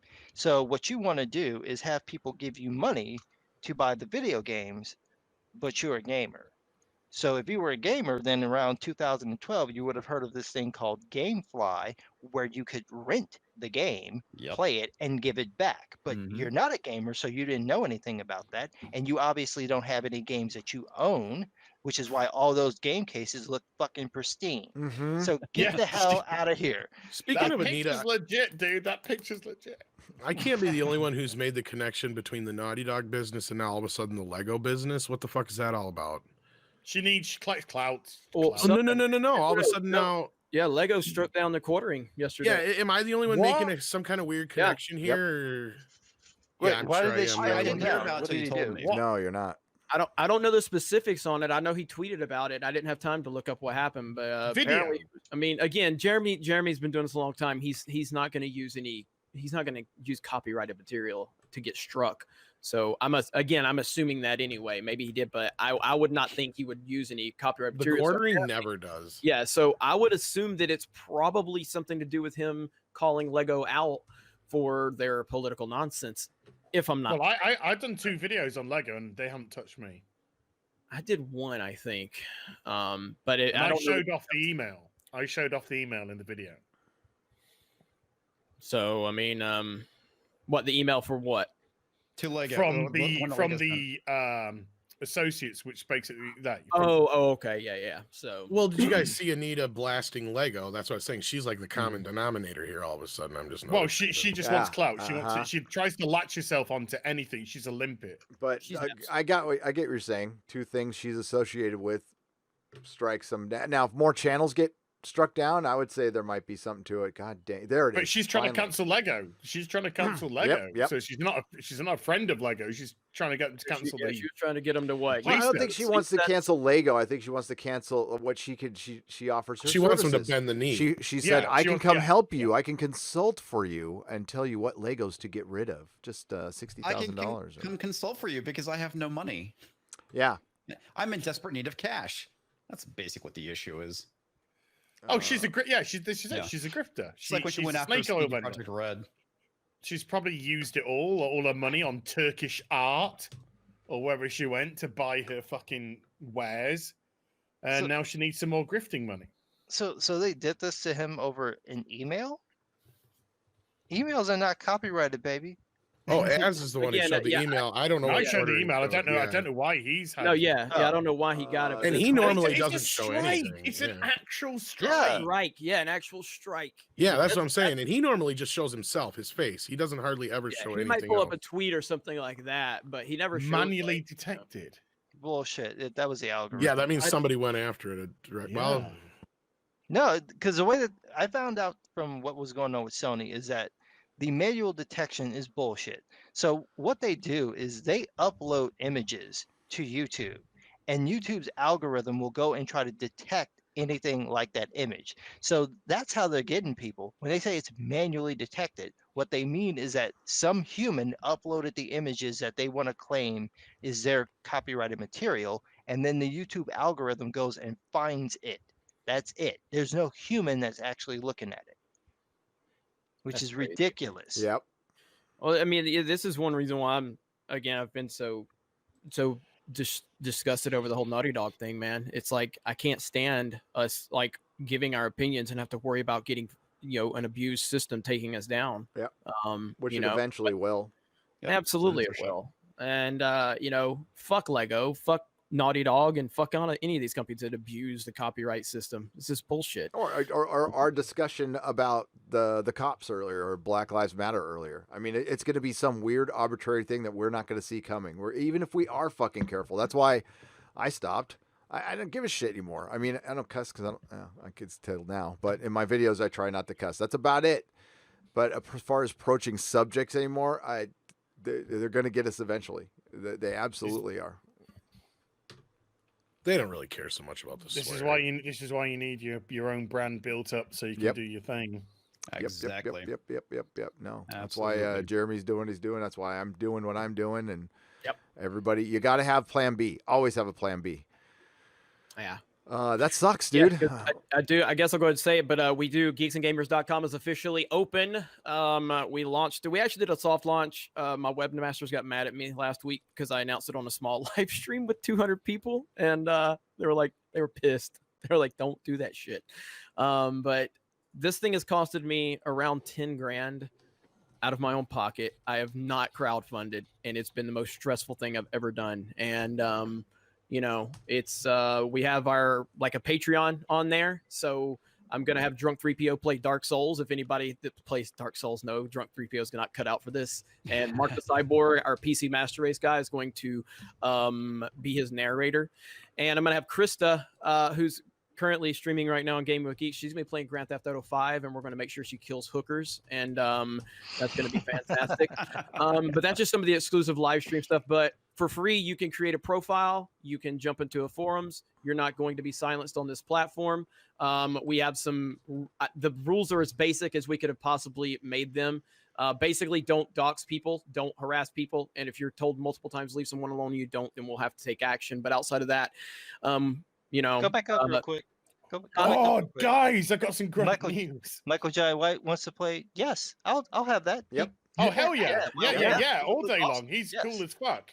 Yeah, and it's free to start an account. There's a private message system, a friends list. You can also a blog on your account. So with your personal account, you can write on the blog and then share that out there. There's not going to be a ton of oversight from us, but we are going to have to watch because I don't want to say too much, but we've already faced some stuff from the back end. Sure, I bet. Clearly don't like me, and that's fine. But our team is again. We're not experts. I'm not a billionaire. I'm barely scraping to get this website up and running. And my team, my guys are full-time employees from they have full-time jobs. So they're helping me do this in their spare time. And they have created an amazing platform here. The profile is amazing. The direct message system is really cool. And the next step will be an app. So I'm trying my best to create the app because everybody has asked me about an app. But it's not your version of Twitter right now. It's not a supplement for that, but I'm working to make that happen. So again, consider signing up, and maybe I'll see you over there on the forums because we've got some good discussions already. People have been really making it happen in the forum, so that's been awesome. So well done, my friend. I know how hard you do. I know how long you've been talking. It's been the hardest thing I've ever done. Again, it's just my webmasters are really they're more done with me than Az is after our argument today. Every time my phone rings or their phone rings, they see my name, they're like, "Fuck." Dude, the only thing I'm bothered about is whether or not you're gonna fucking take points off me, you petty twat. I earned those 25 points. I fucking earned them, man. I want them. The most crucial thing that you can do right now, if you're interested in seeing the site grow, is we did install that report issue on the bottom right where there's a red button. And you can give an in-depth feedback to us of any issues you're dealing with. So please feel free. I don't care if it's the smallest problem. We need to be aware of it. And if we're aware of it, I'm not saying it's going to be fixed immediately, but we will address it. We will look into it. And I'll continue to dump as much money as I can afford to make this website work, because this is the first time I've felt like there's, life beyond YouTube now. So it's been huge. But thank you to my team. My team deserves all the credit. And appreciate it. We've already had over 700 people sign up, by the way, which is insane. I've just started mentioning this like 2 days ago on the channel. I haven't even tweeted about it officially. We've already had over 700 people sign up. That's crazy. So thank you all to everybody. I appreciate it. Report issue, Jeremy. Yes. How many of those report issues are going to tell I'm Jeremy gonna have shut some the fun. fuck up about Filoni? Please don't harass my webmaster. I'm kidding, guys. I was just, they're going to. I know. They're going. No, congratulations. I know how hard you've been working on it, man. We've been talking been about insane, it. Man, I've lost so much sleep over that. I didn't think I always do things like, and I'm good at I'm good at just making a decision and then executing instead of planning it out. And this has been a lot harder than I thought it would be. Again, it might be easier for other people that are far smarter than me and have more money than me, but this has been a challenge. And I've ran my team to the limit on this. So it's a big, Frank and Nick are the two webmasters that are in charge of the website. They deserve all the credit for everything they've done. I'm the brains behind the operation. This is my vision, but without their execution, my vision is just my vision. I saw that as. Nothing. We love you, man. I love Jeremy unconditionally. I do, God damn it. And I signed up on the website too, and I know how hard he worked on this, and it's nice to see something accomplished. I like to see my friends succeed. And it's inspiring, and it's a good thing. And I think this is going to be very, very cool. So well done, my friend. Thank you. And I put the link in the chat. Of course, it's geeksandgamers.com. So please check it out. And this is part of this show. That is a permanent part of the show. And I did the big thing about Friday Night Tights is I've been telling my guys the site better not crash when I tell 3,000 or 4,000 people that it's kind of not working. I'm trying to sign in. Is it really? I'm not kidding this time. All right, I'm gonna get on the phone right now with my guys, and we'll get back to the loading. It's not even get back to the Last of Us and super chats. That's exactly what I needed to test. So I will be back. Thank you, Gary. You're welcome. Wonder Woman has got a release date. Oh, what is it? It's October the 2nd. God damn, that's long. They changed Wonder Woman's release date. October 2nd is the release date. Jeremy's getting a database connection error issue. Yep, that's and the better news is my Last of Us video today has been advertised on by Naughty Dog with the Last of Us. No, that's great. All my Star Trek videos get sign up for CBS All Access, so that's great. Our Star Wars ones always have the Bob Iger fucking class in front of it. Your Star Trek ones I get Patrick Stewart talking about some issue, and yeah. Breaking report on Jeremy, by the way. Breaking news coming in now. I love it. I love it. I'm almost as proud as the Papa. Oh yes, he's got his headphones on. He's listening to himself. It's beautiful. I'm listening to one of my own videos. Harry Chan, man, you are the master. The fucking master. He's a god. He's a god amongst men. Really Golden god. That intro, man, is fantastic. I love the two things, or the three things I saw that he did with me. The whole thing with Terminator, Kirk, and then Tommy Wiseau. That was brilliant. The laughing when he got the Gatling gun laughing is brilliant. Yeah, that was perfect. And I love what he did with you as the whole thing where you took your clown head. Yeah. And had you as the Joker. Oh man, everything in there, everything in the sewer as well. is beautiful. Down here. And I love the whole thing too, where when the TARDIS doors open and then there's Gary. Yeah. No, that shitty grin on your face when you're shooting everything up as Terminator is fucking brilliant, dude. Oh, it's fucking great. He did such an awesome job. So, I'm going to fuck you up. I'm going to fuck you up. Okay, it should be back up. Hopefully it stays. Awesome. But my guys are working on it right now. If the owner of my favorite restaurant makes insult cracks at me, I'll find another restaurant to go, no matter how much I love the food, says Michael Deich for $5. And thank you. And this gets followed up. This goes together.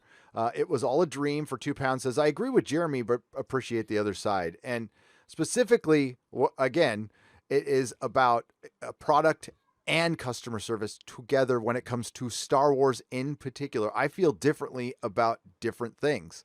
With Doctor Who, you know what? Chibnall hasn't come out and bashed fans that much. He's made like some sideways remarks a little bit, but he's not come out and bashed fans. Jodie has talked about her intersectional feminism and said previous Doctor Who is a practice in the male gaze. She's definitely disrespected the product itself.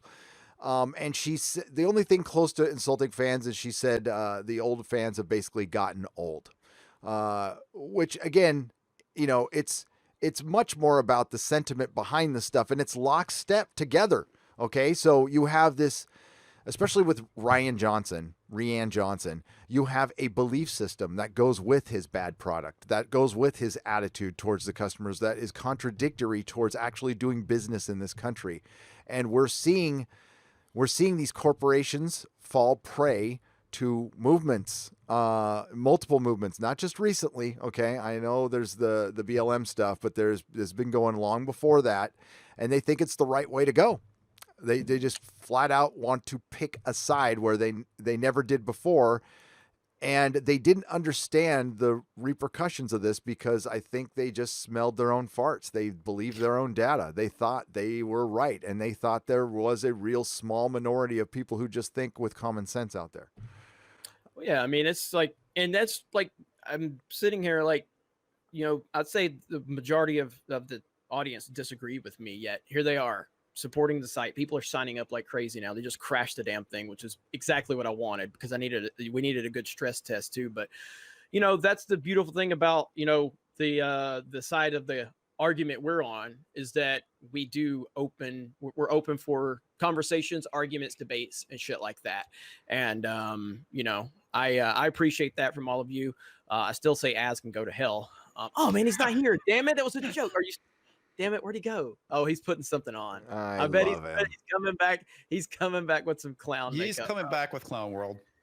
Oh man, it is. But yeah, so appreciate it, everybody, and we should be back up and running. So, it's back up and running. Sign up again. Another quick. I mean, this is just. I came up with this yesterday because I honestly just thought everything would be canceled for the rest of the year, and it looks like things are going to open up, and it does, at least in some states, look like they're not going to lock down again. Even if something does flare up, they're just going to go with it, which I completely agree with. And I just went for a piss. Yeah. Star Trek Las Vegas is still on, guys and gals. And they moved the date to December 9th to 13th. So I will be there. I'm going to book a place. And if Star Wars Celebration's still going on, Jeremy, I haven't seen it canceled officially. They haven't said anything specific on that. I honestly can't see any way. I can't see any possible way that it happened. What did you do, Az? I missed. That's what I did. I missed. I can't see any way where it actually happens, but I guess time will tell. It's later in August, right? August, September? I honestly can't remember the actual time. It either. So I mean, if it's still on, then we got to go. Like we have planned to go. I mean, as far as I know, it's still on. They have not canceled it. That's why I told them not to cancel. I think it was dumb to cancel Comic-Con, but that's just me. But they're gonna be doing virtual Comic-Con this year. Oh, I know. It's gonna suck. It's gonna suck so bad. Guys, your memes today are fucking beautiful. I know. The shit that. So, are you tweeting them as? Or... Oh yeah, I'm retweeting them. Okay. I also dropped one in the chat too. It's just fucking beautiful. You did. I'll check it out. Over 2,000 people hit the site all at once. Holy shit! That is insane. That's what crashed it. So that's to tell you you're wrong. Yeah,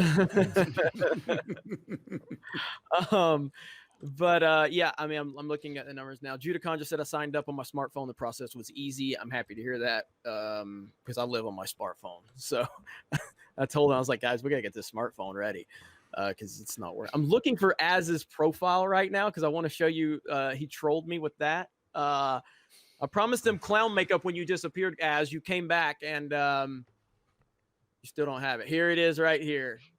Look at. I know. This. I had my headphones on, bitch. I had everything. Here we go.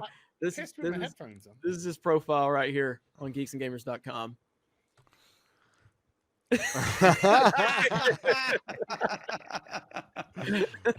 Oh, so good. That's man. Down here. That's good stuff. Did you get that OnlyFans or Fans Only, whatever the hell it's called, going with your clown? Look, dude, I've been trying to sign up with Cameo. I've been desperate for them to fucking take. I've been playing all the fucking. I'm a bit of a big deal around here on YouTube type of deal because I see all these fucking little scrotum YouTubers getting on there. So I just went, but still haven't responded. If I go on Cameo, fuck me, it's gonna be Clown World all day. I'm gonna take the piss out of that site left, right, and center. Oh man, good stuff. Good stuff. All right. Oh, Az, can you talk about any of the spoilers from The Last of Us 2? Can you allude to something? Anecdotal? Something that we all think happens. Okay. And it's a major part of the story. Very early in the story. Really? Holy what? Shit. Like within the first hour of the story. No. So the whole happens in the first hour. There's flashbacks during the and there's flashbacks during the rest of it. What happens at the end isn't the same. What happens? What happens at the end? Abby smashes. Maybe not everything. As regards to that, and Daz is dancing for us. There's a love scene. There's a love scene between Abby and a boyfriend, and he fucks her from behind. What? Sorry, the Hulk. What? Do it. What? Is it worse than we imagined? The spoilers, are they worse than we imagined? Abby's female. She's not trans, by the way. Abby is a female character. So she's basically China. She's roid. Yeah, she's roid rage. Yeah. Okay, yeah. She's China. All right. China. I was like, who in the hell is he talking? Oh, It took me a second to get there. China. Yeah. Okay, wait a minute. But rewind a little bit. You said some getting down happens. Yeah. That actually happens in the game. This is what this source is telling me. They're saying that there is a scene of coitus between Hulk and Hulk's smash. It's from the perspective of Bow Wow. Oh dear. Oh, this is just... And I mean, I can read. No way. Okay, wait. Like, so this happened. What it looks like. It happens in the first hour. So everything that we've been. No, that doesn't happen in the first hour. But thank God. The golfing happens in the first hour. The golf tournament happens within the first hour. Okay. Yes. This is just tragic. That's sad. Okay. I mean, but there's flashbacks through the game to make you miss the golf flashback. That might be set pre-golf tournament. Oh, so that give it context of where that the golfer probably deserves it at the end. Or makes you feel worse about it. God, this sounds fun. Context to why the golf tournament happened. Well, because they're probably gonna make the golfer, the evil patriarchy, and he probably helped kill. So because isn't it supposed to be some LGBTQ thing going on? There's like Ellie's gay. Yeah, and I thought there was like some church, some crazy like religious cult people or something involved, and they're hunting down gay people. 3 factions, I believe, in the game. 3 of them, and Ellie's going through between 2 of them. So there's 2 kind of like factions at each other's throat, and Ellie's going right between the crossfire, and I believe there is a 3rd faction, which could just be Fireflies. This sounds like shite, doesn't it? It's really, really bad. Skillup said the story's a mess. The characters are unlikable. There's plot holes all over the place. He said there was one point where it became almost laughably bad, the story. He said the motivations of the character don't add up at all. I mean, the only kind of like positive things he said was it's the nicest looking game he's ever seen. And if you like the gameplay loop from the first game, you'll probably like the gameplay loop from the sequel. Jesus. But yeah, he said character-wise, they're awful. He said they're kind of almost as if they've abandoned who the characters used to be. And he likens it to The Last Jedi, to Game of Thrones Season 8. Well, that's what Neil Druckmann basically said in his interview, was that he went into this trying to make something that would upset people, and that he was trying to get people angered by it. That's I that don't. Ryan Johnson logic. I just It's don't ridiculous. understand the logic, especially when you're trying to say that you want to take people through all the horrendous things people do to each other in a dystopic setting. I mean, people do that all the time, but you don't have to make it unbearable to But the it point says that people the hate. game kind of preaches at you that you're Yeah. bad and you're doing bad things, but the game doesn't allow you to do anything but the bad things. So you're forced to do them, and then the game moralizes at you for doing them. Yeah. And it's like, but you didn't give me any other choice. I had to do this to progress to there. Story, yeah. Yeah. And, so and it's see, like, what that turn the sounds like game is, off. but Yeah, it's so that sounds like he wants to make counterintuitive. a movie. That's what that should have Yeah. been. You want to Yeah. do I mean, that. the you Last make of, the the, fucking to be movie. honest though, The Last of Us. I mean, it's a great game. Very much enjoyed it. But it's a cinematic game. It's not a it's not a that you're going to be remembering for the gameplay aspect. It's a cinematic. So it is kind of a movie. Like you can. Yeah, this is why I think this is such a bad move, because I think the first game was so powerful because of its story. Mhm. And you were going through the gameplay loop to get to the story instead of vice versa. Trying to smash through the story to get back to your gameplay loop. And the second one, the first game's about 15-ish hours. This is about 25 hours, apparently. And Naughty Dog, by the way, have given instructions that nobody's allowed to discuss the second half of the game at all. The second half of the game, of course, where maybe a certain golfer takes over as the main protagonist. And Skillup again said this 25 hours could have been condensed, but it's 25 hours just because the areas are bigger and it's taking you longer to traverse through stealth and stuff and fighting to get through to the goal. He said he was like 15 hours in and he just wanted the game to end and he still had 10 hours to go. It was done.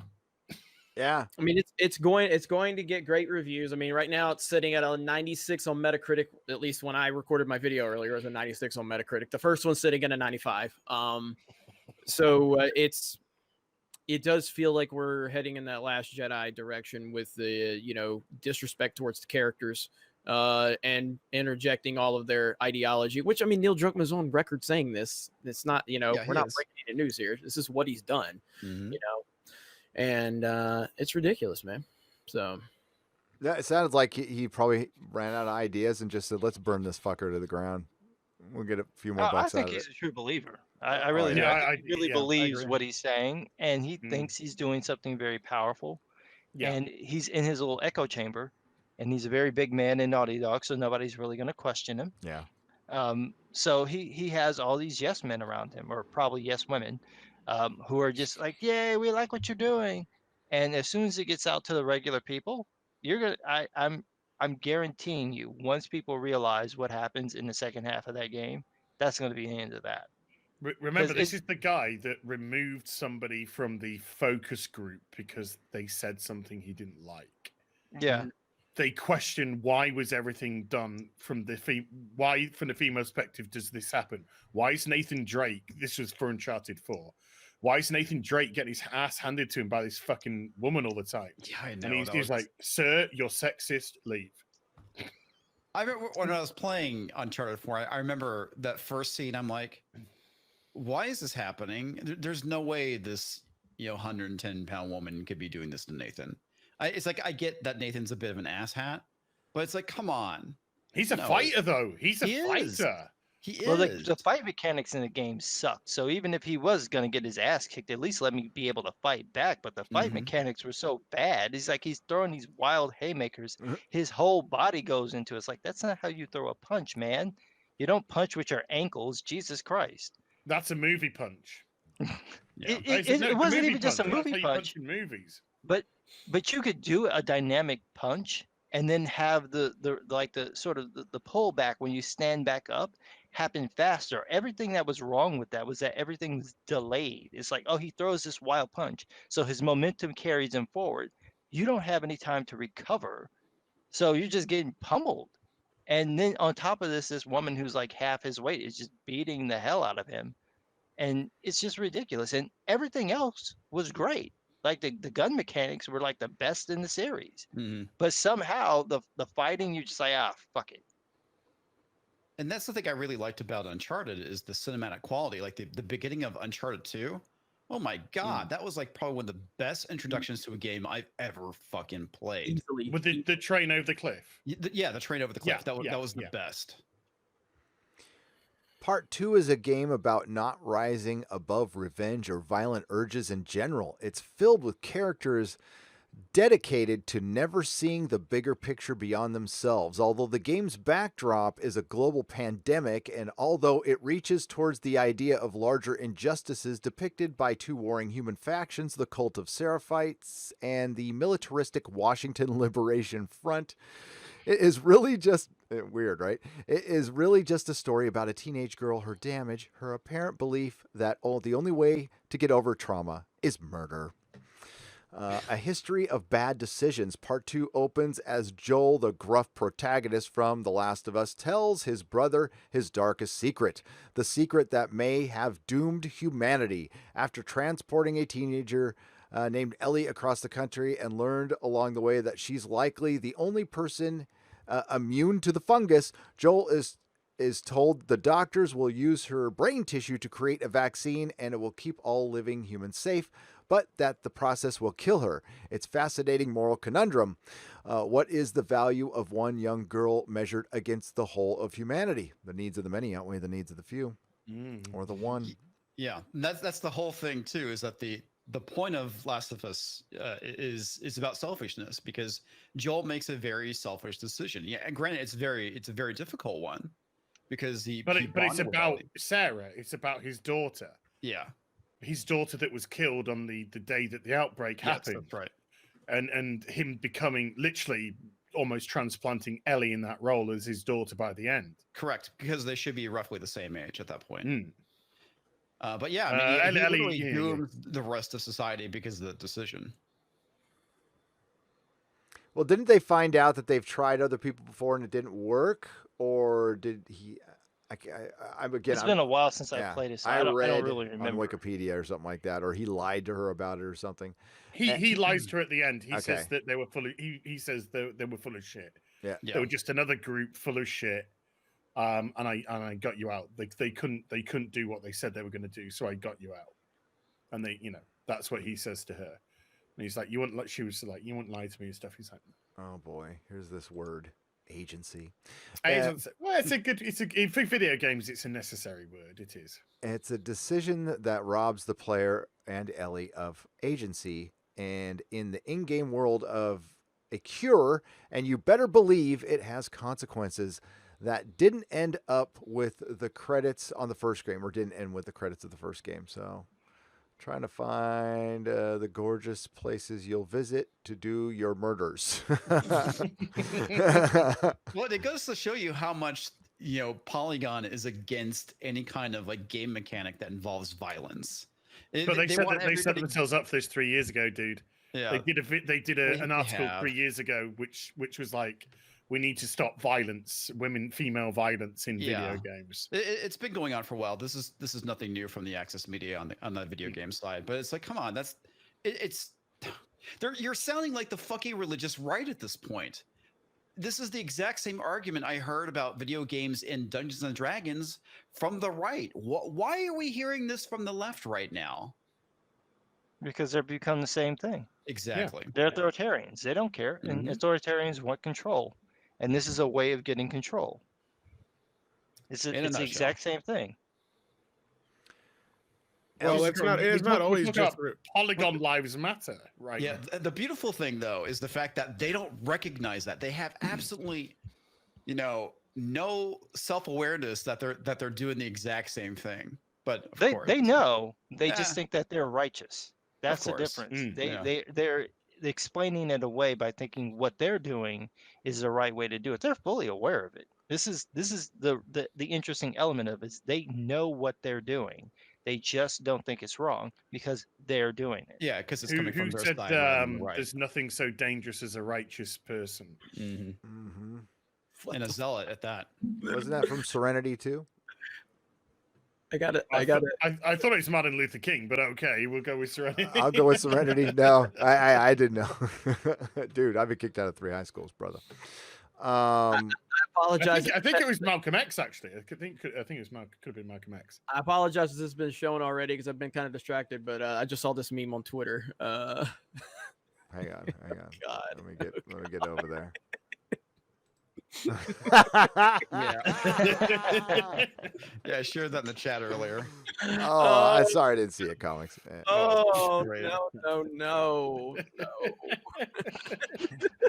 I'm more proud of that than the Papa is. That's what you missed the one we showed off when you were away, Jeremy. You missed the one we showed. I apologize, just some guy. The one where you're in hospital.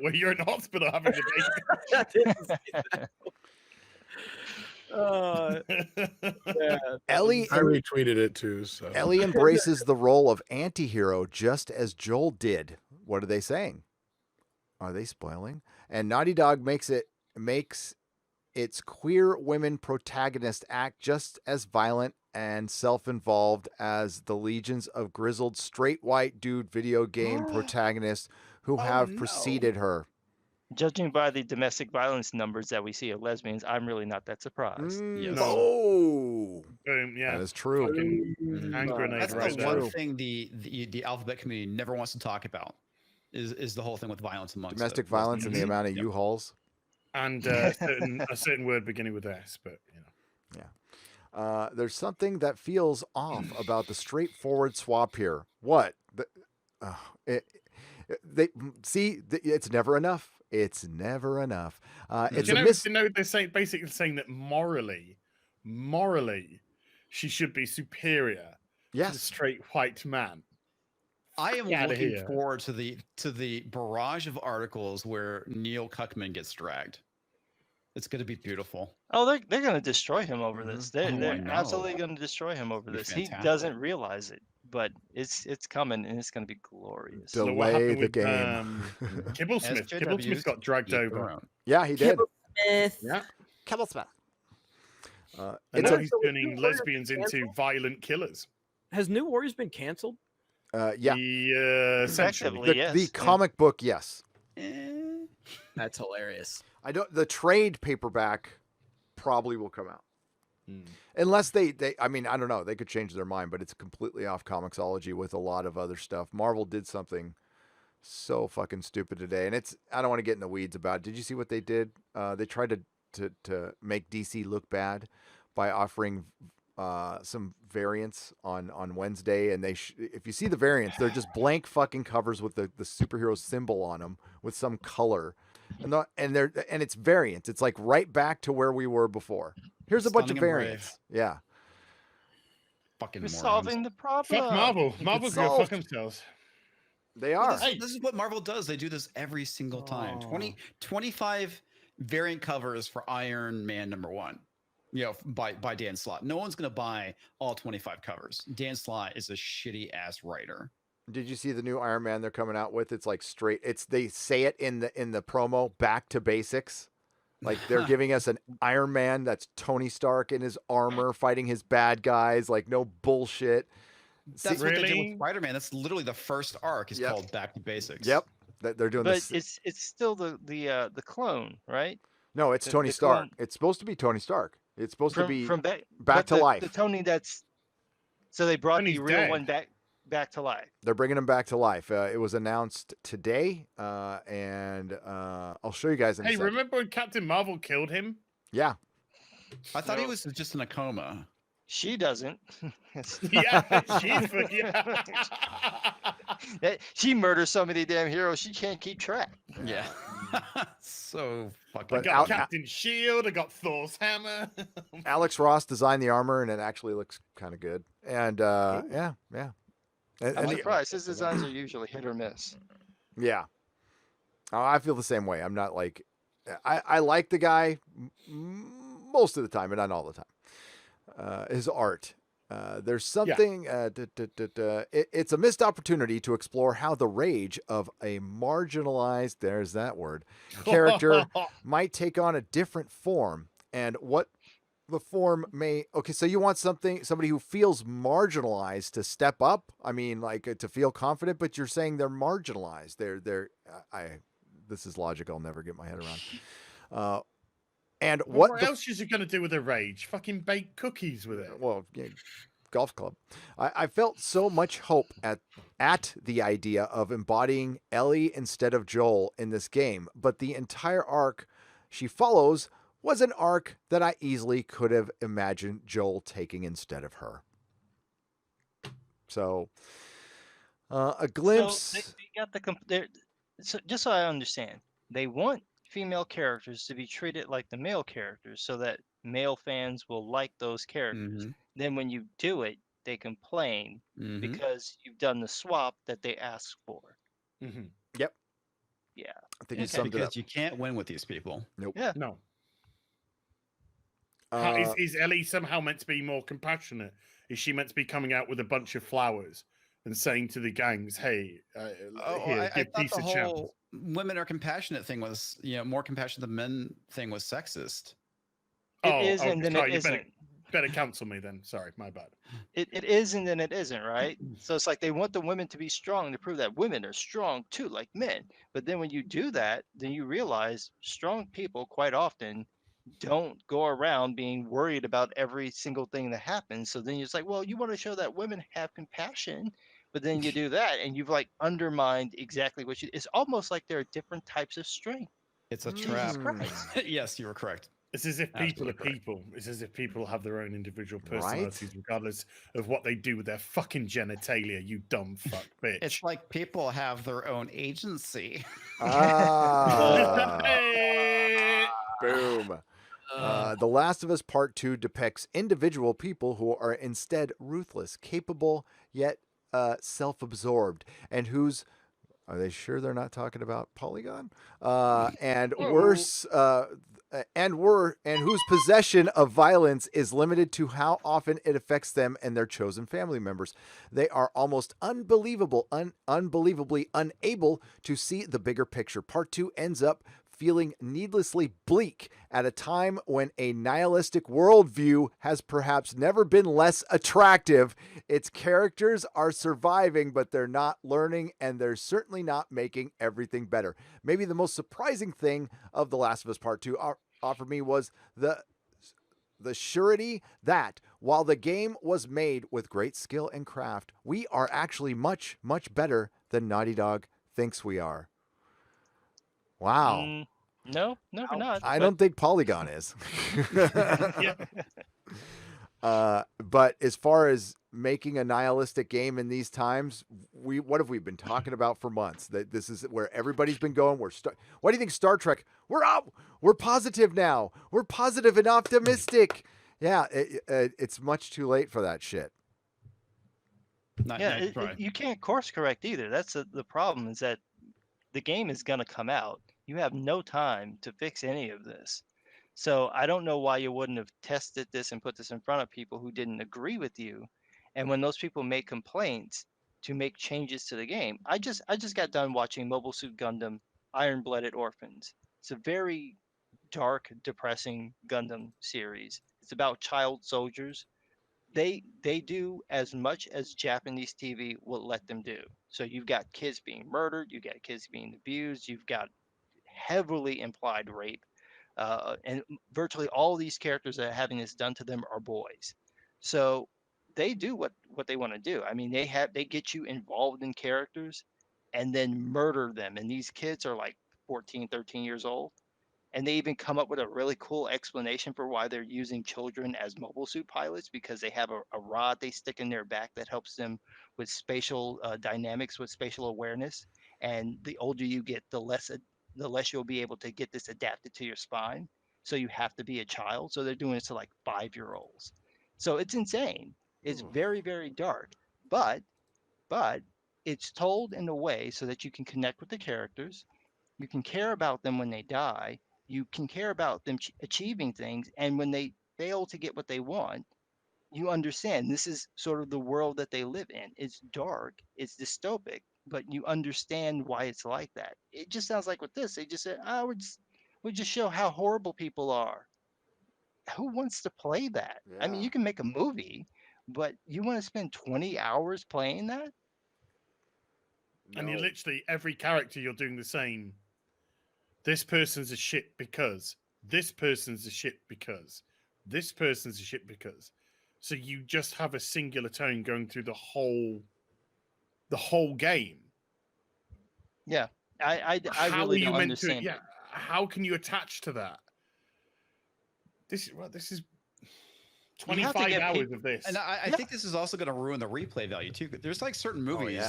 I can only watch once because of how fucking depressing it is. Yeah, and I'm sure this game, is going to be the same way. Yeah, I didn't run out and buy Schindler's List on Blu-ray. Exactly. Dude, I've only seen Logan once. You know? Yeah, same. I have it on Blu-ray. I haven't even cracked open the plastic. What is it? Oh, Requiem for a Dream. Seen it once. Yeah. I can never watch that again. Okay, who comes off the best? I say it's the guy who goes to prison. I think the guy who goes to prison comes off the best. Yeah, one guy who lost an arm, and the mom. Jared Leto. That's Jared Leto. Jared Leto loses an arm. The mom thinks she's nuts. She's just nuts. And then it's as to as Jennifer Connelly. As to as. Have you seen Leaving Las Vegas? No, I have not seen that. Dude, it is a good movie. Nicolas Cage. It is his best movie. Right? Elizabeth Shue and Nicolas Cage, right? Yeah, it is. This movie is depressing that. as fuck. I will never watch it again. And it doesn't help that the guy who it's about committed suicide or would have drank himself to death or whatever. It was not too long after the movie won the Oscar for it. Yeah, it was kind of like he's like, great. Awesome. I'm Marbles.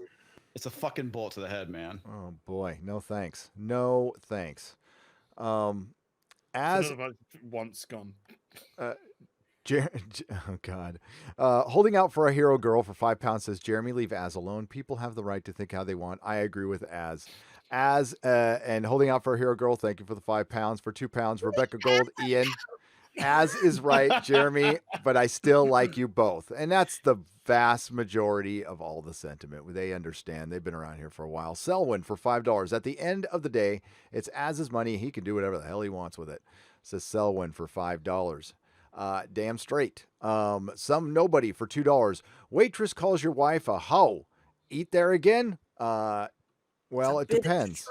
It's a bit extreme. It depends. Yeah, it was like, she got paid. My wife got paid, so it's a profession. No, it's not a bit extreme. I'd rather be called a hoe than a fucking white supremacist or a Nazi. Kind of would, yeah. I'd prefer. I saw people say like, "Oh, Jeremy, if Dave Filoni beats the hell out of your wife," kidding, honey. What he just said, anyway, I don't want to open the argument. Yeah, it all depends on if they say it's a high priced or low price. Yeah. Depends on what kind of hoe we're talking about. I'm a dirty low rent hoe. That's right. Yeah, me too. Those are the best ass. That's why. Straight up tenderloin. Ass does A to M. Comicbook.com are coming out with a great article here. Oh, what's this?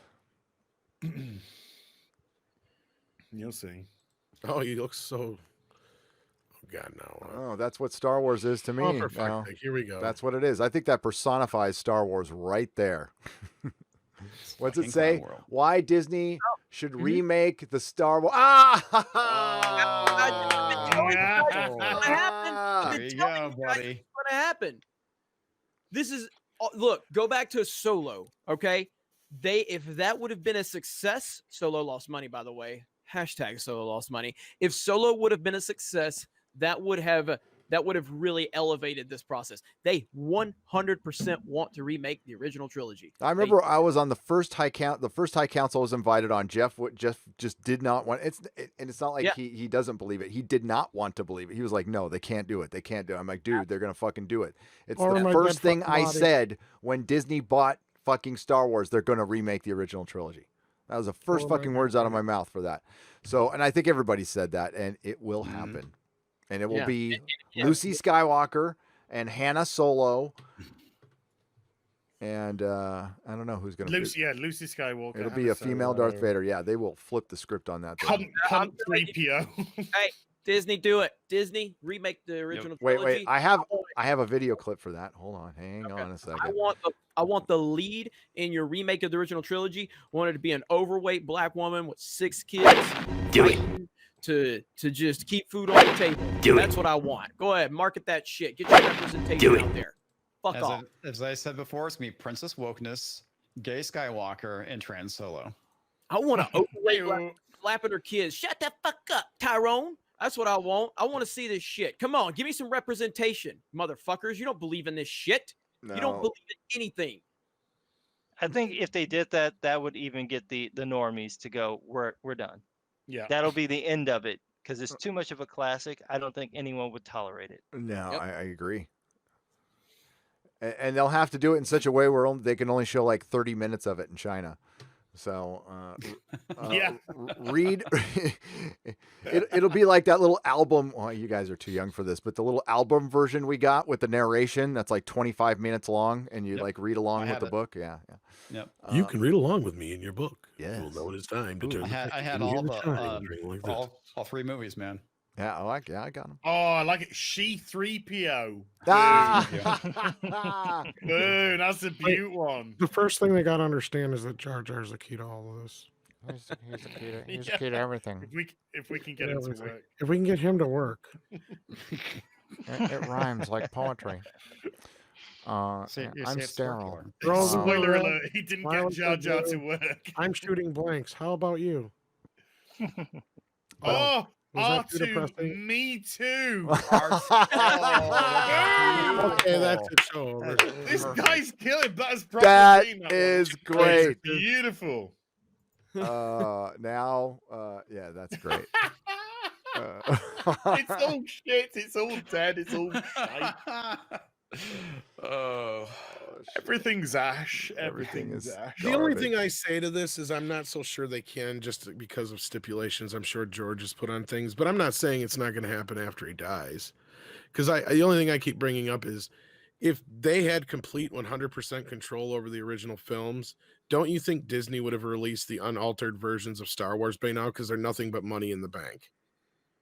If they could, I would think they would have. I thought the problem that Lucas had too was that they didn't have the original prints.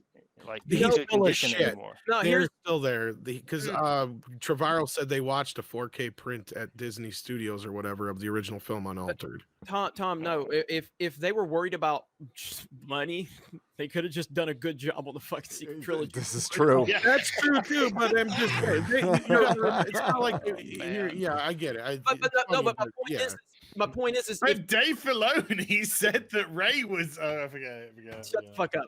But no, so listen, so I mean, they want to rewrite they don't want the original trilogy remembered. So if they have the ability to re-release the original trilogy, that doesn't do any favors for the agenda that they're trying to push forward, which is but it's also money in the pocket. Yeah, but look at Galaxy's Edge. They made a conscious decision not to do Tatooine. I know, but they've re-released the Star Wars trilogy how many times now? No, I think the guys are right on this one, Tom. I think they can and they won't.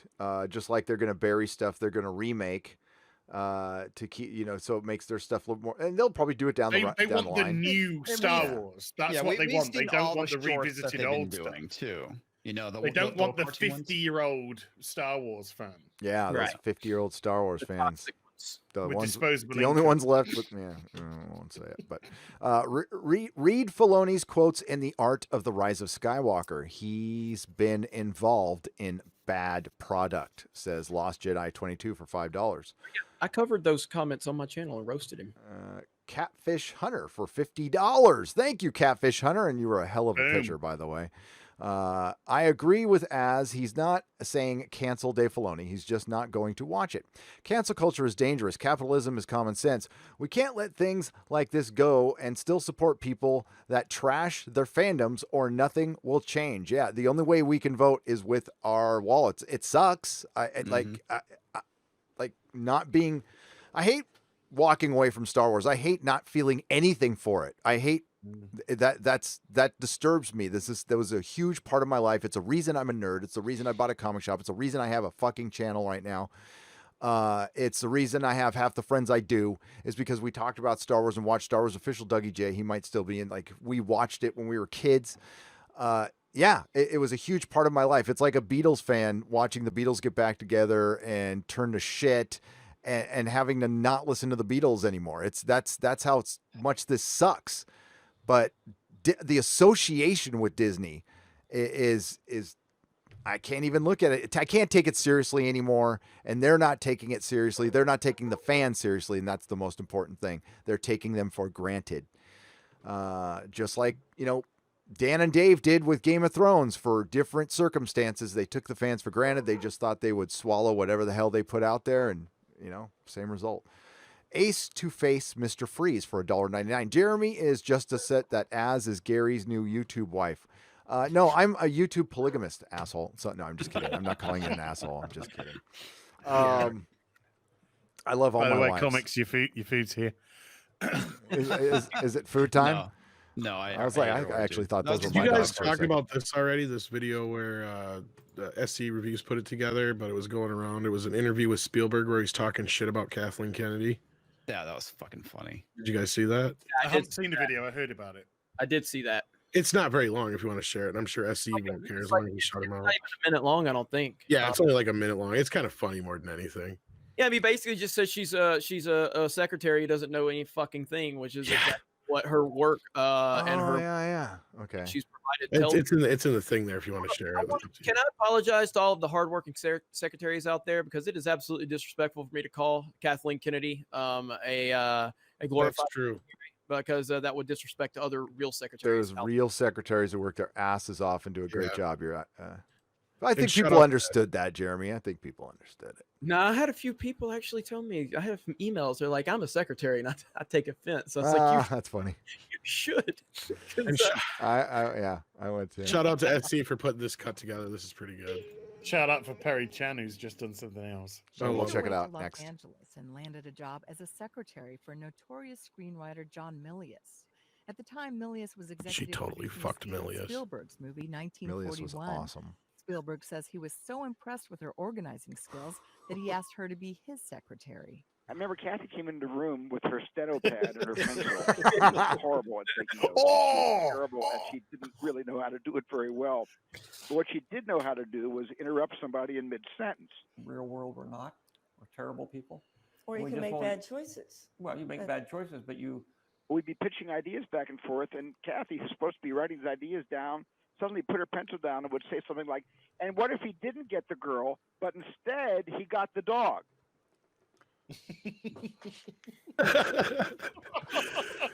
And then today, another video comes out of her where she's talking in a roundtable with John Favreau, and she fucking interrupts him in the middle of his fucking sentence.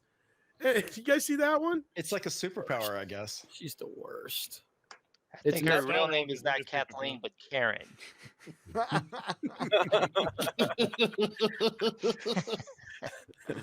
I actually. like Druckmann's nails. Actually, they're good. They're nice.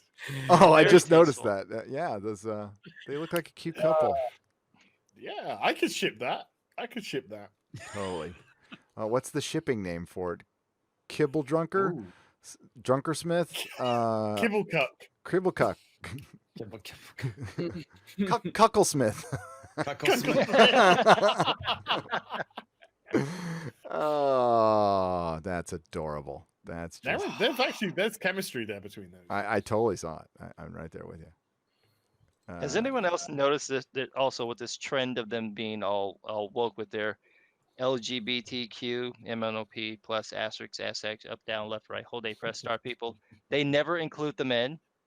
It's always lesbians. It's never gay men. Yeah, it's because gay men don't count. That's why. It's Yeah, just they still- interesting they that they still- never do that. They still have an evil. I thought the gay was men. That's because they're already fabulous.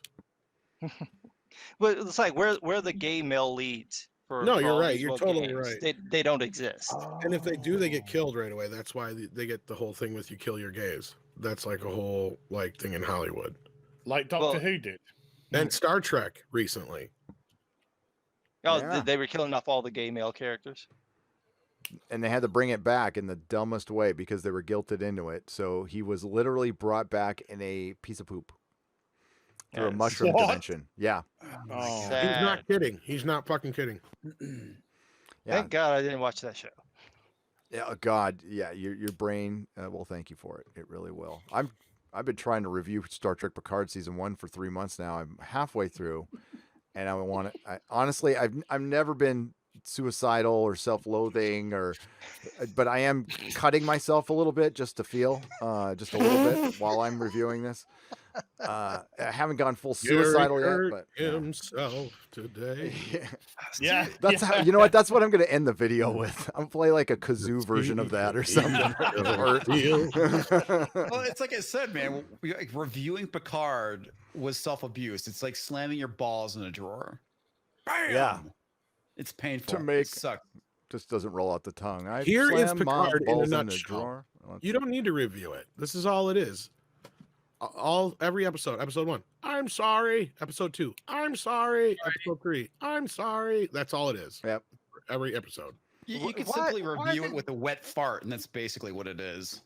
I don't understand what the hell is wrong with Patrick Stewart that this is the show that he wanted, because he got what he wanted. Yep. Brexit. That's what's wrong. Brexit. So he's, but I still don't understand. It's white guilt. The show. The actor. So that's all this is. It's Yeah. white No, guilt. this It's the white man apology tour, man. This is it. Brexit vote didn't pass. Remain didn't pass. People voted to leave Europe. They lost the vote. They can't take it. It's 2016. They can't handle losing the vote. Yeah. But even the nut jobs here who lost their minds over Trump winning did not turn around and make shows where they made themselves look like assholes. But for whatever reason, Sir Patrick Stewart has decided, you know what? With all my acting talent and skill, I want to go and make a show where I get shouted at by everyone with a vagina. Yeah, Star Trek Discovery was all about white men being bad too. Yeah, but no, this was Patrick's idea. They No, I know. I he totally scrapped understand. whatever. I think Patrick Stewart's been bullied. He's bullied because he's a scared man. He's old and he's scared. And he's been going on about how times are hard, and he lives, in America. No, he's just been making out with Ian McKellen too much. He's been talking about how everything's bad, and why is it bad? Trump. Oh, and he said it I'm himself. not gay, He said, but I'm scared. He actually said, I'm scared because of the man in the White House. He's in an interview. There's video footage of him. I'll try to find you. No, you're right. Did you see Zach's video yesterday on the publisher from Image Comics coming out and saying we're in the worst time of human history now? Oh, ever? not yet. Why would ever. Patrick Stewart be scared of Trump? I don't remember when he was like doing like little selfies with Ian McKellen running around, and everybody loved those. Just go back to those, dude. That's what I'm saying. It's like, I don't understand, because you know damn well Patrick Stewart walked in the room, Trump would be like, oh my God, it's Captain Kirk. This is like so amazing. Yeah. It's like, Okay, where is it? Where is the image? Come on, I mean, really? Jesus. Okay, Image Comics publisher. He's criticizing DC, calling it a hasty, sociopathic decision. For one, I don't know if a company can be sociopathic, but I know an Image to try and survive. An Image publisher can. But he said, "Fuck Image. Fuck Image are fucking wankers. Fuck them." Oh no! Watch Zach's video because he talks about this is the guy who was like all being optimistic and saying, "We'll turn this around. I challenge Marvel and DC to do better." And now he's like, "God damn them! This is the worst. We're all gonna die." I'm gonna find. He called it "We're living in the darkest times in human history."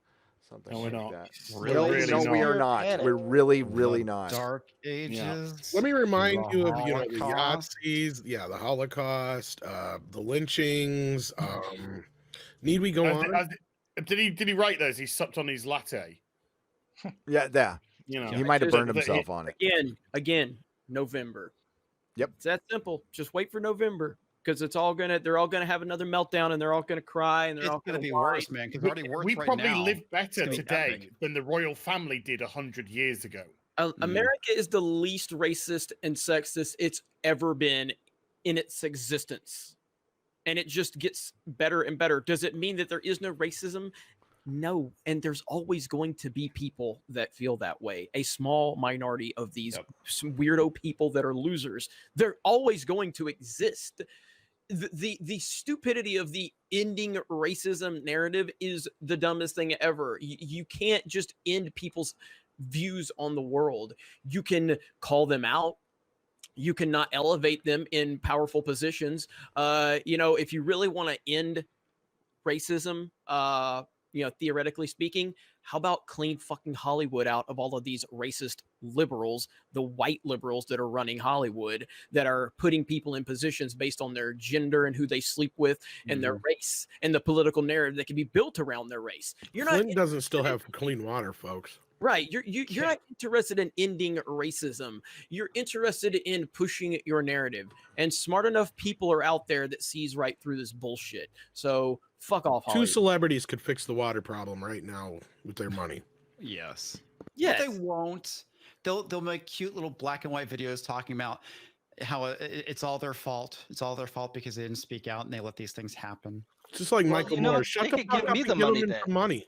If they want to apologize, they can give me the money. You can find me at JustSomeGuyCC on PayPal. Send a check my way. I got plenty of stuff I'd like to buy. Go ahead.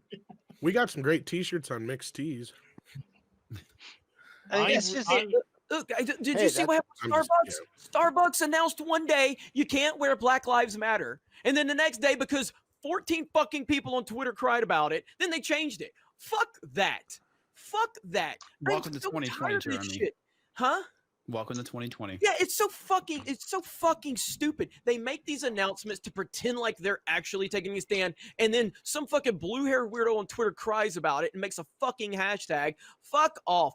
You can say Black Lives Matter all you want on your personal time, but when a company that hires you tells you can or can't say something political, that's the end of the discussion. So Colin Kaepernick bullshit and people saying, well, he tried a peaceful protest. Fuck off. He didn't try to peaceful protest. He tried to make a political statement when he was in the uniform of a team that's paying him millions of dollars when he's claiming that he's oppressed in America. Motherfucker, I couldn't wear my Star Wars hat when I worked for $7 an hour in a retail store. And you're talking about you're oppressed when you're sitting there taking pictures with all those porn stars in your mansion. And the only time Colin Kaepernick ever cared about oppressed people was when the motherfucker got benched and he became a piece of shit. Then he hooked up with an SJW woman that filled his head with a bunch of victim nonsense. And then he smartly, in a smart way, used all of these dumb motherfuckers that would buy into his victim narrative. And now he's made even more money now than he did when he was in the NFL. Fuck off with this shit. So, Jeremy, did you see the NFL commissioner's speech? I fucking sure as hell did. And the Drew Brees thing, like, again, Gary doesn't follow sports per se, but Drew Brees is one of the best dudes. Like, he's a genuinely good dude. And I want you to read the statements from Drew Brees where he just said, I think about my, granddad fighting in World War, II, and I'm proud of the flag and yada, yada, yada. The motherfucker has turned his whole family into left-wing lunatics because he's trying to make everybody apologize. Him and his wife are like making the apology tour. Like, it's insane. And they destroyed him over nothing. It's literally over nothing of him saying that I'm thinking about something else. That's what you're doing. Robert Meyer Burnett. No, exactly. Robert Meyer Burnett's another one. Robert Meyer Burnett was outraged about a black man getting killed in the middle of the street, and he got canceled by the same people that are telling you Black Lives Matter. I know. It's so nice fucking guy on YouTube. Yeah, because the black lives that we lost didn't fit the narrative. They canceled Robert Meyer Burnett, someone that hates Trump and is vocal about it, but they accused him of having right-wing ideology. What the fuck? Yeah, it's crazy.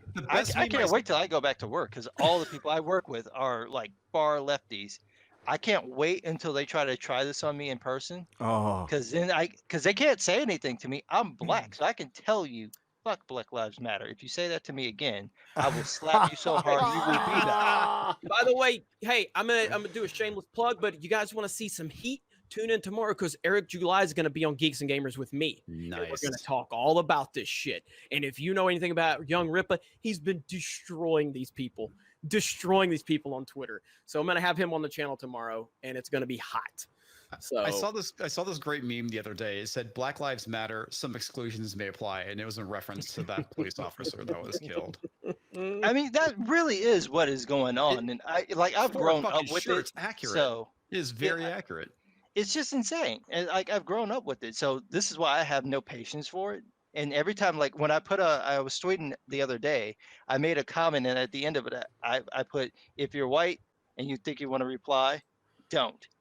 And the only people who replied to that were normal white people. Were like, how come I can't reply? All the SJWs got it because they understood. If you say anything to me, I'm going to check you. Every time I see one of these people come up and they start saying to me, I just go, I'm Black Pumpkin. And it just, and that's it. That's it. Now, and they keep coming back to me. It's like, okay, well, I'm Black, baby. You can just shut the fuck up because I know more about it than you. These are your rules. I didn't make the rules. These are your rules. So if you tell me that I have a royal flush, I'm going to be Gambit up in this boat. But silence is consent. Yeah. They can't even get the fucking... Silence is violence. But the Speak whole out thing about racism. Keep your mouth shut.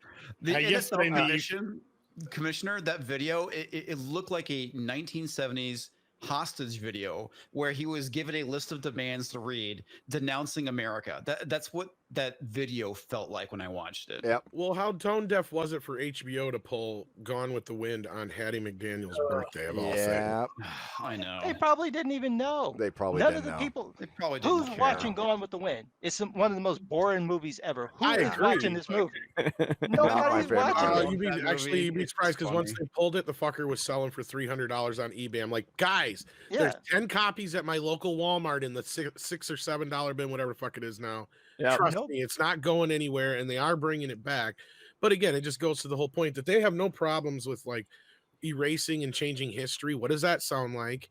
You know, and you know, Whoopi Goldberg said this before the Looney Tunes on the Looney Tunes collection. She's like, these were made in a time where racism was prevalent, and to erase such a thing would be to act like it never existed in the first place. But And that's that's what they all it want to reminds do. me of. Yeah, and what it reminds me of though is those people who wanted to deny the Holocaust ever happened. You know, people who want to rewrite history. It's not a good thing to do, folks. I mean, I don't know where I get it. They don't want somebody's fifis to be hurt just because they watch Cool Runnings. But evidently, if your fifis are being hurt from watching Cool Runnings, then you're missing the whole point of the movie. They're not. Their feelings are not actually being hurt. It's No, all I know. performative. It's all just It's part of the group mentality, and this is the thing. This is the thing that they've been directed at. And the more nebulous it is, the easier it is to do this. Everything that they're doing goes by the exact same route that you see with any religion, which you see with any of these like crazy groups that you've had throughout the 20th century. It's all the same thing. We need the most nebulous group that we can come up with. Don't tell me the specific man who's the problem. We'll just say it's the Jews. And that's it. Right. And that's all you need.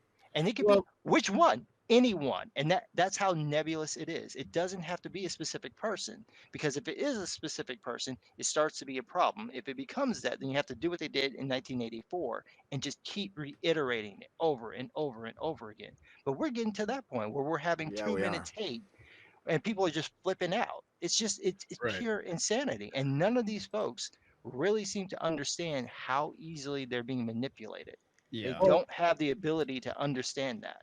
The thing that I find so eerie is what's going on with all these businesses, you know, with the pretty much the exact same messaging. Fucking Yorkshire fucking tea. That was insane. The tea that I fucking drink came out going to somebody play. Oh, so somebody tweeted, "I'm so glad Yorkshire Tea haven't joined in this fucking stuff."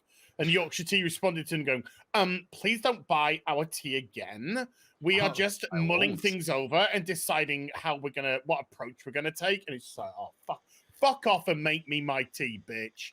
They're That's all all you scared fucking because it do. can be canceled. That's the problem. They're all terrified. Look at what happened to Starbucks. They didn't bend the knee immediately, and they're like, we're going to destroy you. Now, what would have happened if Starbucks said, you know what, look, people can wear their gay pride ribbons. We encourage people to do it because that's just saying, hey, be welcoming to people. And every February for 28 days, 29 a leap year, we're very proud of Black people. But if you're going to come in here with a political message from a racist group, we're going to go, no, do that on your off hours. That's all you got to do. Stand your ground. Stop capitulating to these people. And that'll be the end of it. We're seeing them do this with Tucker Carlson.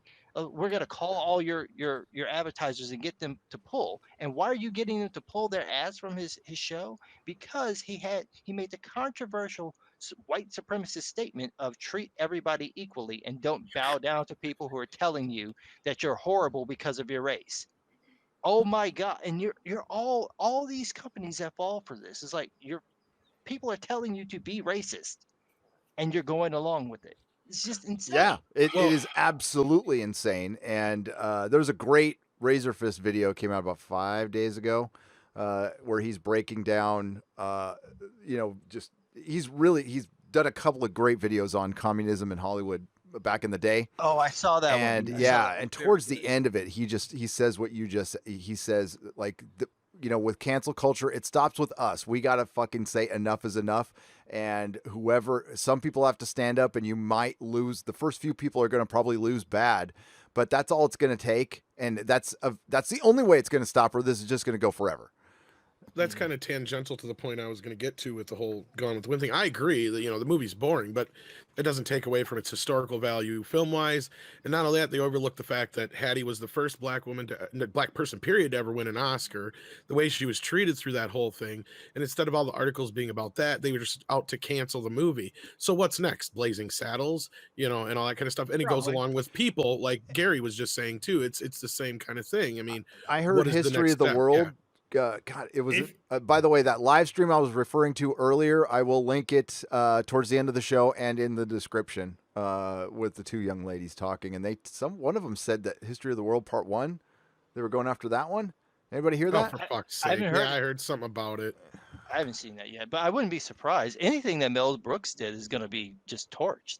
Well, that's why he said he can't work no more. There's part of me that wants them to cancel Blazing Saddles, though, because if they do, they have just done exactly what the townsfolk did in Blazing Saddles. Exactly. They don't. That's my point. Is they don't get the irony. Get it. Yeah. They totally don't. Just like the school that shut down the showing of Cool Runnings.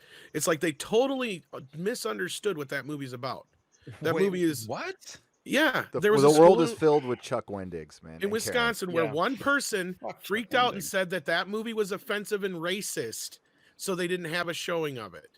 It's like offensive and racist when it's based off of how these people actually were. Are you? I know. Fucking kidding? Yeah, have you met Jamaicans? Story, right? I mean, I have. Oh no! The whole point of the story is these guys being seen first as a stereotype, and then being embraced by the end, and people overlooking their racism and stereotypes. It's like they're totally missing the point. Just like Az was saying, that if they turn around and try to cancel Blazing Saddles, they're doing exactly what the movie's about.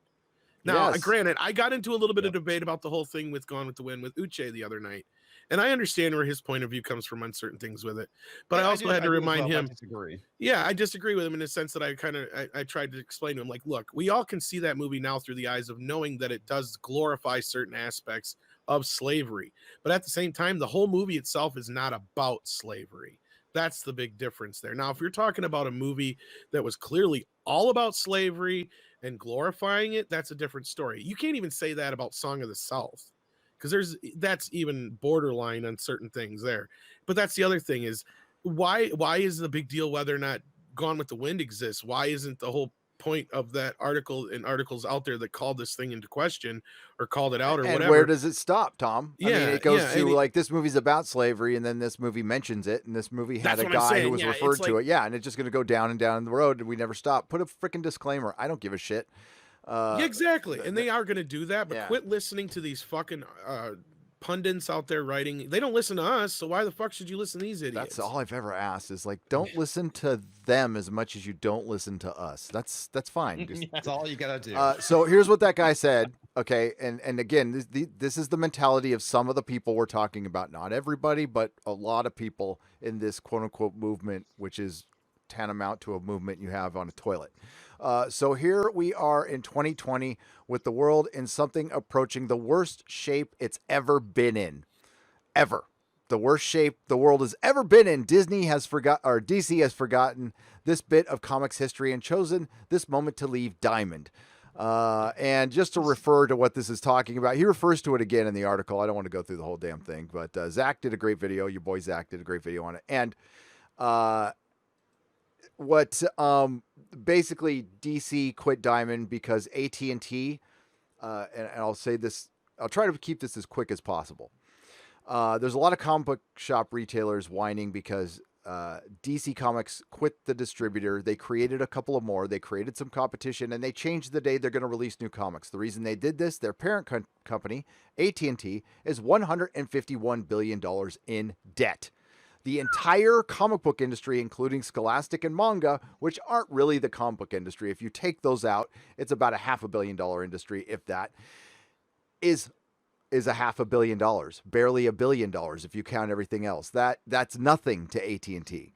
So the writing is on the wall for every single comic book shop on the planet right now, and I hope you see it. The comic book is being phased out. The weekly comic book floppy is going to be phased out. It will be changed into something else. Comics will exist. You'll still have a few comic book shops, but your weekly habitual customer who's going to come in, they're gone. And there's going to be a lot of comic book creatives who were very comfortable in their jobs and attacking fans out of work very, very soon. And they'll be hitting Indiegogo, and they're not going to have much success because they've been pissing off fans. No, I think Exactly. you're right. Yeah, I think you're right, Gary. I think the weekly comic book cannot sustain itself anymore. The numbers aren't there. The price is too high for those. And I think this is just between AT&T and Warner Brothers deciding, we need to streamline this. We're going to self-distribute, which is something they've done with home video their entire existence. Cut out the middleman. And then that way the money goes all into their coffers. And I think you said this before too, Gary, and a few other guys here have too. They'll just go to graphic novels and reprinting all their classic stuff. Yep. So it'll literally be like a home video department for their comics. And the floppies they do produce in the next couple of months, I think we're seeing the direction they're going. They're going to try to get serious and sell books that'll sell to the most people possible, which is just remove the politics and, write a superhero story. I come in your ocean. But I mean, listen, exactly. So, but where does it end though? See, we're canceling all these cop shows and Paw Patrol. Didn't they go after Paw Patrol? Yeah, they went after Paw Patrol. Live PD is canceled. Cops, one of the longest running shows in the States. Institution. By the way, the most popular show in prison by far.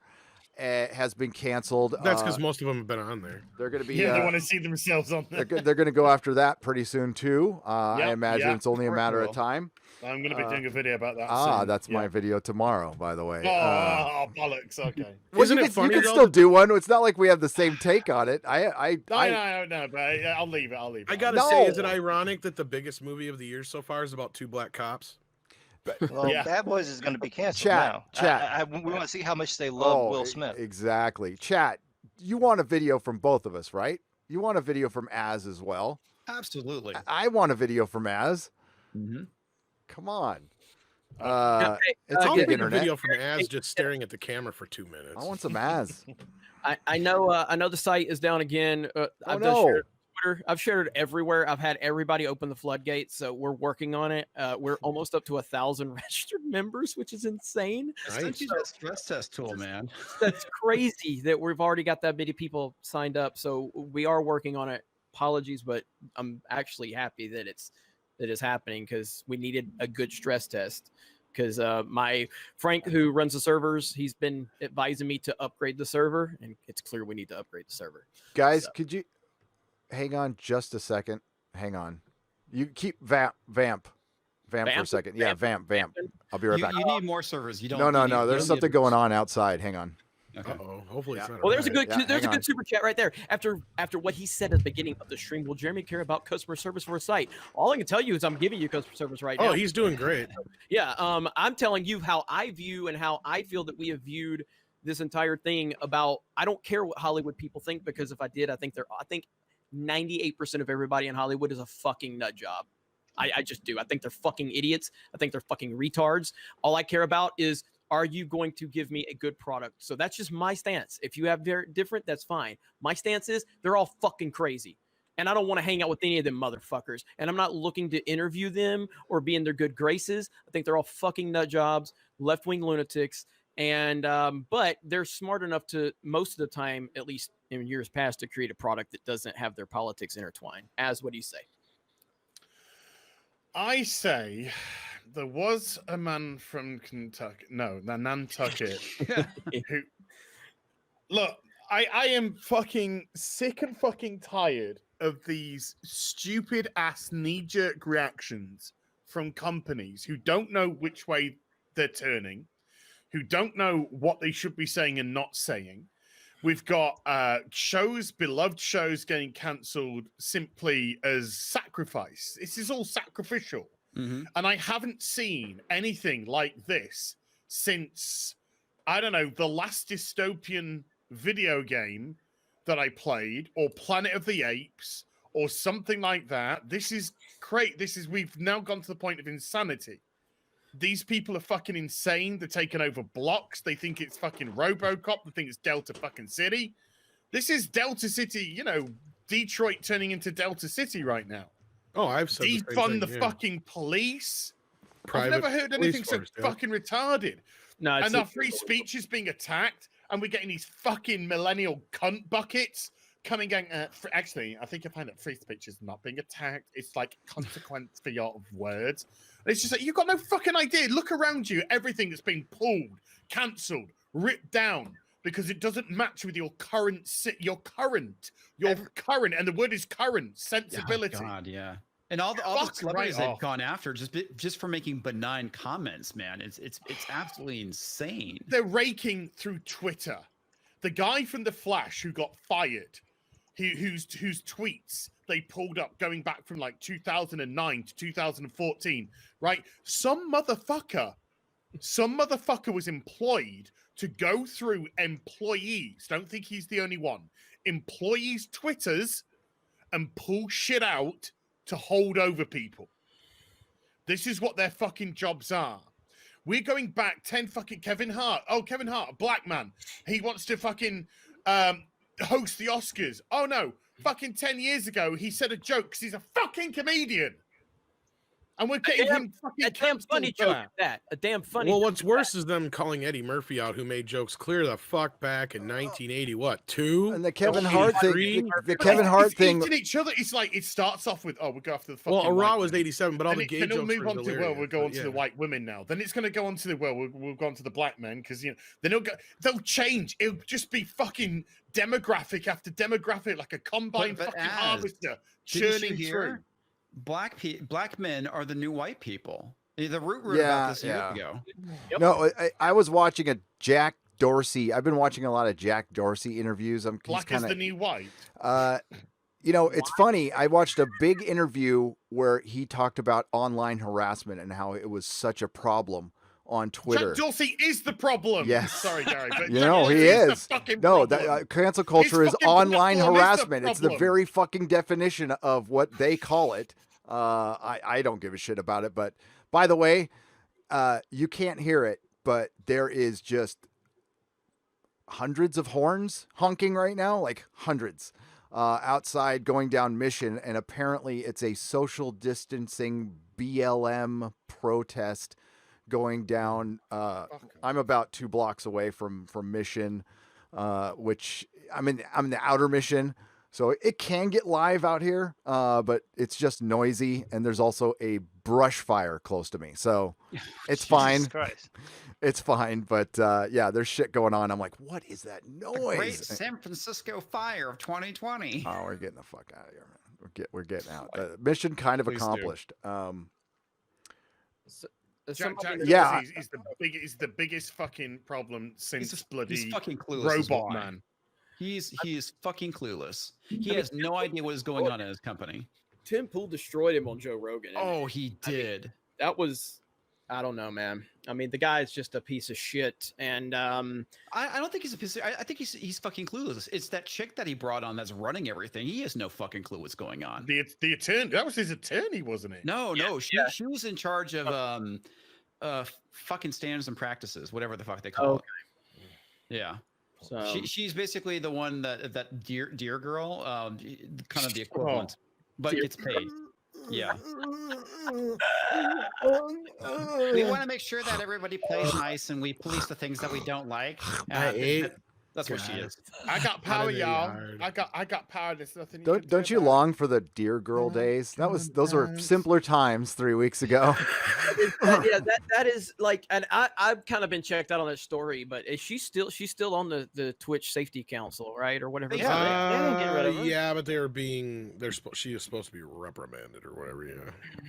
God, Jeremy's gonna like this.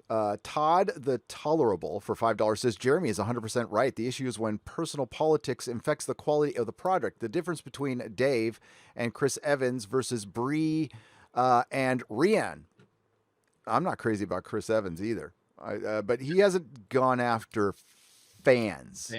Right. Chris Evans tried to create a website which discussed both sides and got fucking annihilated. Yes, he did. Oh, Chris Evans is a nut job, but his Captain America is phenomenal, and that's really all I care about. But he is an absolute fucking nut job. Yeah, but he hasn't gone after fans though. That's the big thing. He kind of has, though. He kind of has, and he's gone after Trump supporters. Yeah, you know? Yeah. And again, that's fans.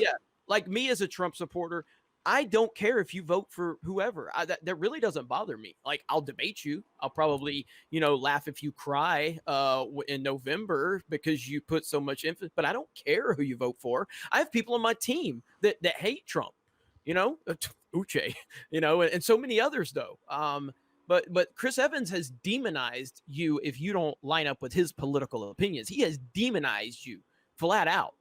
Into discussion. He doesn't think you're a human being if you voted for Trump, and that is a fucking problem. But I agree. Bleed into his portrayal of Captain America. Now, ultimately, that wasn't his call. But I've seen Chris Evans movies, outside of and they're not very good. But he doesn't seem to push the politics within the stories. That's really all I care about. But he's a nut job.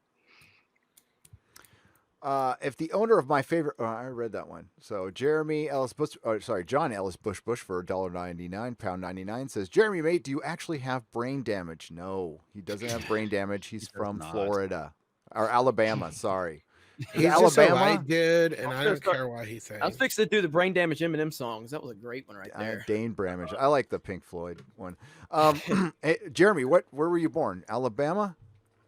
Technically, I hate saying it because I lived in Alabama, but the moment that I was given birth, my mother was right there in Alabama where we lived. It was the Alabama-Georgia line, so she was in Georgia, and I'm still mad at her for this. So technically, I was born in Georgia, but I grew up in Alabama. So biggest mistake of her life was having me born in Georgia. Oh gosh, terrible, Mom. Fuck those Bulldogs. Holding out for a hero girl, as you are right, for £2. Jeremy, take the L, dude. I also choose not to give my money to people and companies based on the bullshit that comes out of their mouth. Cloud9 Ninja for $5 Canadian. I think a lot of people will be turned off from a lot of companies. Listen, the thing it's okay to say racism is bad, by the way, because it is. We all know that. That's pretty much generally accepted. Despite what Hollywood thinks. And it's another thing companies to not denounce violence out of fear. That's the reason. I mean, you could certainly put your list and a company is free to make whatever political decisions they make. I won't agree with all of them, but they're free to do it. The fact that Bad Robot in particular did not denounce violence, what I had a huge fucking problem with, because Hollywood has been part of the problem. The tech industry has been part of the problem. They're all just basically reusing the same statement. It's like a propaganda literally thing. Using the same thing. That's what I'm saying. Like, it's like this literal thing where and I don't get it, where all these businesses are getting involved with it. Businesses have never been too political before, and in the few times they have in the last few years, it's become a big kerfuffle. I don't get why all of a sudden we're fighting. So eerie what we're seeing. We're fighting. We're fighting disingenuousness. Okay, so like we're discussing. What we're fighting. Exactly. We're fighting for our fucking civilization right now, folks. And the thing is, we're not fighting a fair fight, and we need to start what Razorfist said at the end. We need to mobilize and we need to organize.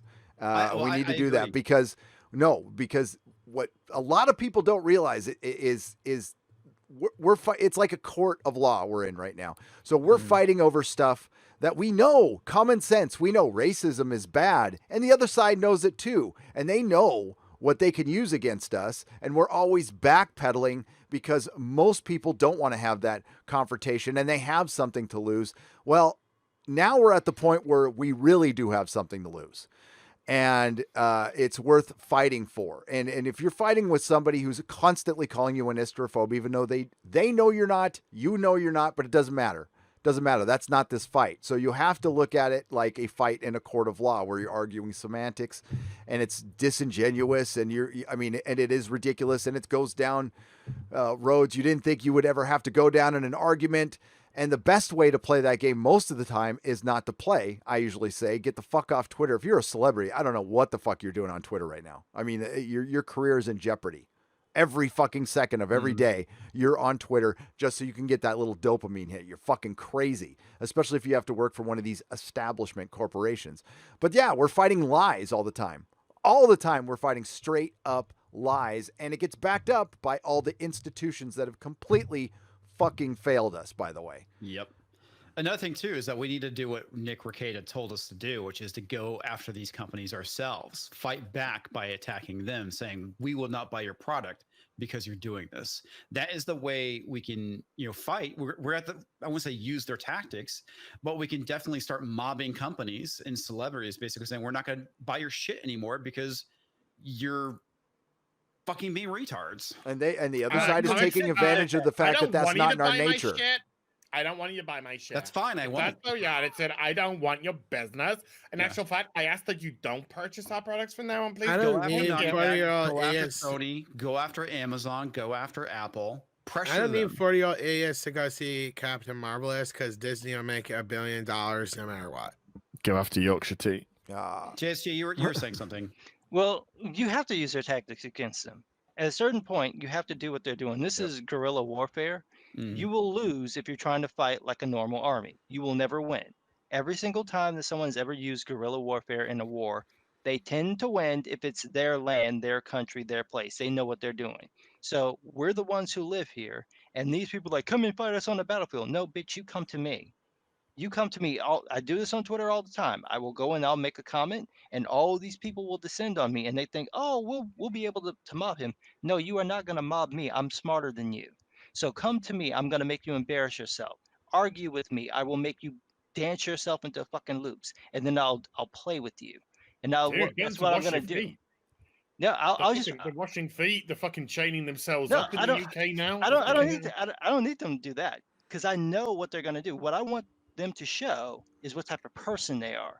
It's just like I said, when I go back to my job, if we should ever be able to get back to the office, and they try this, all you're telling me when you say this stuff to me is that you don't think I'm a person. You think I'm some little purse puppy that you can just parade around. Is that why you hired me? And I've said this to the people's faces, and the shock that comes across their faces, like, I can't believe he thought. What did you think was going to happen? Don't look me in the eye and then tell me you did that, because I will walk out this motherfucker real quick. I don't have to be here. You are not the only job in this city. And this is what you have to do to these folks. They want to hit low back. But when you hit them, drop them. Don't let them get back up. That's what you have to do. Every single time one of these people goes after a company, you go, okay, fine. You don't want to support that? I won't give you my money. Everybody else will do. You remember what happened with Chick-fil-A when the liberals decided that they were going to go after it because the CEO didn't support some proposition and no, he did support the proposition in California of all places to ban gay marriage. Okay. So they decided we're going to boycott Chick-fil-A. Haha. What happened?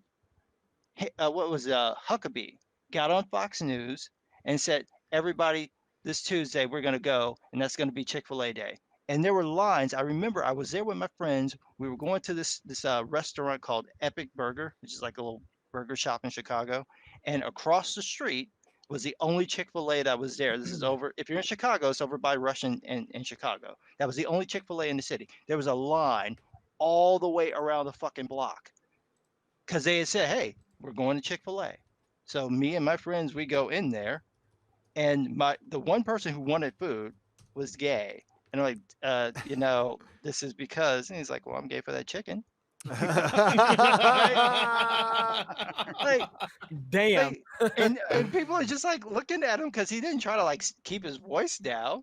It's like he's gonna buy because he wants to eat the food there. That's what you do. That's what you have to do. You have to take them up on their own tactics and say, this is a company that says it's okay to be racist against white people. Don't buy their stuff. That's it. And we're going to see that happen in November. There are a lot of quiet, hiding Trump supporters out there. People who are going to vote for Trump and they're not saying anything. Mm-hmm. But when that ballot comes up, that their pen is going right there. That's going to happen. So we have to start doing stuff like that publicly. And that will end most of this. If you stand up and go, no, I'm not going to do it. Or you do what Trump is doing with this Chaz nonsense in Seattle. Don't send anybody, right? They told him that's not your authority. You can't do it. Fine, handle it yourself. Yep. And when they ask him for help, he'll be like, no. Remember, I'm the president. Handle it yourself. You handle it. Don't send a single trip there. They ask for money. Nope, I'm not giving you no money. You said you can do it yourself. You don't need no money. Any federal aid, you get nothing. Nothing comes through him. You can handle it. And then watch what happens. They're going to be mad. Bitch and cry. They're going to be mad. They're going to say, well, he's not doing his job. He's doing exactly what you said he was supposed to do. And it will make you look bad. This is what happened with the COVID thing. They were doing that to him. We're like, he was trying to close down the country, and that was racist. And then when the whole thing exploded, they're like, he didn't close it down. All he had to do was keep his mouth shut. Funny. Blew right up in their faces. That's all you have to do. They can't win if you do that. But if you don't stand up to them, they will walk all over you every time. Yep. And you have to. And, it's just a matter of time. Jeremy and I talked about this. It's just a matter of time, and it may have already happened to one of us or an attempt, and we'll see. We'll see. I'm going to get to some super chats. Well said, just some guy, by the way. Well said, my friend. Yes, very much so. Jeremy is nuking it, says Snell World for $2. Thank you very much. Obi Wonton for $4.99. Jeremy sounds like King Consumer right now. Swinging Cod for $5. Jeremy, have you seen Brick, Looper, and Knives Out? If not, you can't judge Rian because you haven't seen all his work. I have seen Looper. I have seen Brick. I will not watch Knives Out. Yeah, I haven't seen Knives Out. I haven't seen Brick, but I've seen Sounds Looper. like you're making a decision there, Jeremy. Okay, move on. Experiment 626 for $2. Jeremy buys from people that insult him. Or Jeremy buys from people who insult him. Got it, says Experiment 626. Yellow Flash 2. It's getting hot in here, says for $2. What's up, Yellow Flash? Jola and Alex Gaving for $2. Odin, I'll talk Beyonce with you. You look bored. By the way, is that for real? There's no fucking way that's for real, is it? Let's check it out. Black Panther 2. I heard something about it yesterday, and hey, wait, Beyonce is going to be in Black Panther 2? That's a rumor.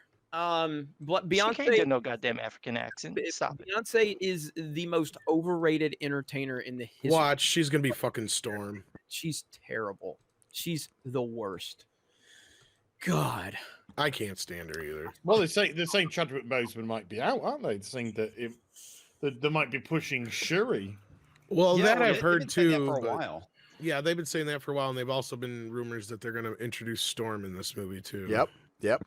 New rumor details the pop star Beyonce is in talks to join the Marvel Cinematic Universe and at least 2 other projects for Disney. The rumor comes from The Sun, who details she is in advanced talks to sign an £80 million deal with Disney for 3 major projects. They do report the projects is Black Panther 2, and she'll appear on the soundtrack for the film. The rumor does not make it clear if she might be acting as well as this is The Sun. This is all made up. Don't. This is all. Let's go to the source article. No, it's this UK magazine. It's UK. Yeah. They'll probably like the National Enquirer. They're just full of shit. Yeah, I bought the shit out of these things when I was in London, though. I love these. They're just fake news. Fucking they make shit up like Kotaku and everything. It's just like there's a rumor here. There's a rumor that Chris Evans is actually going to be Batman instead of Robert Pattinson. There you go. I created a rumor. That's the Sun. That's what they do. There's Jeremy's favorite artist and Chadwick Boseman. Is he still looking skinny? He was looking pretty skinny in those shots. That didn't look too good there. Butter Biscuit for $20. Thank you, Butter Biscuit. Jeremy, guess what? I'm going down the feelings road, and your nonsense is about to make me stop watching the show every week. Oh, stop. No. I super chat almost every week, and Gary knows that. This is his money, not yours. Butter Biscuit, we love you. Okay, we love our fans. We argue, and I love Jeremy unconditionally, even when he's wrong, but it's okay. Jeremy, make a personal decision. It is not the same thing as calling others to do the same or them to be fired, says Josh Krush for $4.99. Agreed. Cloud9 Ninja for $5 Canadian. I hate how Rian treats fans, and I will boycott him going forward. Hate you. But have you watched all his work? Jeremy has seen most of his work, which is more than enough. My reason to not watch his work is based on his work, not an interview. Because I watched The Last Jedi and it was a flaming piece of shit. Yeah, I didn't see Knives Out because I knew it would be political and I don't like Rian Johnson. I heard Knives Out was a pretty good movie. I did too.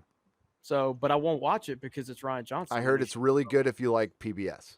I heard it was really good the first time when it was called Clue. Library Fox. Oh, is it? Oh, Clue's great. Holocron Library Fox has it right. I #cancel Jeremy even when he's right. That's what I'm talking about. Well, speaking of the celebrities earlier, I don't know if you can share this real quick, Gary, at the bottom here. I want to see if Ice Cube's really going to hold to this. He says that if there's no arrest, he'll cover the $100,000 for the fucking people that broke into the Walmart yesterday in Florida. Jesus. That's really stupid. So they just broke in and went shopping, huh? Yeah, I remember seeing it last night, but he just come out and said this. Are these being coordinated now? Are these like they're getting a bunch of people and we're? It looked like Black Friday to me, and I'm not trying to be like punny at all. Like seriously, like people just filing in, like nobody, like this is fighting racism. Look at them; they're fighting racism.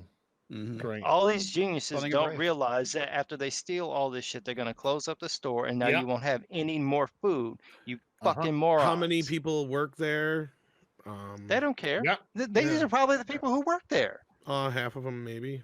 They're probably the people who work there. But you're stealing all this stuff, and the clothing and stuff. Maybe you can use that, but the food that you're taking, all that's going to shut down. People need to go there, and you won't be able to go there anymore. Ice-T. Genius. There was more than $100,000 worth of stuff. Ice Cube, but I'm sorry, Ice Cube, not Ice-T. Sorry. There was a lot more than $100,000 worth of stuff. And you're going to, all these businesses that just have glass doors, it sucks, man. We lived in a society 3 months ago where we could have a business, have a glass door and be out in the middle of nowhere and not have to worry about anything. And now every fucking business is going to have to lock itself like a goddamn cage. And these are the same ones out there retweeting the same damn tweet about supporting Black Lives Matter and all that business. When Bad Robot did not denounce violence, they signed off on all that.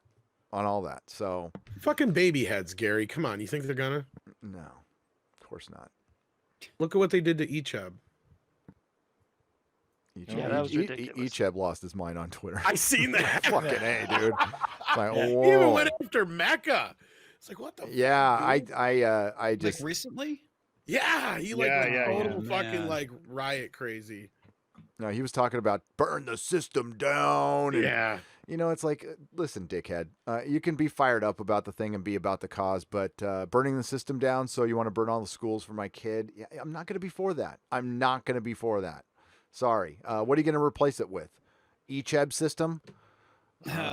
Communism, Gary. That's what they child want. actor system? Yeah, dude. I don't know. Well, you guys remember the Cold War? Yeah. I'm glad remember the Cold War? America doesn't seem to remember the Cold War. No, they don't. Well, when you fail to learn from history, you're doomed to repeat it, as they say. That's where we're sitting here. Pretty much, yeah. I think the next escalation point, they're gonna be calling for the dismantling of the police, and if they actually succeed in Minnesota, not Minnesota, Minneapolis. I think they're going to start calling for the dismantling of the United States. That's where I think that's their end game. Yeah, that's not going to happen. That's going to cause war, and unfortunately for all these liberals, the people with the guns are in the other part of the country that you don't like. Yep. And they know how to use them. So. Yep. And there's a lot more of them now. A lot. Well, yeah. God. They were sold out. It was insane. I thought about getting another one. I called the shop to see, not that I can get down there, because everywhere you can't buy guns in Chicago. You can have them, but you can't buy them. So you have to go all the way out to Arlington Heights or all the way out to Lansing, out of like 30-40 minutes out of the city to get the damn thing. It's insane. So I was just calling around to see who had a PPQ, because I don't have one and I wanted one. And they're like, no, I don't have it. Don't have it. I'm like, God damn. Well, let's be clear. Last weekend, and like there's like no ammo. Absolutely. I mean, you can find there's 22. a waiting list. Mrs. Nerdrotic tried to get one. Yeah, there's you can get some from you can get 9 from AIM Surplus, but it's not defense ammo, it's ball ammo. That's the issue. You can't find defense ammo anywhere. I like Jeremy, and I'll continue to watch Jeremy, but he's showing a lack of emotional intelligence at the moment. Take a step back, bud, and let the amygdala hijack digress. Thank you for the $9.99, Shane Bentley. Hail Shane Bentley. He's got his little whippersnapper in there with his avatar there in his picture. I know you're showing everyone. Yeah, no, I mean to show my super chats. Okay. Yeah, that's the whole point.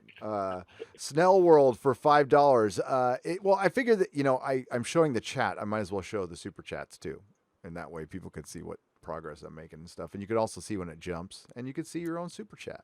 There you go. Let me know when we're kind of past the roasting session. So yeah, I want to wait until that's over. In the words of Lord Doomcock, without respect, we reject for $5. Thank you, Snail World. People think my video is like I'm responding to Doomcock. I haven't seen Doomcock's video. I love Doomcock, so everybody's like, "You're going after Doomcock." I haven't seen Doomcock's video. You're going after. You were talking about Twitter initially, right? In your video? Yeah.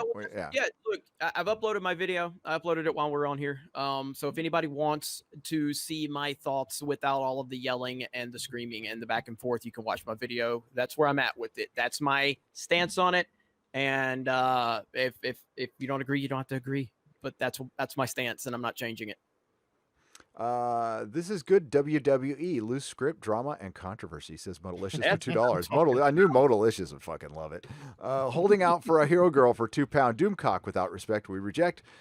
Thank you, holding out for a hero girl. Chris Foster for £5. In the words of our future ruler, without respect, we reject. Hail the Fandom Menace, and hail the Fandom Menace, by the way. We love you guys. Big Fat Nerd, you're just big boned.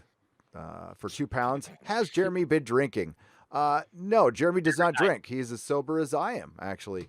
But that's no excuse. DN for $2. This is glorious. That's funny. I feel like I missed one. Somebody said, Jeremy, are you drinking? Oh, yeah, here it was. Jeremy, what the fuck? Did you drink for the first time? Says Royal Raptor for $1.99.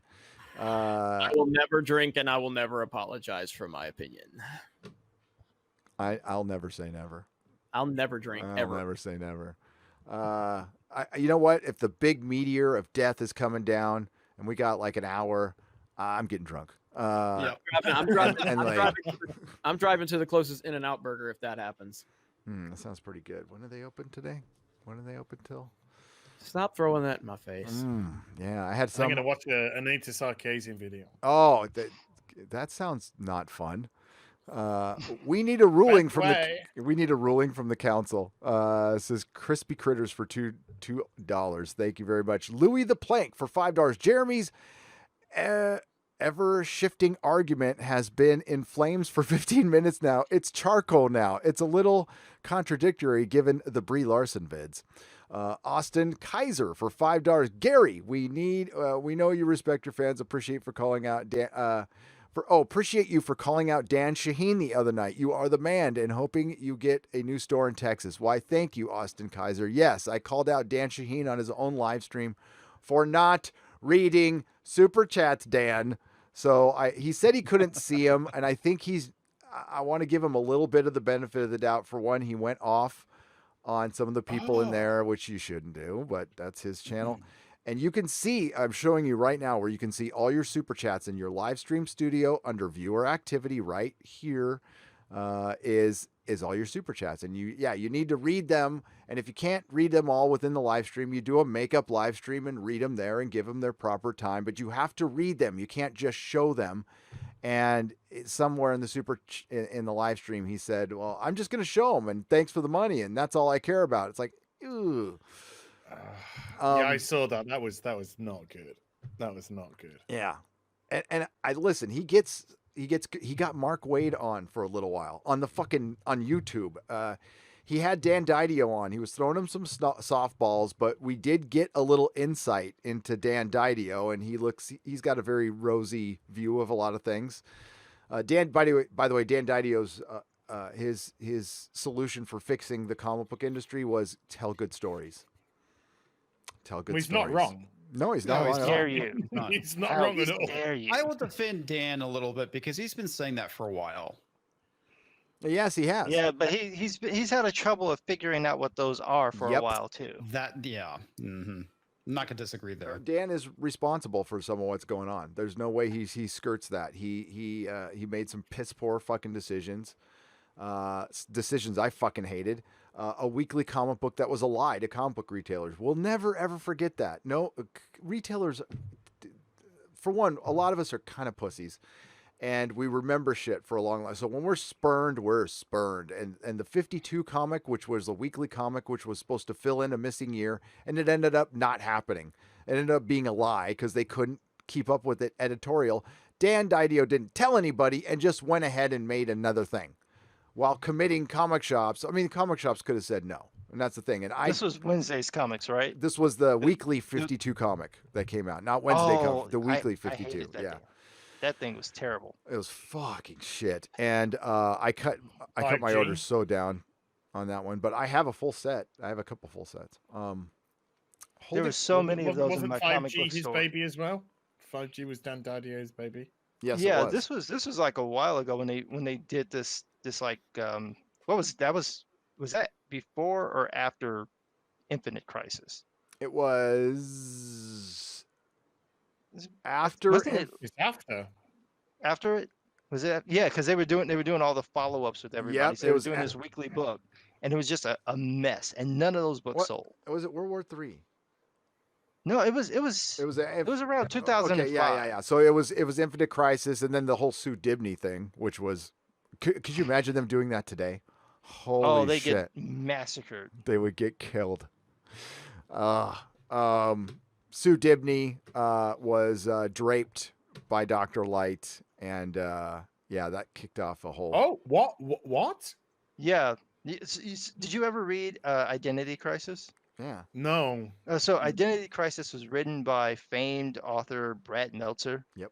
And it was supposed to be a mystery. There was someone going around killing off superheroes' wives, and the one that we find out about is Sue Dibney has been attacked. She's assaulted by Dr. Light, who just becomes completely psychotic because I guess that's what Brad Meltzer thinks rapists act like. So he's so comically insane that you almost can't take it seriously.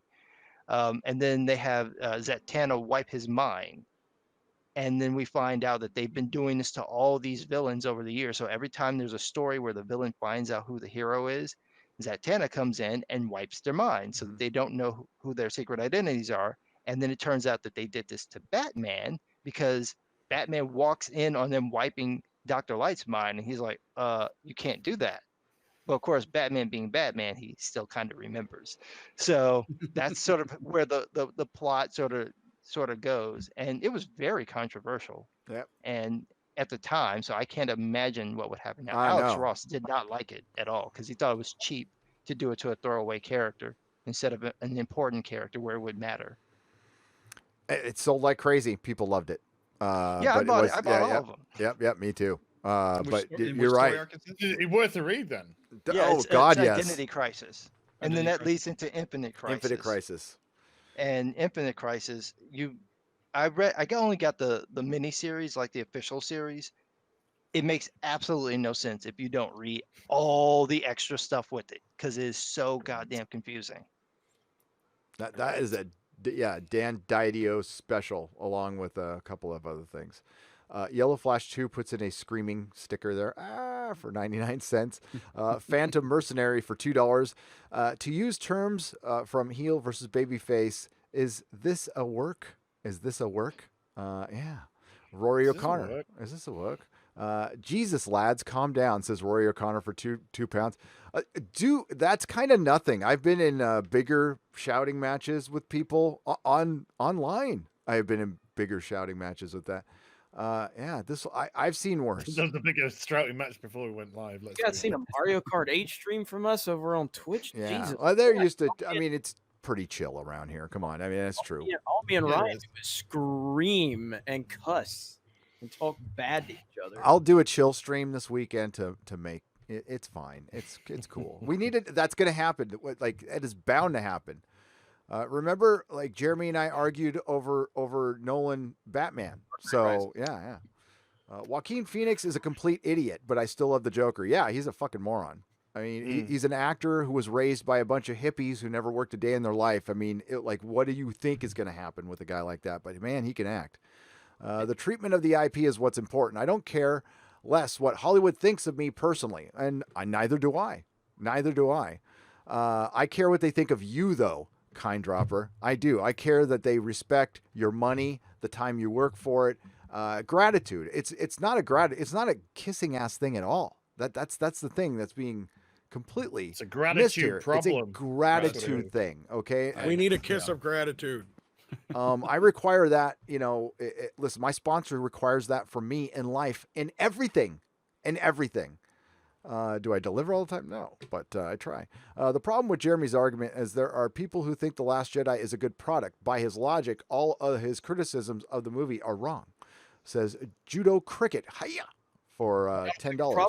Those people thinking that's a good product, that they want everyone else to think that their opinion should be, or that everyone else's opinion should reflect theirs. Those are shitty movies.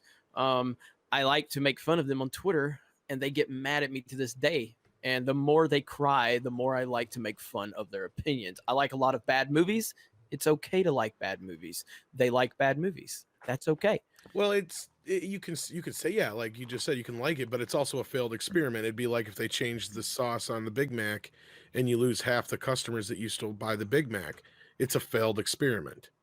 Right. Just like me, I like around, start screaming at the customer because they didn't like it. And I'm a big fan of Terminator Salvation. I don't think that was necessarily a great movie, and it definitely was not a successful movie at all. And I've never cried to say, "Oh, they need to make." I enjoyed it for what it was worth, man. I really enjoy that movie a lot, but I see its flaws. But yeah, it's got problems, but it was a good start. Part of the problem is, the reason companies don't come out and acknowledge any fault and anything when it would help them immensely, people would have a much better view. They would go, God, this company's honest. They admitted a mistake. People in America fucking respond like so well to that. But the thing is, they think they don't understand fandom at all. So they think we're like the other ones. We're the ones who will rake them through the coals and make them bend the knee some more. That's why we don't get stuff like that. So it's not necessarily us.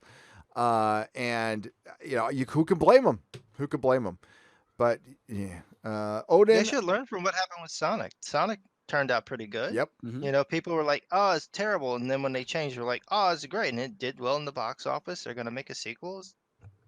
Well, and it shows that the little things count because the movie itself didn't change a bit. The movie was going to be the same movie we always got. The only thing that changed was the design of Sonic.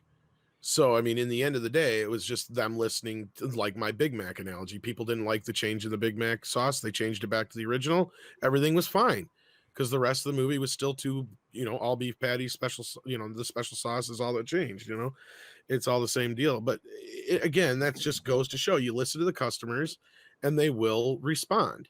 Look at what happened with the whole Snyder Cut business, but then look at what happened with Gary pointed out, I think you made a little video where you canceled your HBO Max because they're dropping the DC movies, which they will come back here soon.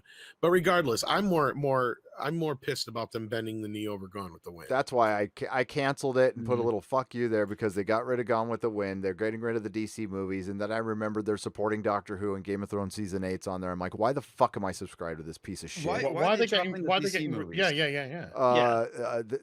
They rushed their streaming service out, and they had pre-arranged agreements with other services that they are competing against, so they have to drop them.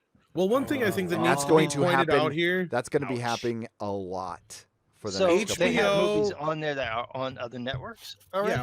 Yeah, even though they're all under the same umbrella, HBO Max, and Warner Brothers are still three technically different companies because HBO Max is AT&T's baby.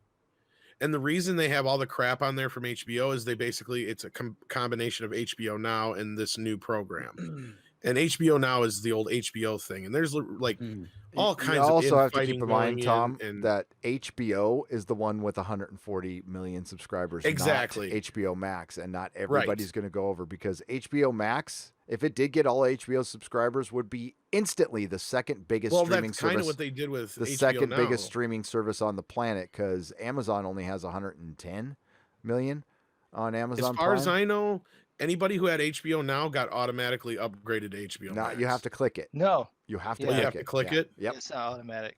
Okay. Well, the thing is, the only difference then is you're getting everything that HBO has plus all the extra stuff. And I that's mean, like, there's some good stuff on there. I want to be able to watch some of the Criterion movies because I used to be able to watch them, and then Comcast took it away, and then Turner Classic Movies is on there, so I can Dude, watch the Spawn. movies I wanted to watch. Animated Spawn is on there. Oh Yeah, And I still they're putting canceled some it. stuff on there. I got the Well- physical media one instead. Well, it comes with my cable. I have everything, which is why my bill is like $230 a month. That's worth So, it though. You can write yeah, that off. so I do. There you go. I write off everything. Yes, it's So research. it's like, yeah, it's all research. I love that, so I don't have to pay taxes. That's right. Odin, I hope you brought enough for the whole class. He didn't, Eric K, and he never does. For $2. that's why they kick his ass out of here and bring me in. Yeah. Because I bring enough weed for everybody. Dude. Oh my God. So Tom, you have to make it to Vegas. I heard, and not only that, I think that's the same week that Jessie Milestone's having her birthday. Cool. In Vegas. Oh, she is? Well, good for her. Yeah, they were like planning to do some big thing anyway, so I think it's all gonna like correlate to like kind of like last year, but they're hoping it's gonna be bigger. Okay, Shoot well, me the I'm dates, going to be man. I'll getting join you guys. I'm going to be doing a very similar thing to if we do it at Jeremy at Star Wars Celebration, is finding a place to rent out for a couple days that could be a base of operations, a place to meet up and do live streams. Well, I just got a text from my wife during the stream that she scored us a hotel in the Anaheim area for those dates. Awesome. All right, so I will look for a hall or a bar I can rent out for 2 or 3 days. Okay. All right, and then that'll be it. I'll get some taco trucks, and anybody. All you have to do is get there, and then show up. And I'm probably not even going into. I know I am not going into Star Wars Celebration. When at was this all. again? August. Here, I'll double check the dates before I. So the Yeah, 'cause I Vegas also talked thing, to Andre, the Vegas yeah. thing is going to be December 9th through 13th. All you have to, it'll be the same situation. Get your butt there. We'll do the hangout thing. I mean, it's not going to be all day because I'm going to go enjoy Vegas, and I might go into the con and you might want to go to Star Trek Las Vegas. It's only worth going for a day. It's a big grift. And Oh then- yeah, don't buy the tickets up front. yeah. Just get a single day pass, and it's the cheapest way to go. We blew so much money last year. Dude, doing I that shit. It wasted was fucking dumb. money on that one. Yeah, you're right. God damn, I'll never do that again. Where was I? So And they Star Wars moved Celebration. the Star Trek thing now over to a different hotel. They did. Did you hear that? They had to, because they moved the dates. They lost their. I mean, everything's booked solid. Vegas is up and running, folks. God, if I hadn't just taken a vacation, I'd go there. It is Anaheim, and it is 75 days away. So it's at the end of August. Oh, look, there's Dave Filoni. Jeremy could go rub up and down his leg like scraps. Just kidding, Jeremy. August 27th through 30th. August 27th through 30th. So it looks like it's still happening, folks. If you want to go. I just don't see how they're going to pull this off. I really don't. Well, why would they wait so long then? Like, I call know. it early. Yeah, I know. I Well, it is Lucasfilm. I mean, Reed So Pop. they can't refund the money, I guess. Well, I mean, if they get into, well, your wife would know. Isn't it a certain time they can't refund hotels and stuff? They've got hotel blocks and everything. You have to answer. Yeah. Picard sucks as an account, which I like, $1.99. Who cares, guys? Move on for fuck's sake. I see both points. Michael Henley for $6. You guys are burning up YouTube. The stream has crashed 2 times for me. That's good. And We crashed the stream and my website. And the website. All right. It's been a good day today. Modalicious for $2.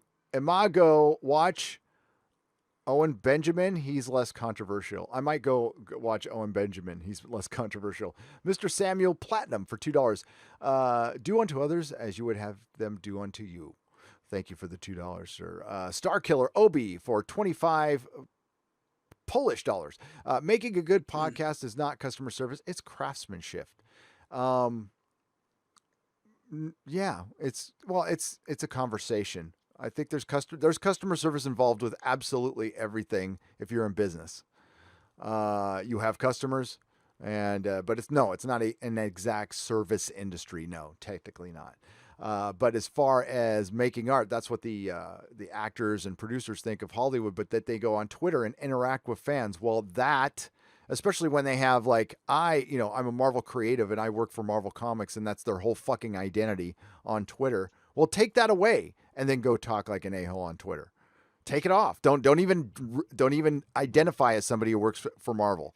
Oh, hell no, because it means that identification means more to the people who work at Marvel than the actual fucking work, the craft of making a comic book. David Sanders for $9.99. I love this debate. I actually agree with everyone. Yellow Flash 2 for $2 says, what is that? Oh, is that a bunch of, I don't know what that is, Yellow Flash. Do you guys know what that is? Can you see it? It looks like French. It's houses. Is it a house, a shack? You're going to have to scroll it up a bit. Scroll it up. French. What is that? I don't know what that is. You need to scroll it up. We can't see. Hang on. I got to see where you can see it. My bad. Hang on. Yeah.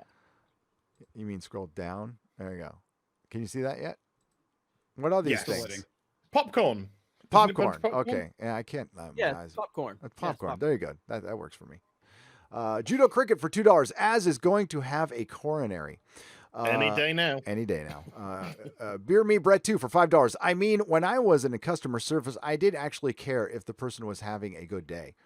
I did too. I wanted people to be happy in my shop, even the ones I was working for somebody, but not as much. Customer service, and if it was a hot chick, she got more help than the ugly dude that walked in the door by all of us. Every dude in the store. That's just how the shit works. Yeah, that's how it works everywhere. That's how it fucking works. At the end of the day, people in customer service don't fucking want to be there, and they're just bullshitting you. It's how the world turns.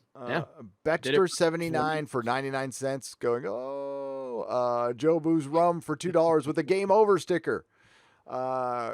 Crispy Critters for $2. We can't keep going in circles like this, but yet we did. Star Killer Obi for 25 Polish dollars. Neil also made some comments some years ago. Some time needed to pass to see his comments in his work. It's not instant, it's a process. You're damn right. And we're watching a process with Star Wars. They're not, I mean, they've deconstructed it to hell. There's nothing they can do with it now. There's nothing other than a Darth Vader movie and remake the original trilogy. Those are the last two things that will make them possibly $1 billion at the box office. Nothing else will. It's dead. It's boring. It's a bunch of people with brown robes on. That was a description I heard from somebody in the chat. It's just a bunch of fucking boring people with brown robes on running around. And I was like, I've never heard it. On a stick yeah, at this point. Yeah, and it's going to be a bunch of Karens with brown robes on telling the other dudes with beards with brown robes on what to do. This must be how Moses felt wandering the desert for 40 years, says Judo Cricket for $10. North American Ham Rammer. Hey, do you see your North American Ham Rammer? Do you see your painting here every time you watch? You can see it. It's right below my mic, dude. It's right there. He drew a little like a flaming Nerdrotic ball. It's kind of awesome. I put it right there. So thank you, North American Ham Rammer. It says, I literally unsubscribed from Geeks and Gamers a year ago, not because of the quality of the product, because I don't like Jeremy's way of argument. You should give it a subscribe back. You should subscribe back. It's good shit. Holding out for a hero girl for £2. Gillette is a good product, but it lost money. Ooh, there was a Gillette one up here that I feel like I missed. It was in all caps, and it said Gillette is like the best product in the world, but I have to get that on the square up. We're going to do a few more because we are closing in on 6 hours, guys. Does anybody need to go? If you guys need to go. I mean, I do need to run, but I was waiting to, I don't want to. These are going to go on for, hang on. They might almost be over. They might also, let me double check. Can't be too far from it. You guys really went on for a long fucking time.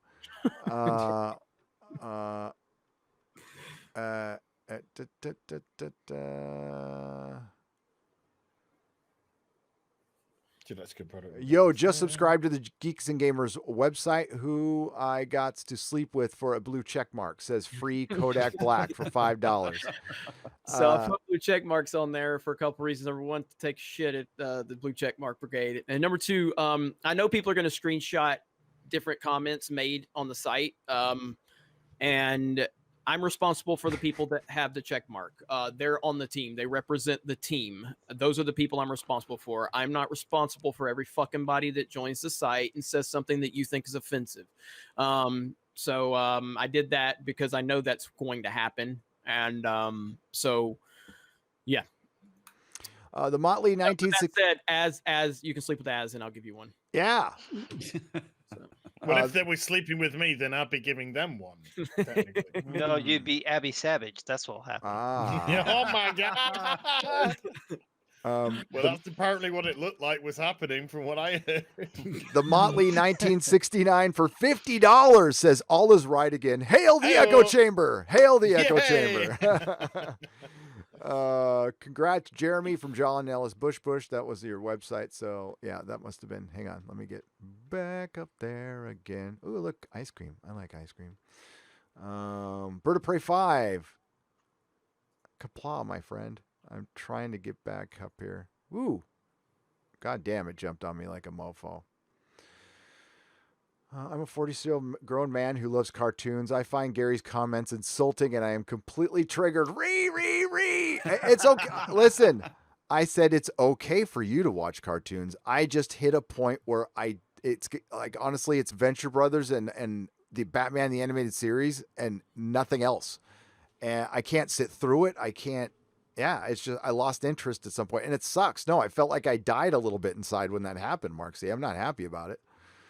Like a good anime, me. Well, at least you can still watch Venture Bros, man, because that show is the shit. Yeah, I can. Yeah, I can, and I can watch some anime. Which what about South Park? Yeah, South Park. That's dude. That's like breathing. I was gonna say. I just got to make sure. Aren't all these problematic cop shows? Yeah, okay. It was eventually. Jeremy, I think you're okay. Tenant delayed. Make just some guy a regular dude is awesome, says Judo Cricket for $2. He's welcome here anytime. I don't want to commit him to this kind of nuts, but dude, he can come here whenever he wants. You have the keys to the casa, just some guy. Just want to let you know. No, he's brilliant. We have brilliant people here, even Jeremy.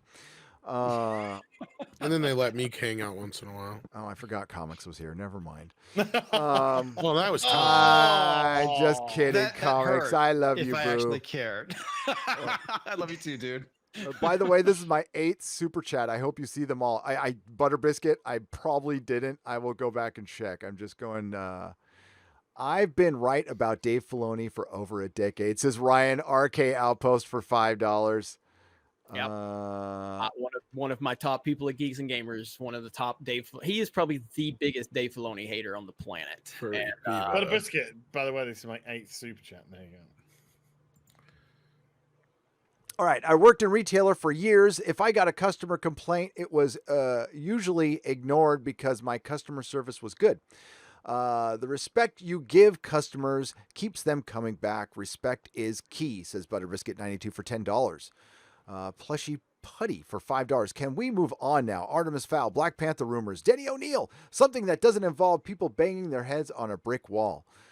Plushy, we did eventually. Yeah, Denny O'Neil is too hard to talk about, to be honest with you. Sucks, man. Yeah, it sucks. The Black Panther rumors are, I think, as addressed those properly. I wouldn't. Okay, so if the Sun ran with an article about Doctor Who, I'd probably do a video on it. I'll admit it, but they are full of shit. Stop fighting. My two dads are fighting. No, says Edward Perino for $2.99. Like a dog with a bone, Jeremy, says Chris Foster for £2. Culture Casino.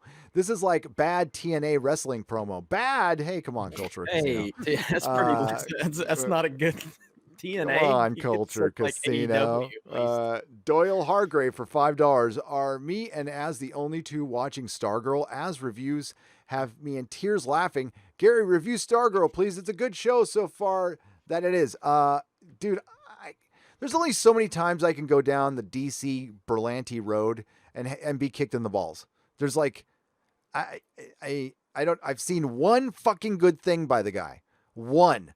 How many shows has he done? 18? 18 shows. I have seen one that I like.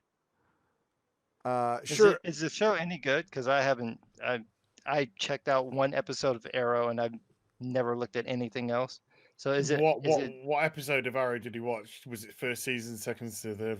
It was the first episode of the first season. I tried. Then I got bored and like. You won't like Stargirl then. Oh really?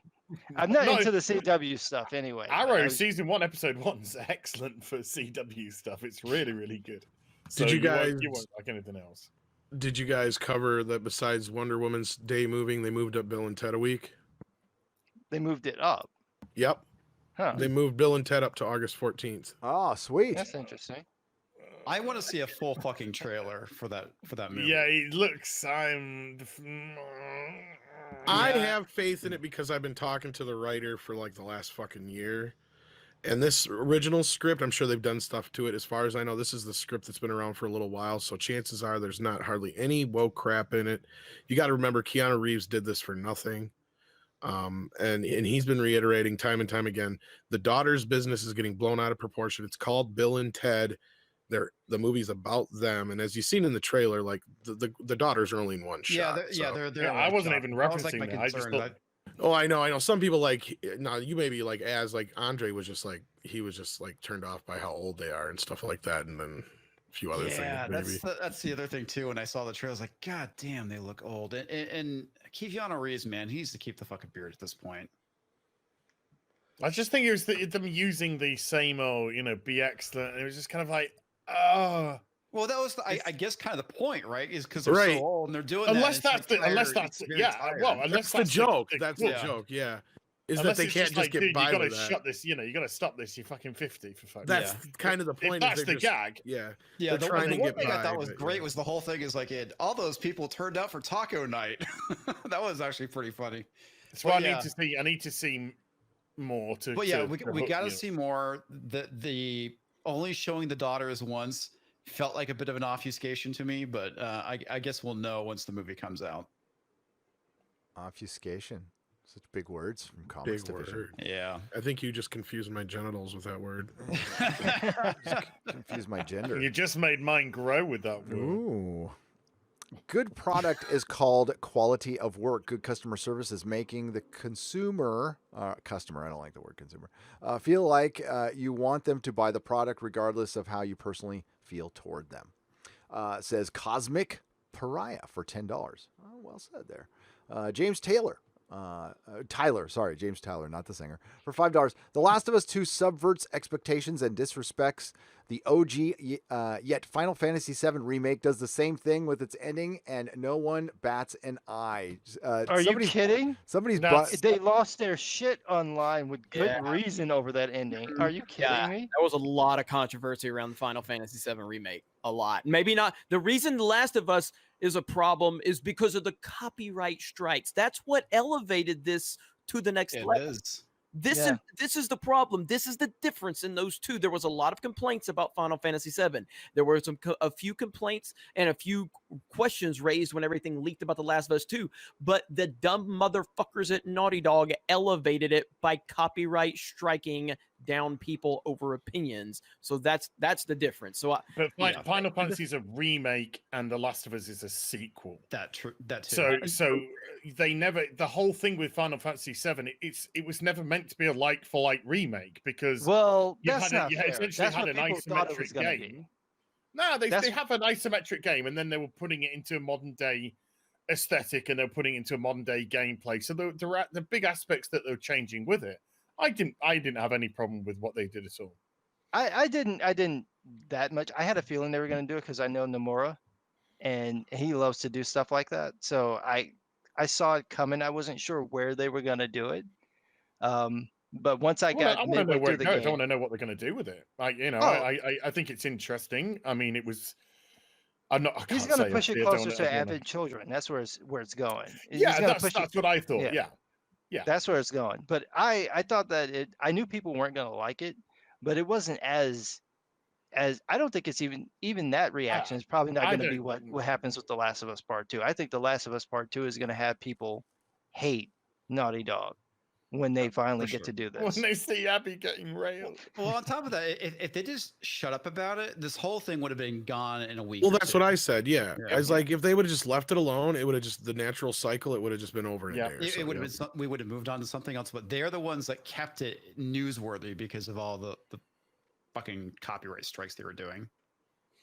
Barbara Streisand. Yeah, this thing comes out next week, right? On the 19th. 19th. Week today. Week today. So is anyone going to buy it? No. My wife already has a pre-order, so she'll be getting it. Yeah. And I can tell you how bad it is. Well, I heard the download thing is it's gigantic. 90 something gig, I think. Fucking day one patches. That is such bullshit. It's such lazy game development. That's like one of the biggest complaints I have about modern games is day one patch. It's practically the same size as the game. You know, back in the day, you couldn't do that shit. It's the reason why games had to be fucking bulletproof. But no, it just encourages bad development behavior. Right. The argument is at an impasse. I'll come back later. Maybe it will either be resolved or abandoned. This is Crispy Critters for $5. I would say abandon. Arasaka for $20, giving Gary money for therapy because Jeremy's tantrum for not being hugged as a child. He was born in Georgia. It did slip out a little bit, and we found out what happened. Yeah, that's an issue right there. Larry with the $1.49 phallic unicorn. Thank you very much, Larry. Jens Jurgensen for 200 Danish krona. Jens, take a deep breath. I love the argument. This is how we know we are all real effing fans. Damn, it's good to see it here. Don't ever stop. Men fight. Real men shake hands after and drink a cold beer together. Jens Jurgensen, thank you for getting it. It's a good one, Jens. He's a good one. I see him a lot on my channel, so yeah. Mark C for $5. Cut the water supply and cut the power. Those belong to us. If Chaz wants them on, they can pay for the international tariff rates. Oh yeah. Oh no. This whole thing, what they said is going to blow up in their face. What they're doing is they're waiting for the Orange Man to do something, so they can have a visual. That's what they're waiting for, is this visual of having the National Guard, and they're not going to get it. They're just flat out not going to get it. I've seen Die Hard. I know how to deal with this. These are three. Okay, remember, you're in a state that had a pact, which did something you're not supposed to do. There's Washington, Oregon, and California have a pact over the beer bug right now, and maybe the Orange Man just says, go figure it out with your pact.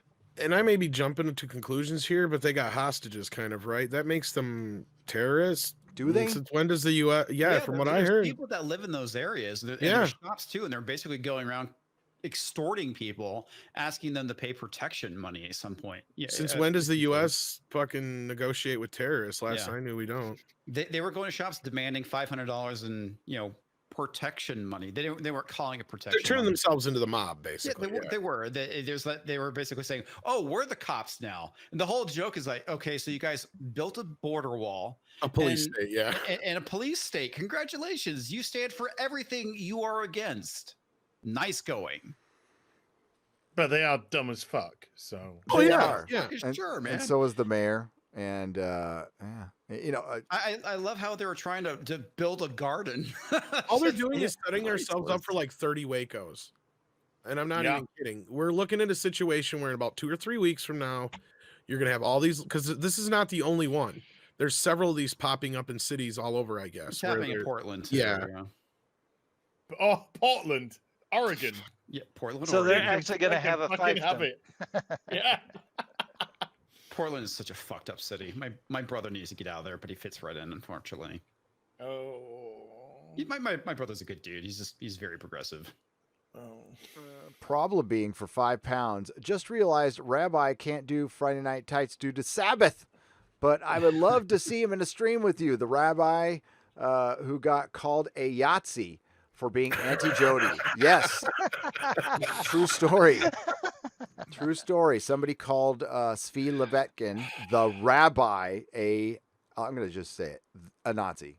They called That's insane. a rabbi a Nazi. What did Mark Wayne call you, just some guy? I believe it was a borderline white supremacist. Oh God, because so you know, because he had no idea. It's our art. Something. To quote Richard Pryor in "See No Evil, Hear No Evil." Does Dad know? Oh my God, I want to be there. I want to be there when you do the voice to him. Oh, and I want to see the color drain from his face. I've just got a terrible idea. Are they going to get rid of the jerk? Yes. The movie? Yep. Yeah. Absolutely. I hope the hell not. Physical media. They're going to go after the talons of Wang Chang for Doctor Who. They're going to go after... without doubt now. Yeah. Without doubt, that's a goner. They made pretty much anything from the 80s is probably up for grabs because the 80s is like wild. Yeah.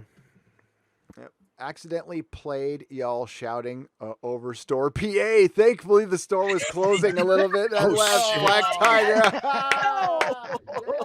That's hilarious. That rules. That fucking rules. Right on, Black Tiger. All worth it right the there. One. Oh, that just made my night. Put me back on there. Attention, Kmart shoppers. Oh my God, that's the greatest thing ever. Oh. That'd be great. I like that. I like that. Well, and you know, to go back to the whole chopping of everything up and Blazing Saddles and all these businesses, and even going to Gone with the Wind, like I tried to bring up to Uche, I'm like, the next step is they cut all around it and make it look like she's not a slave. No, you know, Tom, it's 1930s Germany. They're burning books right now. That's pretty much it where is. No, you're completely on par there. As I'm not disagreeing with you one bit, because that's what I was saying last night on Comic Show. I'm like, what's the next, or the other night on Comic Show when we had Uche there, I'm like, what's the next step though, when they start busting into our houses and actually rip the physical copies from our hands and call us racist for it? You know, I mean, that's it'll be illegal. The other thing too is they're probably going to make it so that you won't even be able to find those copies. You know, it's not just going to be that. They're gonna do that. They're gonna go to the next step. Tom, and they tried to do this back with 9/11. Remember? Tom, they wanted to get rid of all the what do you call it, the two towers. They were talking about erasing all the twin towers out of all the movies. Well, they did that with Spider-Man. That's the reason why it was delayed. Yeah, you were going to say something, Gary, but then I got to point to the two tower thing. Oh, I said, Tom, open your video shop back up. It'll be collectible. No shit. Oh, there you go. That was what I was just going to say. When I had my video store, when 9/11 happened, I shit you not, I got about a dozen emails from different distributors and other places saying, take all the Die Hard movies, Under Siege, all these movies off your shelves. Take if you have the Superman 2 cover with the Twin Towers, take it down. All this shit. I was like, are you fucking insane? Independence Day. Because everybody lost their collective fucking mind, started reading, and got all fucking like sensitive about it. I'm like, wasn't that? I thought Independence Day. It did. They were going to air it on Fox, and they canceled it. I remember that. And the thing was, I'm like, I don't have anybody walking in the fucking door right now. I don't really think it fucking matters if somebody comes in the store and sees these fucking videos on the shelves and they're going to have some kind of breakdown. I really doubt that's going to be the problem right now. Nobody's renting movies right now because everybody's collectively watching TV, waiting for the next attack.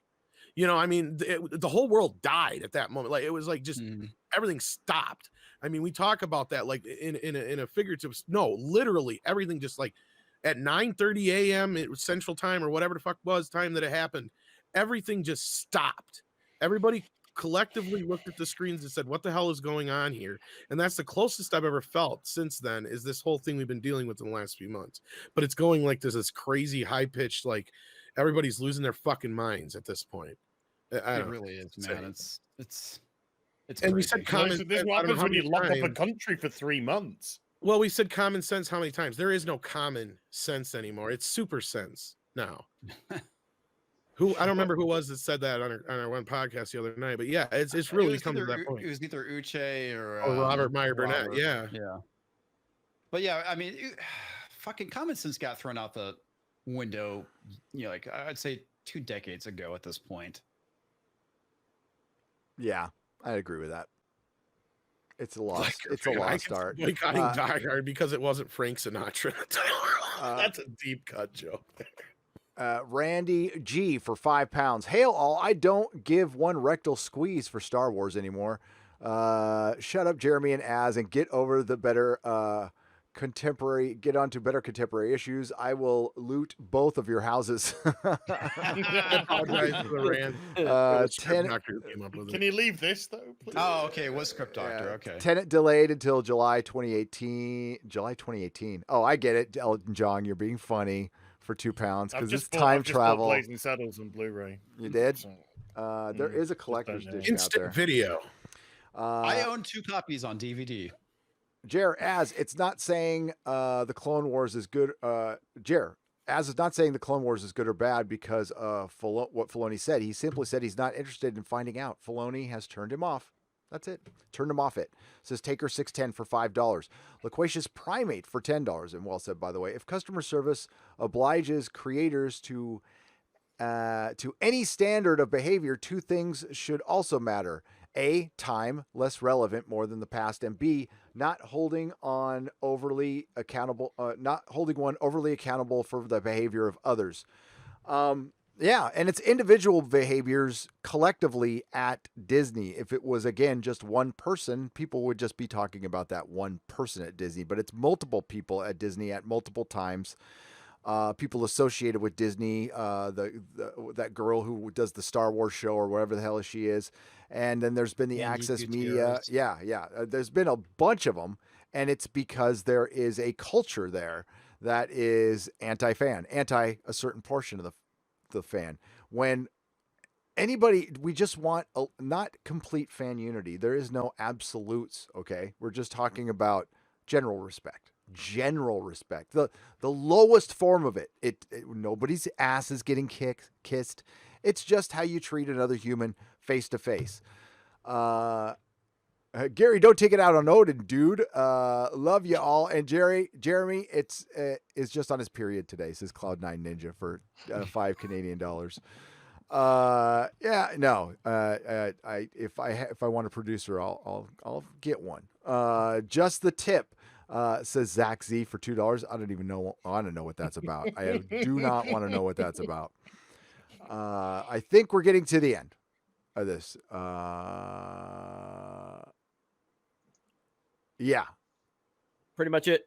That's we got one more. Jer, I think you're saying that you can enjoy media from other people you dislike, but as is using an SJW tactic, then everything is an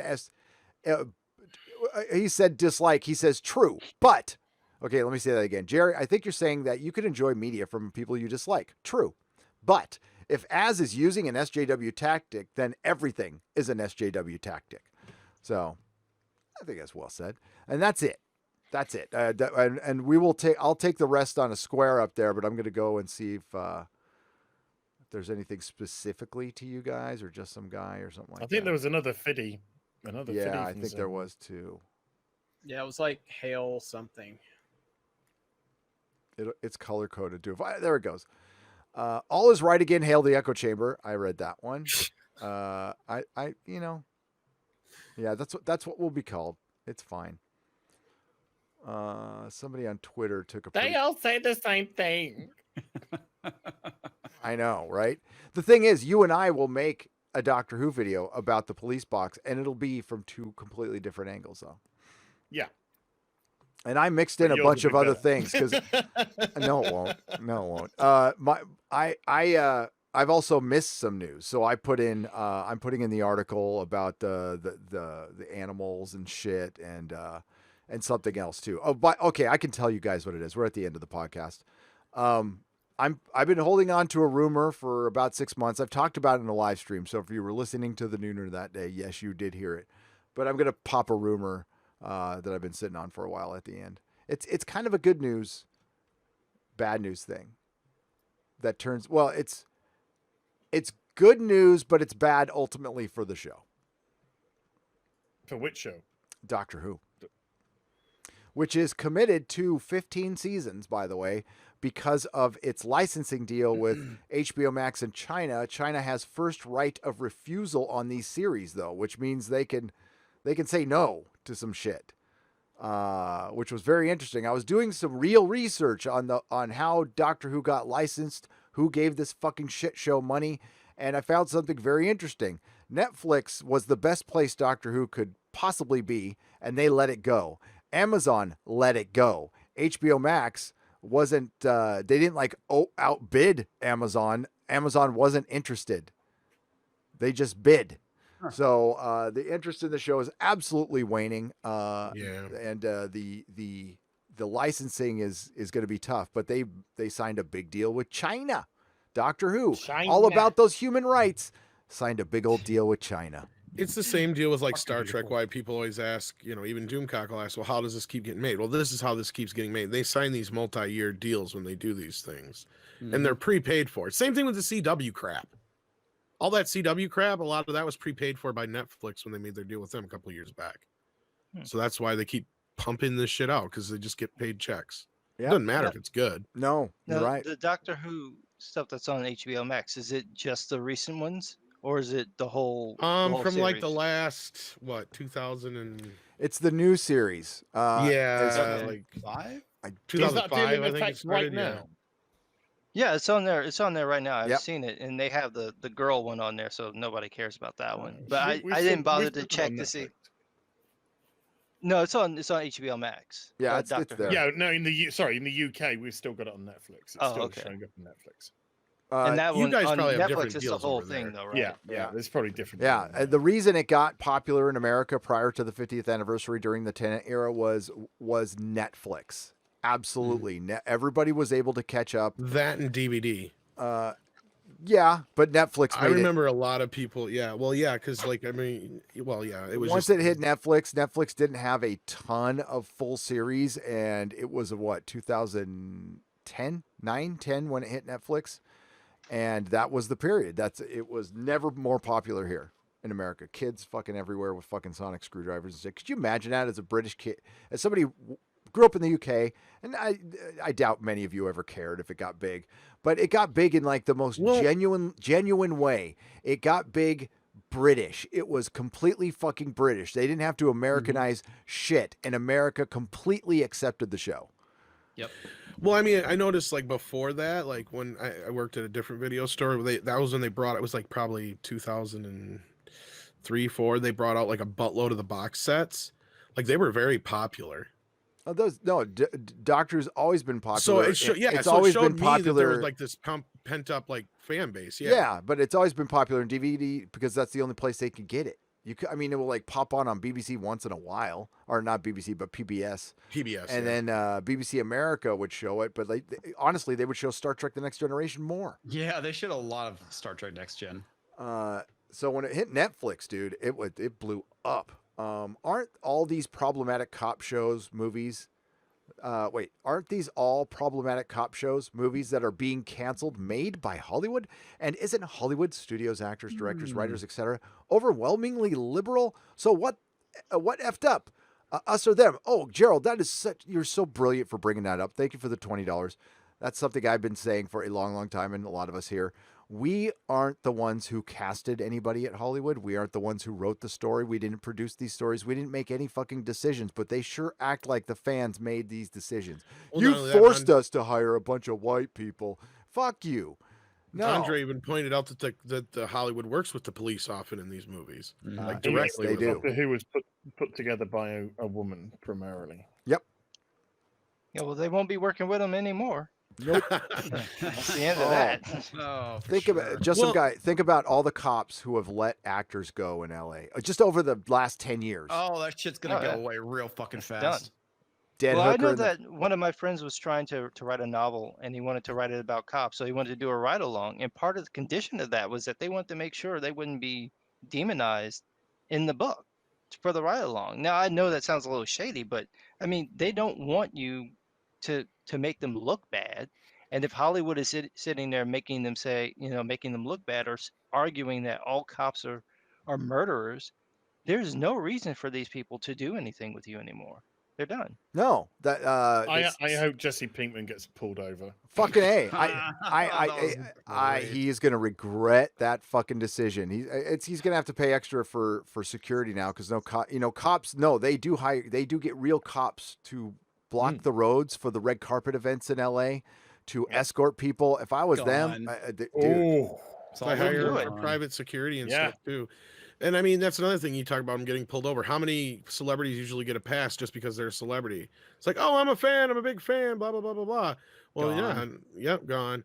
Well, and I also pointed out, with the cop business on the High Council, I pointed out too, was, a lot of the cops in films, if they're portrayed, they're either bad cops because they're the bad guys, or they're cops like Dirty Harry or even the Bad Boys, to where they're constantly getting in trouble for overstepping their bounds.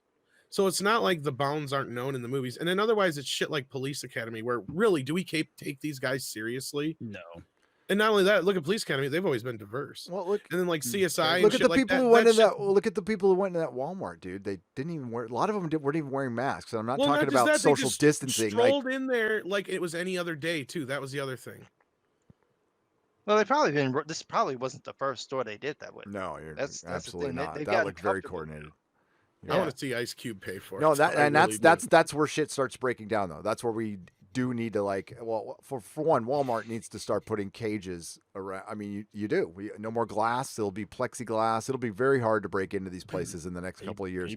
If you want a booming business, fucking security. Security is going to blow up over the next couple of years. Home security, business security, and I'm talking gated fucking doors, iron doors, all that shit's happening. Firearms as well. And man. I was gonna say, or a big gun. Or big fucking. Well, Walmart's not going to get a bunch of. I mean, I bet you they ripped off every gun that was in that Walmart, but there probably wasn't any guns left, to be honest. Yeah, that's a good point. That's a good point. They don't carry a lot anymore. Yeah. No, they don't. They carry some hunting rifles, and that's really it.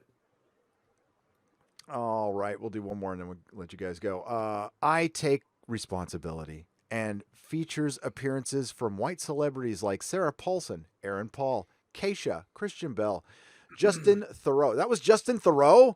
Oh, how disappointing. I didn't recognize the guy with the bad day, didn't he? Yeah, he did.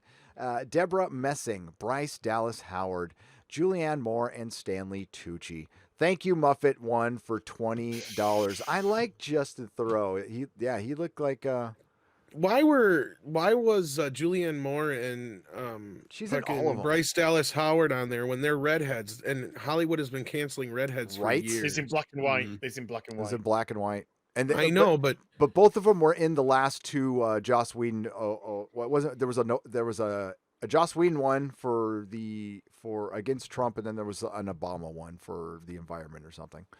I mean, one thing about Bryce that I don't understand, because I heard stuff, and you know who from, Gary, about the way she's treated in Hollywood, and I can't believe she puts up with this shit and she plays this game. Because she's been given nothing but shit since day one, from what we were told. And it comes from a very, very fucking reliable source. Yep. Why? Because she's a redhead. Not just that, but her weight, she's not a lot. She's gotten shit for trying to want to direct, especially considering who her dad is. That's bullshit.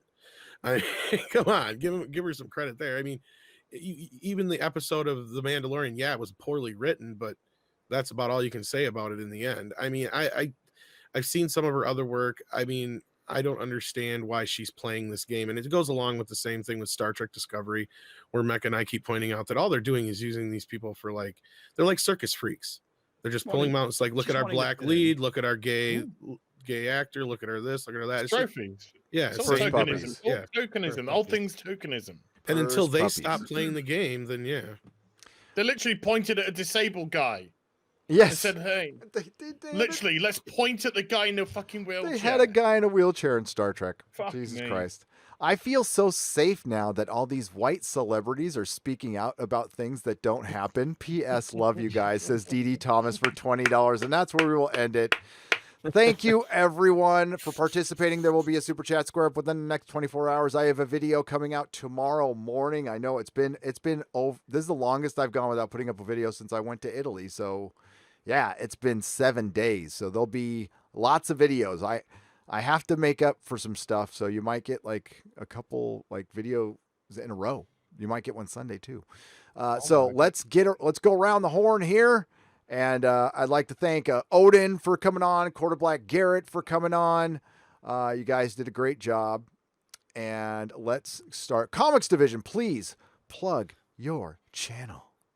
What's up, everybody? I'm Comics Division, and you can find me on my own channel, not just Gary's, believe it or not, which is Comics Division. You can also follow me on Twitter at Comics Division, and I'm going to be releasing an experimental video. I'm kind of doing like a memeology style video, which will be coming out tomorrow. Excellent. I like that idea a lot. Tom from Midnight's Edge and Midnight's Edge After Dark. Well, I got to plug Comics Division for the show we had the other night. You guys should check it out. I had Uche and Robert Meyer Burnett show up, and we had a hell of a conversation. So I should repost the link on Twitter because you should. I unlist them. Yeah. Because repost the link. Yeah. We had a very good discussion about this a lot of the stuff that we covered tonight too. So yeah, definitely check that out. And of course, you can find me like hanging around just about everywhere because there's this rumor going around that I don't sleep. So I don't think you do. I don't think probably you do. not. Yeah, I don't either. Coming on last minute, and I want to thank him. And you are truly welcome here any time you want to come back. People love you. Please, Just Some Guy, please plug your great channel. Okay, hey everybody. You can find me at Just Some Guy CC on YouTube. Just type it in the YouTube search bar. I'll be the first one to come up. I've got some content coming. I've got a video about, like I mentioned before, the True Believer. I'm going to read that, see if I can come up with something. And also for a couple of the people who may have seen me on Peter Simeti's live stream a couple of days ago, I was asked about my duplicates dream that I had a while ago. It's been on my mind. So I've been pulling together some stuff, and I think I'll make a video explaining how I sort of come up with a concept. So look forward to that. Awesome.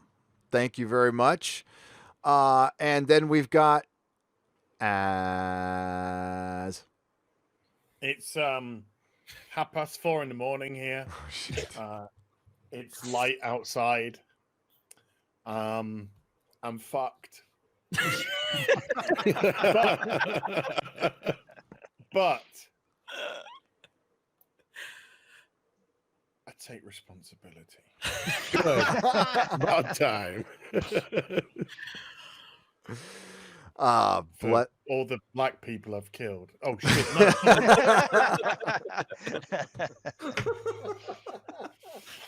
He really needs to start learning to not read the prompt. Yeah, I don't think that's what down. it said. I don't think it said killed. Thanks, dude. It's sunny. Oh, I've got a YouTube channel. And it's sunny at 4 a.m. there. Well, it's not sunny. It's a miserable day. It's cloudy. But the sun's like coming up. Oh yeah, it's light. It's light. At 4 in the morning. 4:30. Yeah, that's weird. Sun. Well, I say sun comes up roughly around 4ish. It starts getting light. By 4:30, it's pretty light. By 5, it's pretty much how it's going to be for the rest of the day. When I went to the UK in September, it felt like it was 3 in the afternoon for me all day. I was just messed up. Jeremy, Mr. Website Man. Mr. Website Man. Well, first of all, I want to give a shout out to Memeology 101. He is back on Twitter. Yes. He commented on my website post. So I want to give him a shout out, please. He went through a lot of shit with not only his Twitter account, but his YouTube account. He lost his Twitter account. He had a really big following on his Twitter account. He lost it. So go follow him at newsm101. I just did retweet him. Memeology is awesome. And, just let him know you're happy to see him back. Bullshit what happened to him. Also, obviously, check out geeksandgamers.com. Thank you, Gary, for letting me plug the website. Please use that report issue on the bottom of the screen. It's a little red box. Any issues, big or small, if it's something that's just aggravating you, let my guys know. We want to make any corrections we possibly can. And thank you for crashing it 3 times tonight. I'm about to call my webmaster now to see what we got to do to fix this problem. You guys stress tested it. We needed the stress test, and we are almost up to 1,000 signups, which is insane. So thank you so much. Brilliant. Thank you, Jeremy. Of course, this is a co-production with geeksandgamers.com. All live streams go to Nerdrotic Live when they are done. So please subscribe to Nerdrotic Live. Please subscribe here. If you like what I do, again, watch out for my video tomorrow. I just, you know what? It's the weirdest thing. I was talking to Critical Drinker on a live stream and I brain farted something. And I couldn't remember what I thought of. I remembered it now. It was Gone with the Wind. So if you're watching that live stream, that's what I brain farted. Gone with the Wind. And that was a good stream, man. That was a really good stream. Thanks. Somebody's saying, I'm assuming Darth Thanos is talking about the site can't upload images. I initially, just because of the rollout, I limited the images to the premium subscribers. So like our Patreon on the website. So I limited that to just people that have signed up to premium membership, only temporarily, just for the slow rollout, so we can see if we can handle everything on the site. But I am implementing that to everyone. Give me till tomorrow, and I should have that implemented where anyone can upload images or GIFs to the forums. So just wanted to let you know about that. Yeah. And one more super chat, $20. Hunter Molly says, well, I do not agree with you guys' political views, but I do agree with your views on how current pop culture is being diluted with bad writing. And that's that echo chamber again. He doesn't agree with the political views, and a lot of us don't talk about him, but he does agree with us on some things, but not everything. Kind of amazing, kind of a brilliant thing. Thank you so much for the $20. I appreciate it. Everybody. Thank you. I love you so much. Have a great night. Not all who wander are lost. Gary, yes. Can you put the link to that? Yeah. Interview? Yes, yeah. The interview thing. Hang on. And everybody get your baby pictures ready for when Jeremy opens that up for the pictures. We need to see what Az and Jeremy's baby looks like. I want good pictures, guys. Let's do a good job here. Lethal Lightning with the super chat. My boy Lethal. Dave Filoni will always be a lore-breaking, has always been lore-breaking trash. Of course. Hi, everyone. Thanks I get for buying you a Hi, controller, everyone, and welcome to There you go. So you get the fucking truth. That's what you get. All right. Again, this is a lesbian woman. Not that matters. It's a woman. Okay, it's just a woman interviewing another woman who used to be an SJW for 2 decades. She's from academia, and she lays it out pretty well. What just some guy said earlier, what a lot of us said, but it's nice to hear it break down, and it's nice to hear it from somebody who was in there. And it's also, we know what we're fighting against, and it's a religion. It's a goddamn religion. So here it comes. It is in the chat now. And I will also link that in the description. So there you go. Thanks for reminding me, Az. Everybody have a great day. Remember, not all who wander are lost. And may the wings of liberty never lose a feather. Nerdrotic.com.